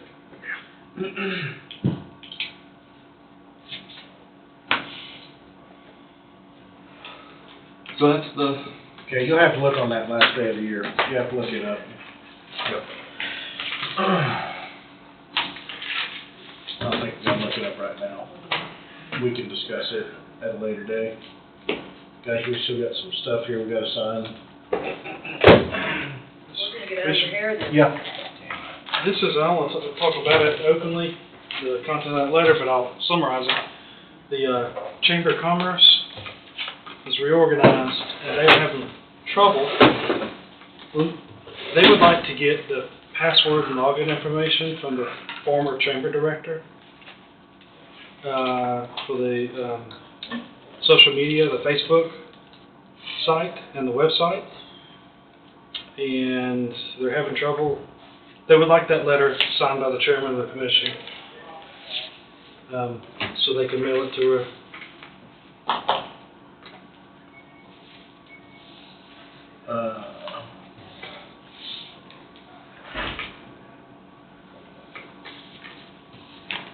So the individual that was overseeing it prior to the new person that left didn't have anything documented anywhere. Nothing was delivered. Nothing was delivered.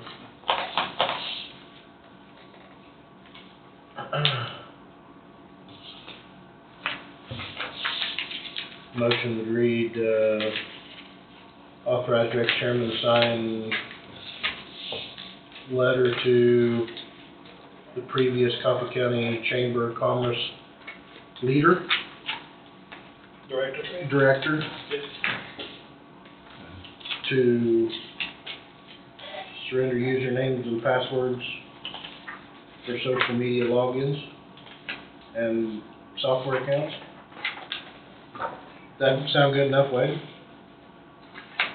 That's basically what it boils down to. What's the letter for Murray for? Usernames and passwords Okay. for their website That's right. and software accounts. That's right. I'll move. I'll second that. Moved by McCray, seconded by Thompson. All in favor, say aye. Aye, motion passes.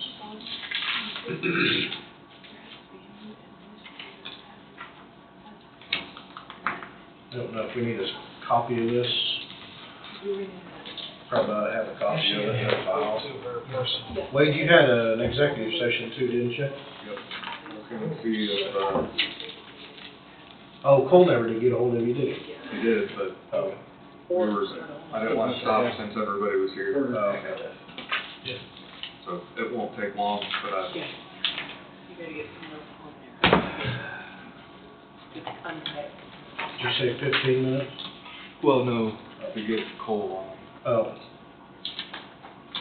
Thank you guys very thanks, much. Amber. Thanks, Amber. Oh, we're in a tornado watch. Yes, so I just got it. Just saw it. Yay.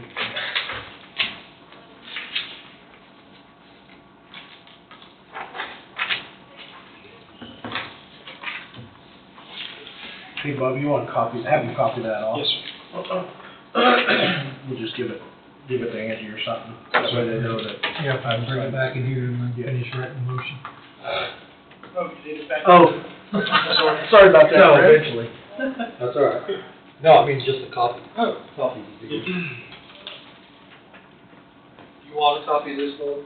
Yes, please. Actually, well, I don't have to have it. You can have the original. That looks better.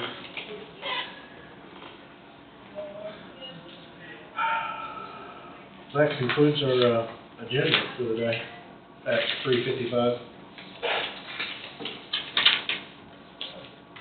And we're not done yet.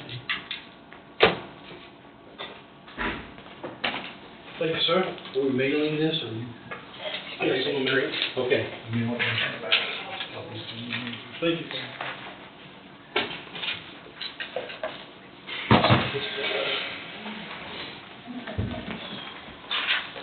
I'll be right back while we're on vote.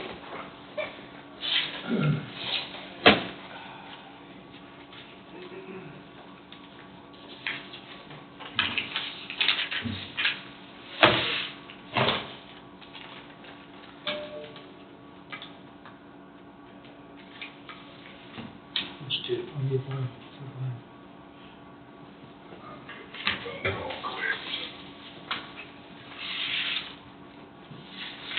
Everything in there for. Everything in there. I can do that.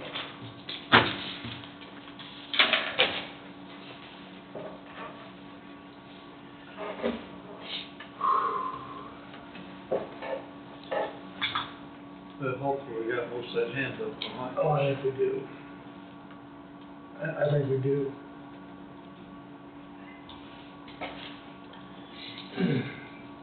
Half for a visit won't always be right. No, it won't.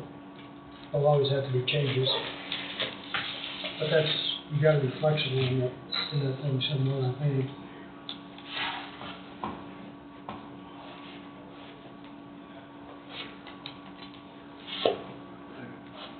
Yeah, it's not flexible enough.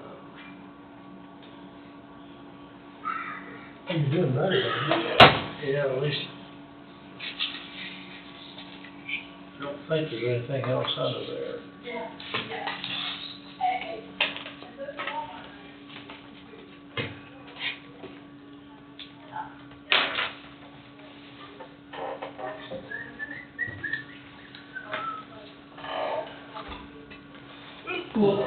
Excuse me. All right, Don. I didn't mean to run you down. Well, I take up a lot of room. Skinny person would have been able to pass through that.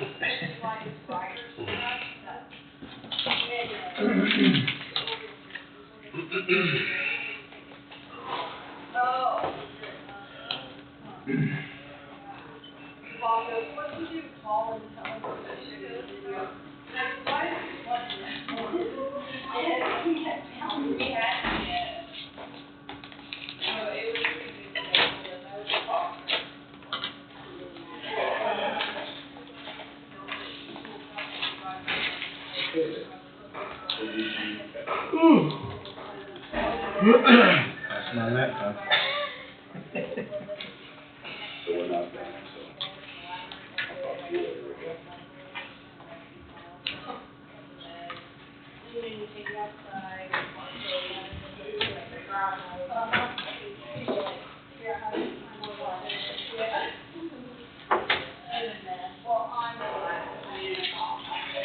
Yeah, he likes Bob, he kissed back, he could go see spot, but every time I said that, it was either like 8:30 on my week,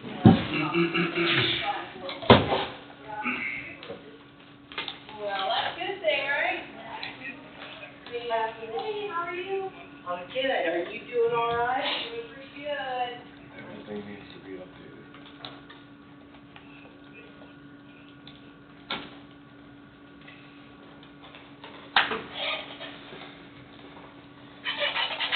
The live auction's still on for 7 o'clock Friday night. Last week, Jesse asked the question about the auction. I think Wade had mentioned, is it an absolute auction? I contacted Cameron Roth. He indicated that it's an auction subject to approval by the Board of County Commissioners. Yeah, how that was gonna be worded, since we have to approve of a sale. So that's being provided to anybody who is interested in the property. They're made aware ahead of time. I think it's on his website, as well as that whoever the potential buyers are will be notified at the time when the auction goes live. Okay. And they can put in their bid. It will be whatever the highest bids are, will then be collected and then brought before the board for consideration. Gives you the ability as a board to make the decision at the back end. So everybody that's interested, make a seal bid really on it? And they're gonna bid the live auction. Yeah, it's a live It's gonna be live, Yeah. absolutely live. Absolutely Well, live. it's gonna be on the internet too, but, Yep. but it's gonna be a live auction with the, drop the hammer, correct? I mean, that's my understanding. And then we'll decide if we accept it or not, which I would guess we will. And this is Thursday, right? Or Friday? Friday at 7. At 7. I'll make sure one guy knows.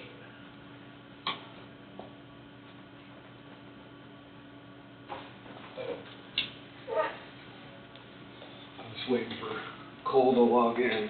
5:30 is a solar deal. Yep.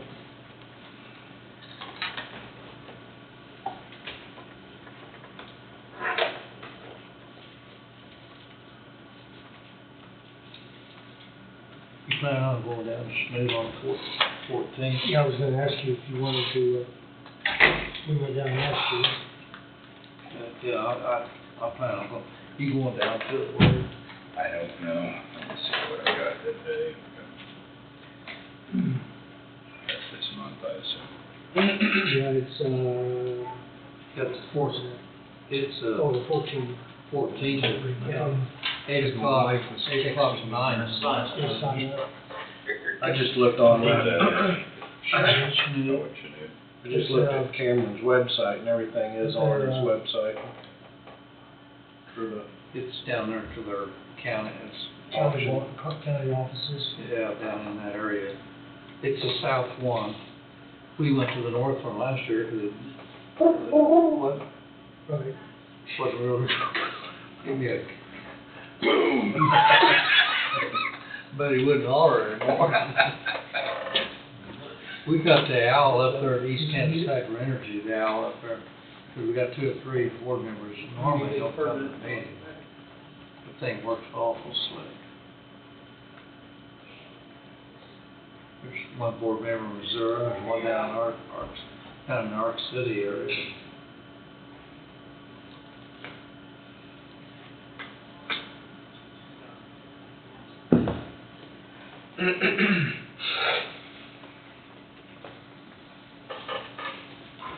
And we got the planning board meeting on the 15th, isn't it? Yeah. You going down to Snood to that meeting? what day is it? 14th. That's tomorrow, isn't it? Yeah. Tomorrow's the 7th. March 7th? Oh, I don't know. That'll be the week I'm leaving. I'll have to see what all I get done. Tonight. Say the 15th is the planning board meeting. Yeah, the planning board Yeah. meeting, it's at 6, I assume. It's 7. 7, yeah, it's 7. That's gonna be held at the 4-H meet, I believe. I got a lodge meeting that night, but I'm gonna leave. I'm not gonna miss some of this planning.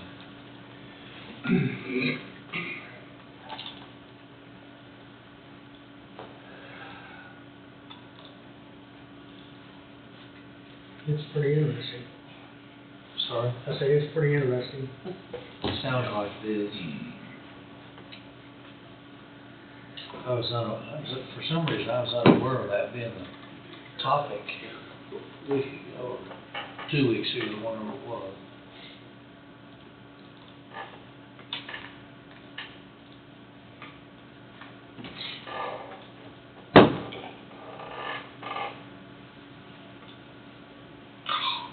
Sucker. Brian, can you hear us? Yeah. What about you guys? I don't use Zoom too much, so. We're good. Yep. Cole, can you hear us? Yes, I can now.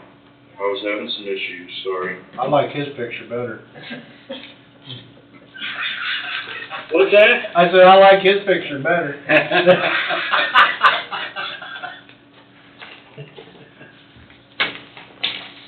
I can turn it off, I guess. We're good. So, change order number 4.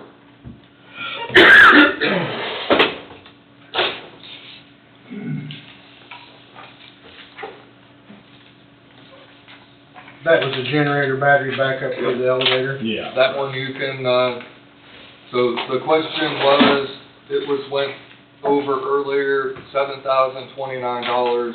It is in reference to costs associated with electrical changes made after reviewing the elevator submittals and adding battery-powered lowering devices.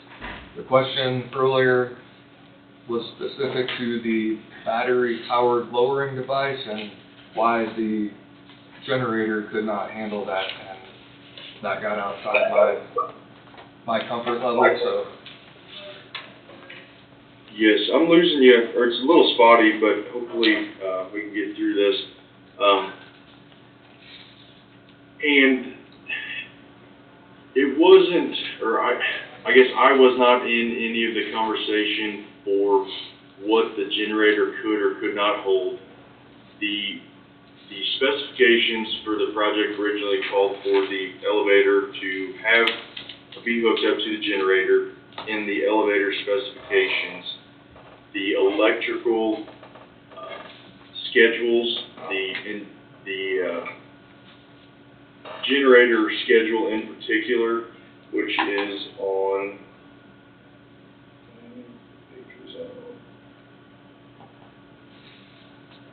apologize.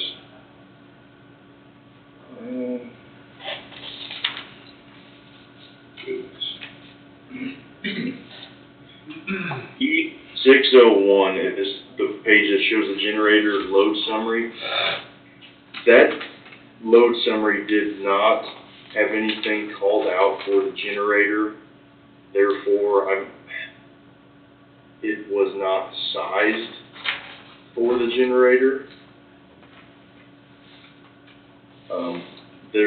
Like I said, I was not in any of the sizing conversations. I don't have the information if it was re-ran, if it could handle it or not.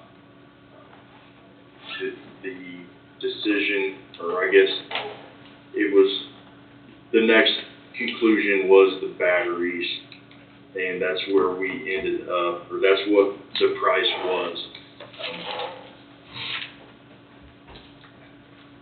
How that was arrived at, I guess I would have to refer back to Introva and/or Goldberg. So, are you able to see the screen, Cole? I cannot see anything. Ryan, can you? I can just see you guys, is all I can see. Yep. We're about to change that. Lucky you. Can you see what I'm sharing with you now, Ryan? Yeah. Yeah, we can see that now. Okay. So this is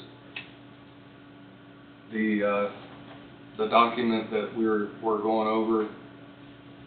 Mm-hmm. And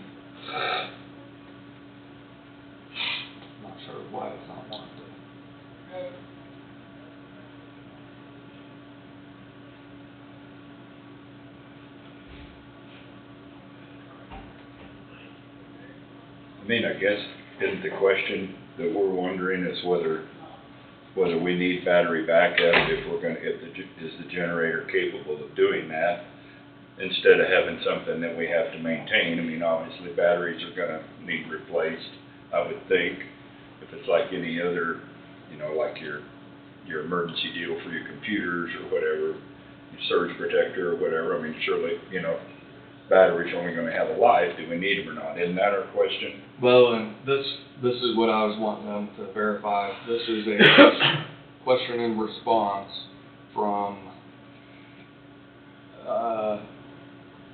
Michael at TK Elevator. Question number 2, emergency power generator or battery lowering required for the elevator, please confirm.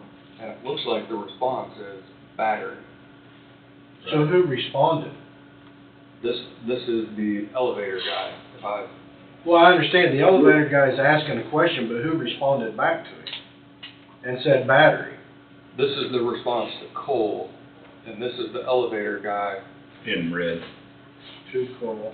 from Michael Clemma at TK Elevator. So, and I believe he was sending me, had a conversation with Derek, and that's where the comments in red, I believe, were from Derek. Okay.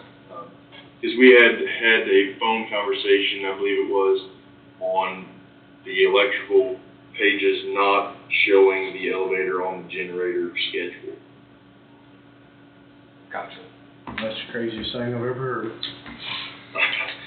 And that is partially my fault for not, I guess, looking into that more. When the elevator stuff all starts, it's usually a quick process to try to get on their list to get it manufactured. So, again, I apologize. It's partially my fault for maybe not looking into that as much as I should have, and taking the battery and running with it, per se. Well, I'm sure the the battery or the generator power, you're not gonna size it for running half of the jail. I mean, you're gonna oversize your generator to begin with, functioning as is, I would think. Would you not? I can't speak to that much. I would agree. I would think you would. But that is. It's more for like an emergency power. So you wouldn't be able to run. I'm not going to say this. You're running your essential security items. You won't be able to run at 100% like you would if you had permanent power. You weren't running on emergency power.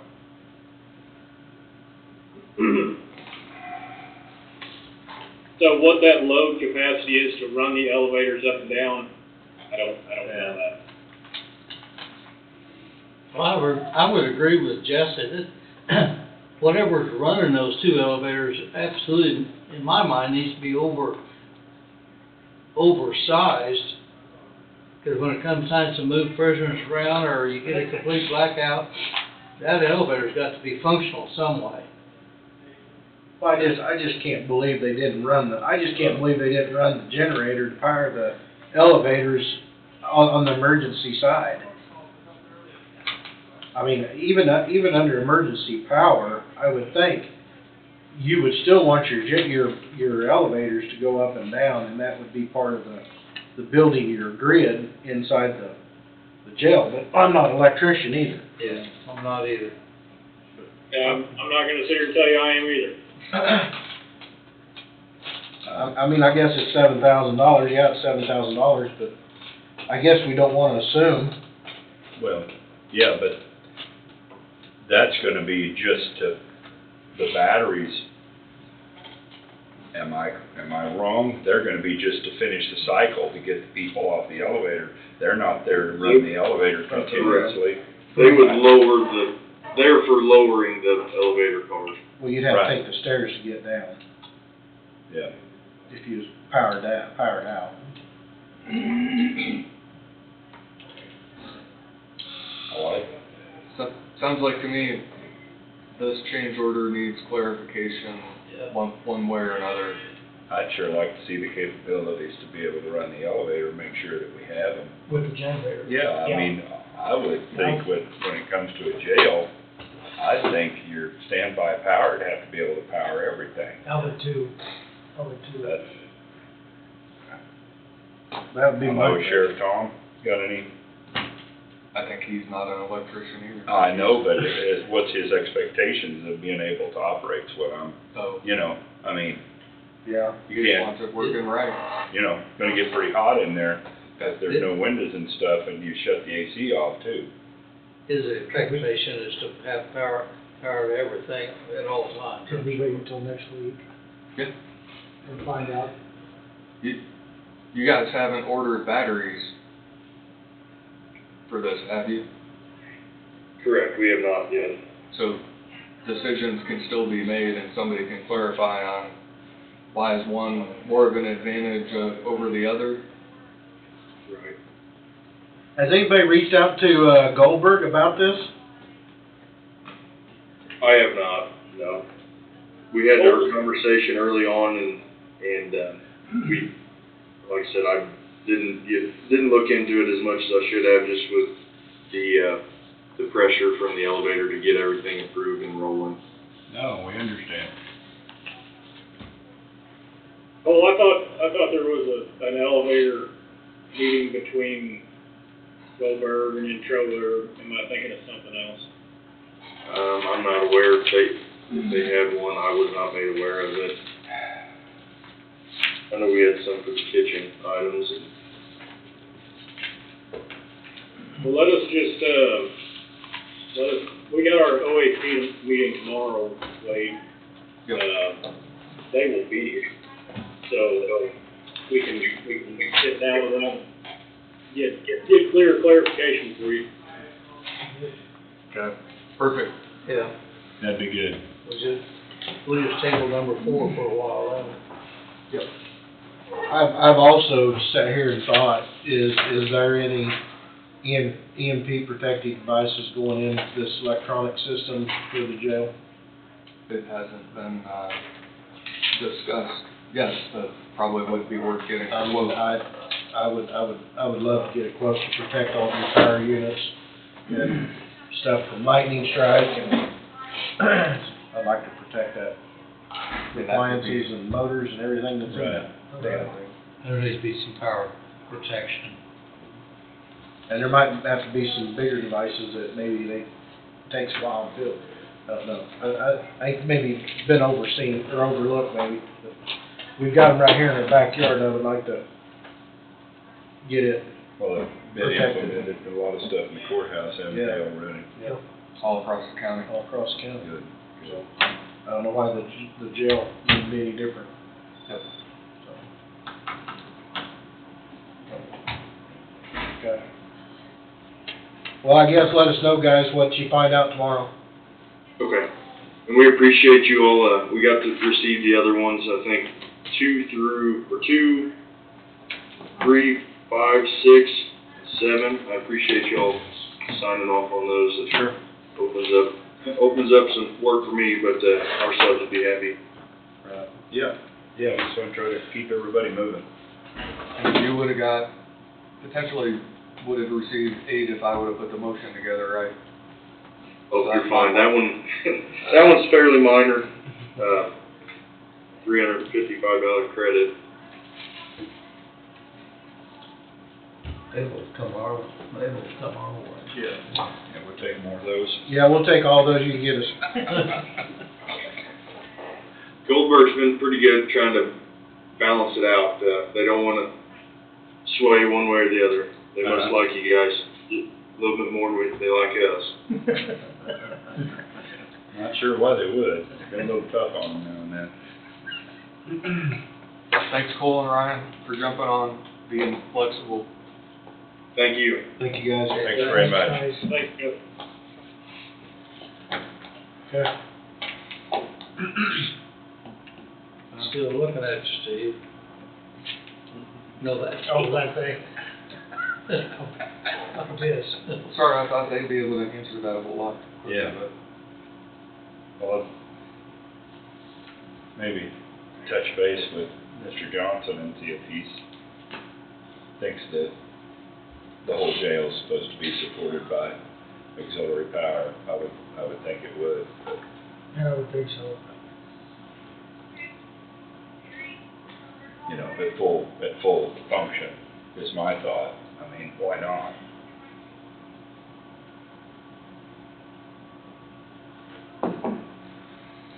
All right, so I mentioned,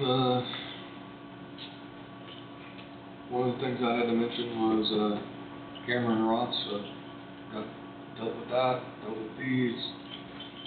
The only thing I have left is, Said something about an executive session earlier. Yep. We might set a new record today. I think we're probably going to. It's okay. I'm not going. 20 minutes, That's why I've got on the clock. attorney-client, to discuss,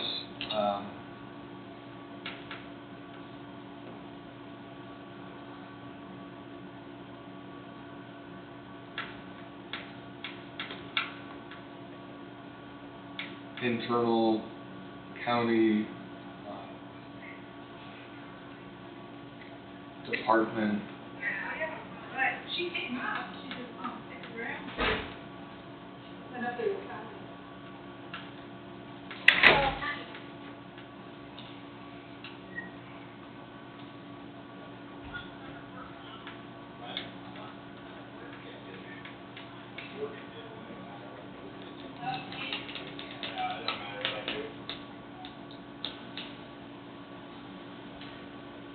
Yes, potential internal policy,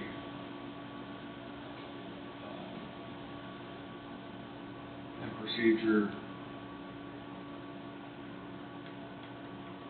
changes within the department.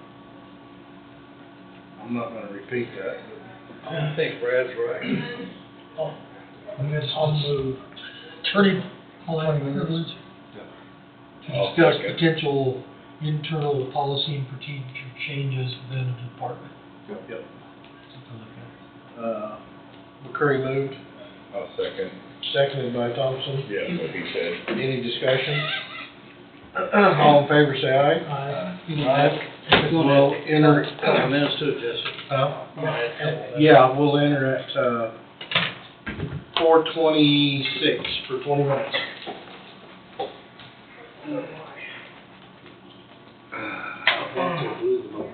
8 minutes to get me home. Just like that.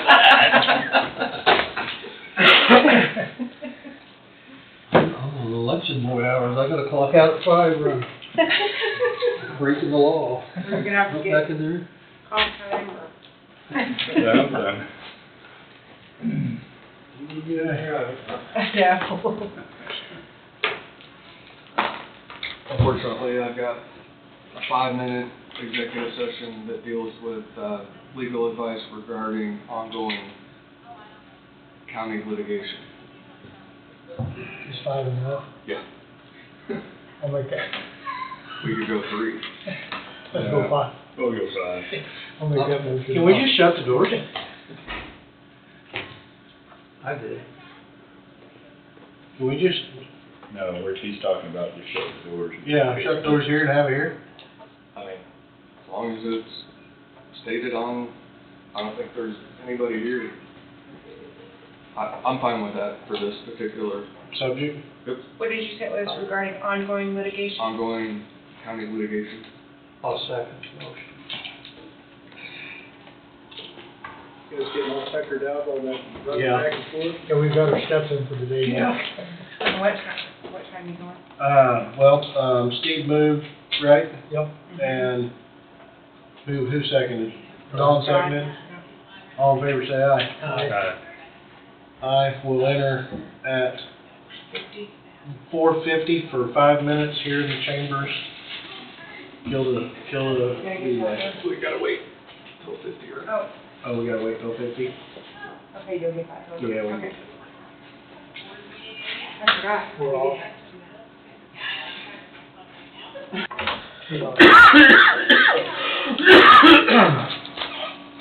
Okay.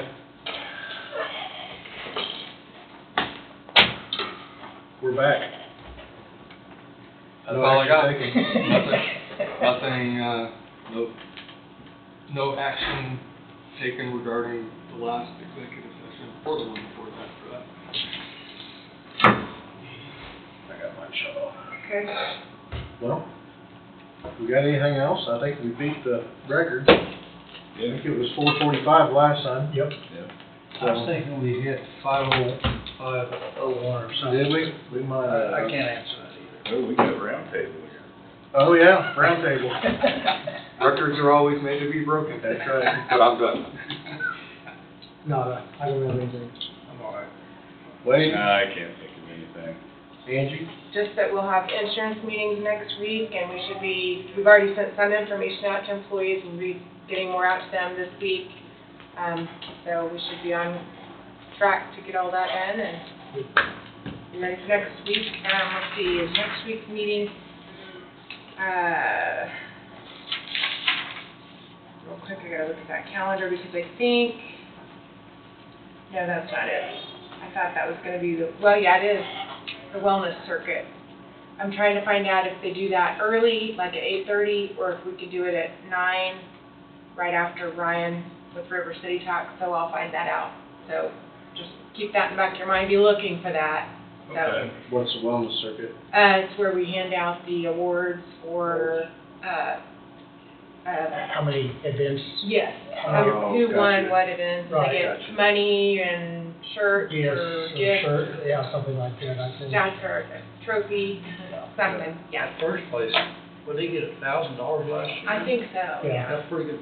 Yeah. Okay, good. So just pay attention to the agenda if it's at 8:30, so you know to be here early. Oh, Yeah. But I'm not sure yet, because I gotta get a hold of Lindsay Byer, and she was not in Friday when I called, and I don't know if she's here today. but you'll email us out. I will try to make sure you're aware, like I did with the, honor flag, or Yeah. airport awards, yeah. Oh, okay. Yeah. Yeah. Flight training scholarship. There we go. Okay, and that's all I have, I think, today. Okay. I don't think I have anything to my recollection. Next Monday will be my last meeting for quite some time, so. Yeah, if you think of something in that next 3 months, don't be afraid to call. Oh, I'll call. I'm sure you will. Yes. And what is your expected time, like, Sometime around the 1st of August, okay, last part of July, 1st of August. okay. Might be here before election day, I don't know. Now, you talk about the honor flight. There was a veteran in Osage City that was on the honor flight. Jeff's not sure whether he was on Leroy's honor flight or whether he's on Osage City honor flight. And he told his family he wanted to raise some money to the honor flight I'm sure I did. program, and I'm not sure Osage is still doing it. 2 weeks ago, he got 2 checks in the mail from, I think it was the daughter, because that veteran had passed. And he looked at the first check, and it was $10,000. Wow. He looked at the second check, and it was $50,000. Wow, 60,000 total dollars. 60,000. Wow. And, so the Masons, we won't hold any fundraiser probably for a while. Because when they got money in, we don't want, Yeah. we feel like it's misrepresenting our organization, so. Yeah, to tax the community and everybody further. Wow, that's incredible. That is really, really something, isn't it? And the last flight, with 56 people involved, ended up with, I think you told me $34,000 was total cost, because Southwest picked up most of the veterans. Well, and Really? Jeff's got some mileage stuff too. Right. Because of all the flights they've had. But, so they're, he's not gonna have another flight until March of '25, because he just doesn't have, the list is getting, applications are getting a little smaller. catching up with the veterans. But he said this last flight was fantastic. It's about a week late on the blossoms, what are they called? Cherry blossoms, I see. but he said they were still awful. Still something nice. to see. It was about a week past it. That's cool. It's a good program for the veterans. It sure is. That's on program. Well, nobody else has anything. We will adjourn at 5 p.m. Okay. Quitting time. Yeah. I wish you a safe flight, safe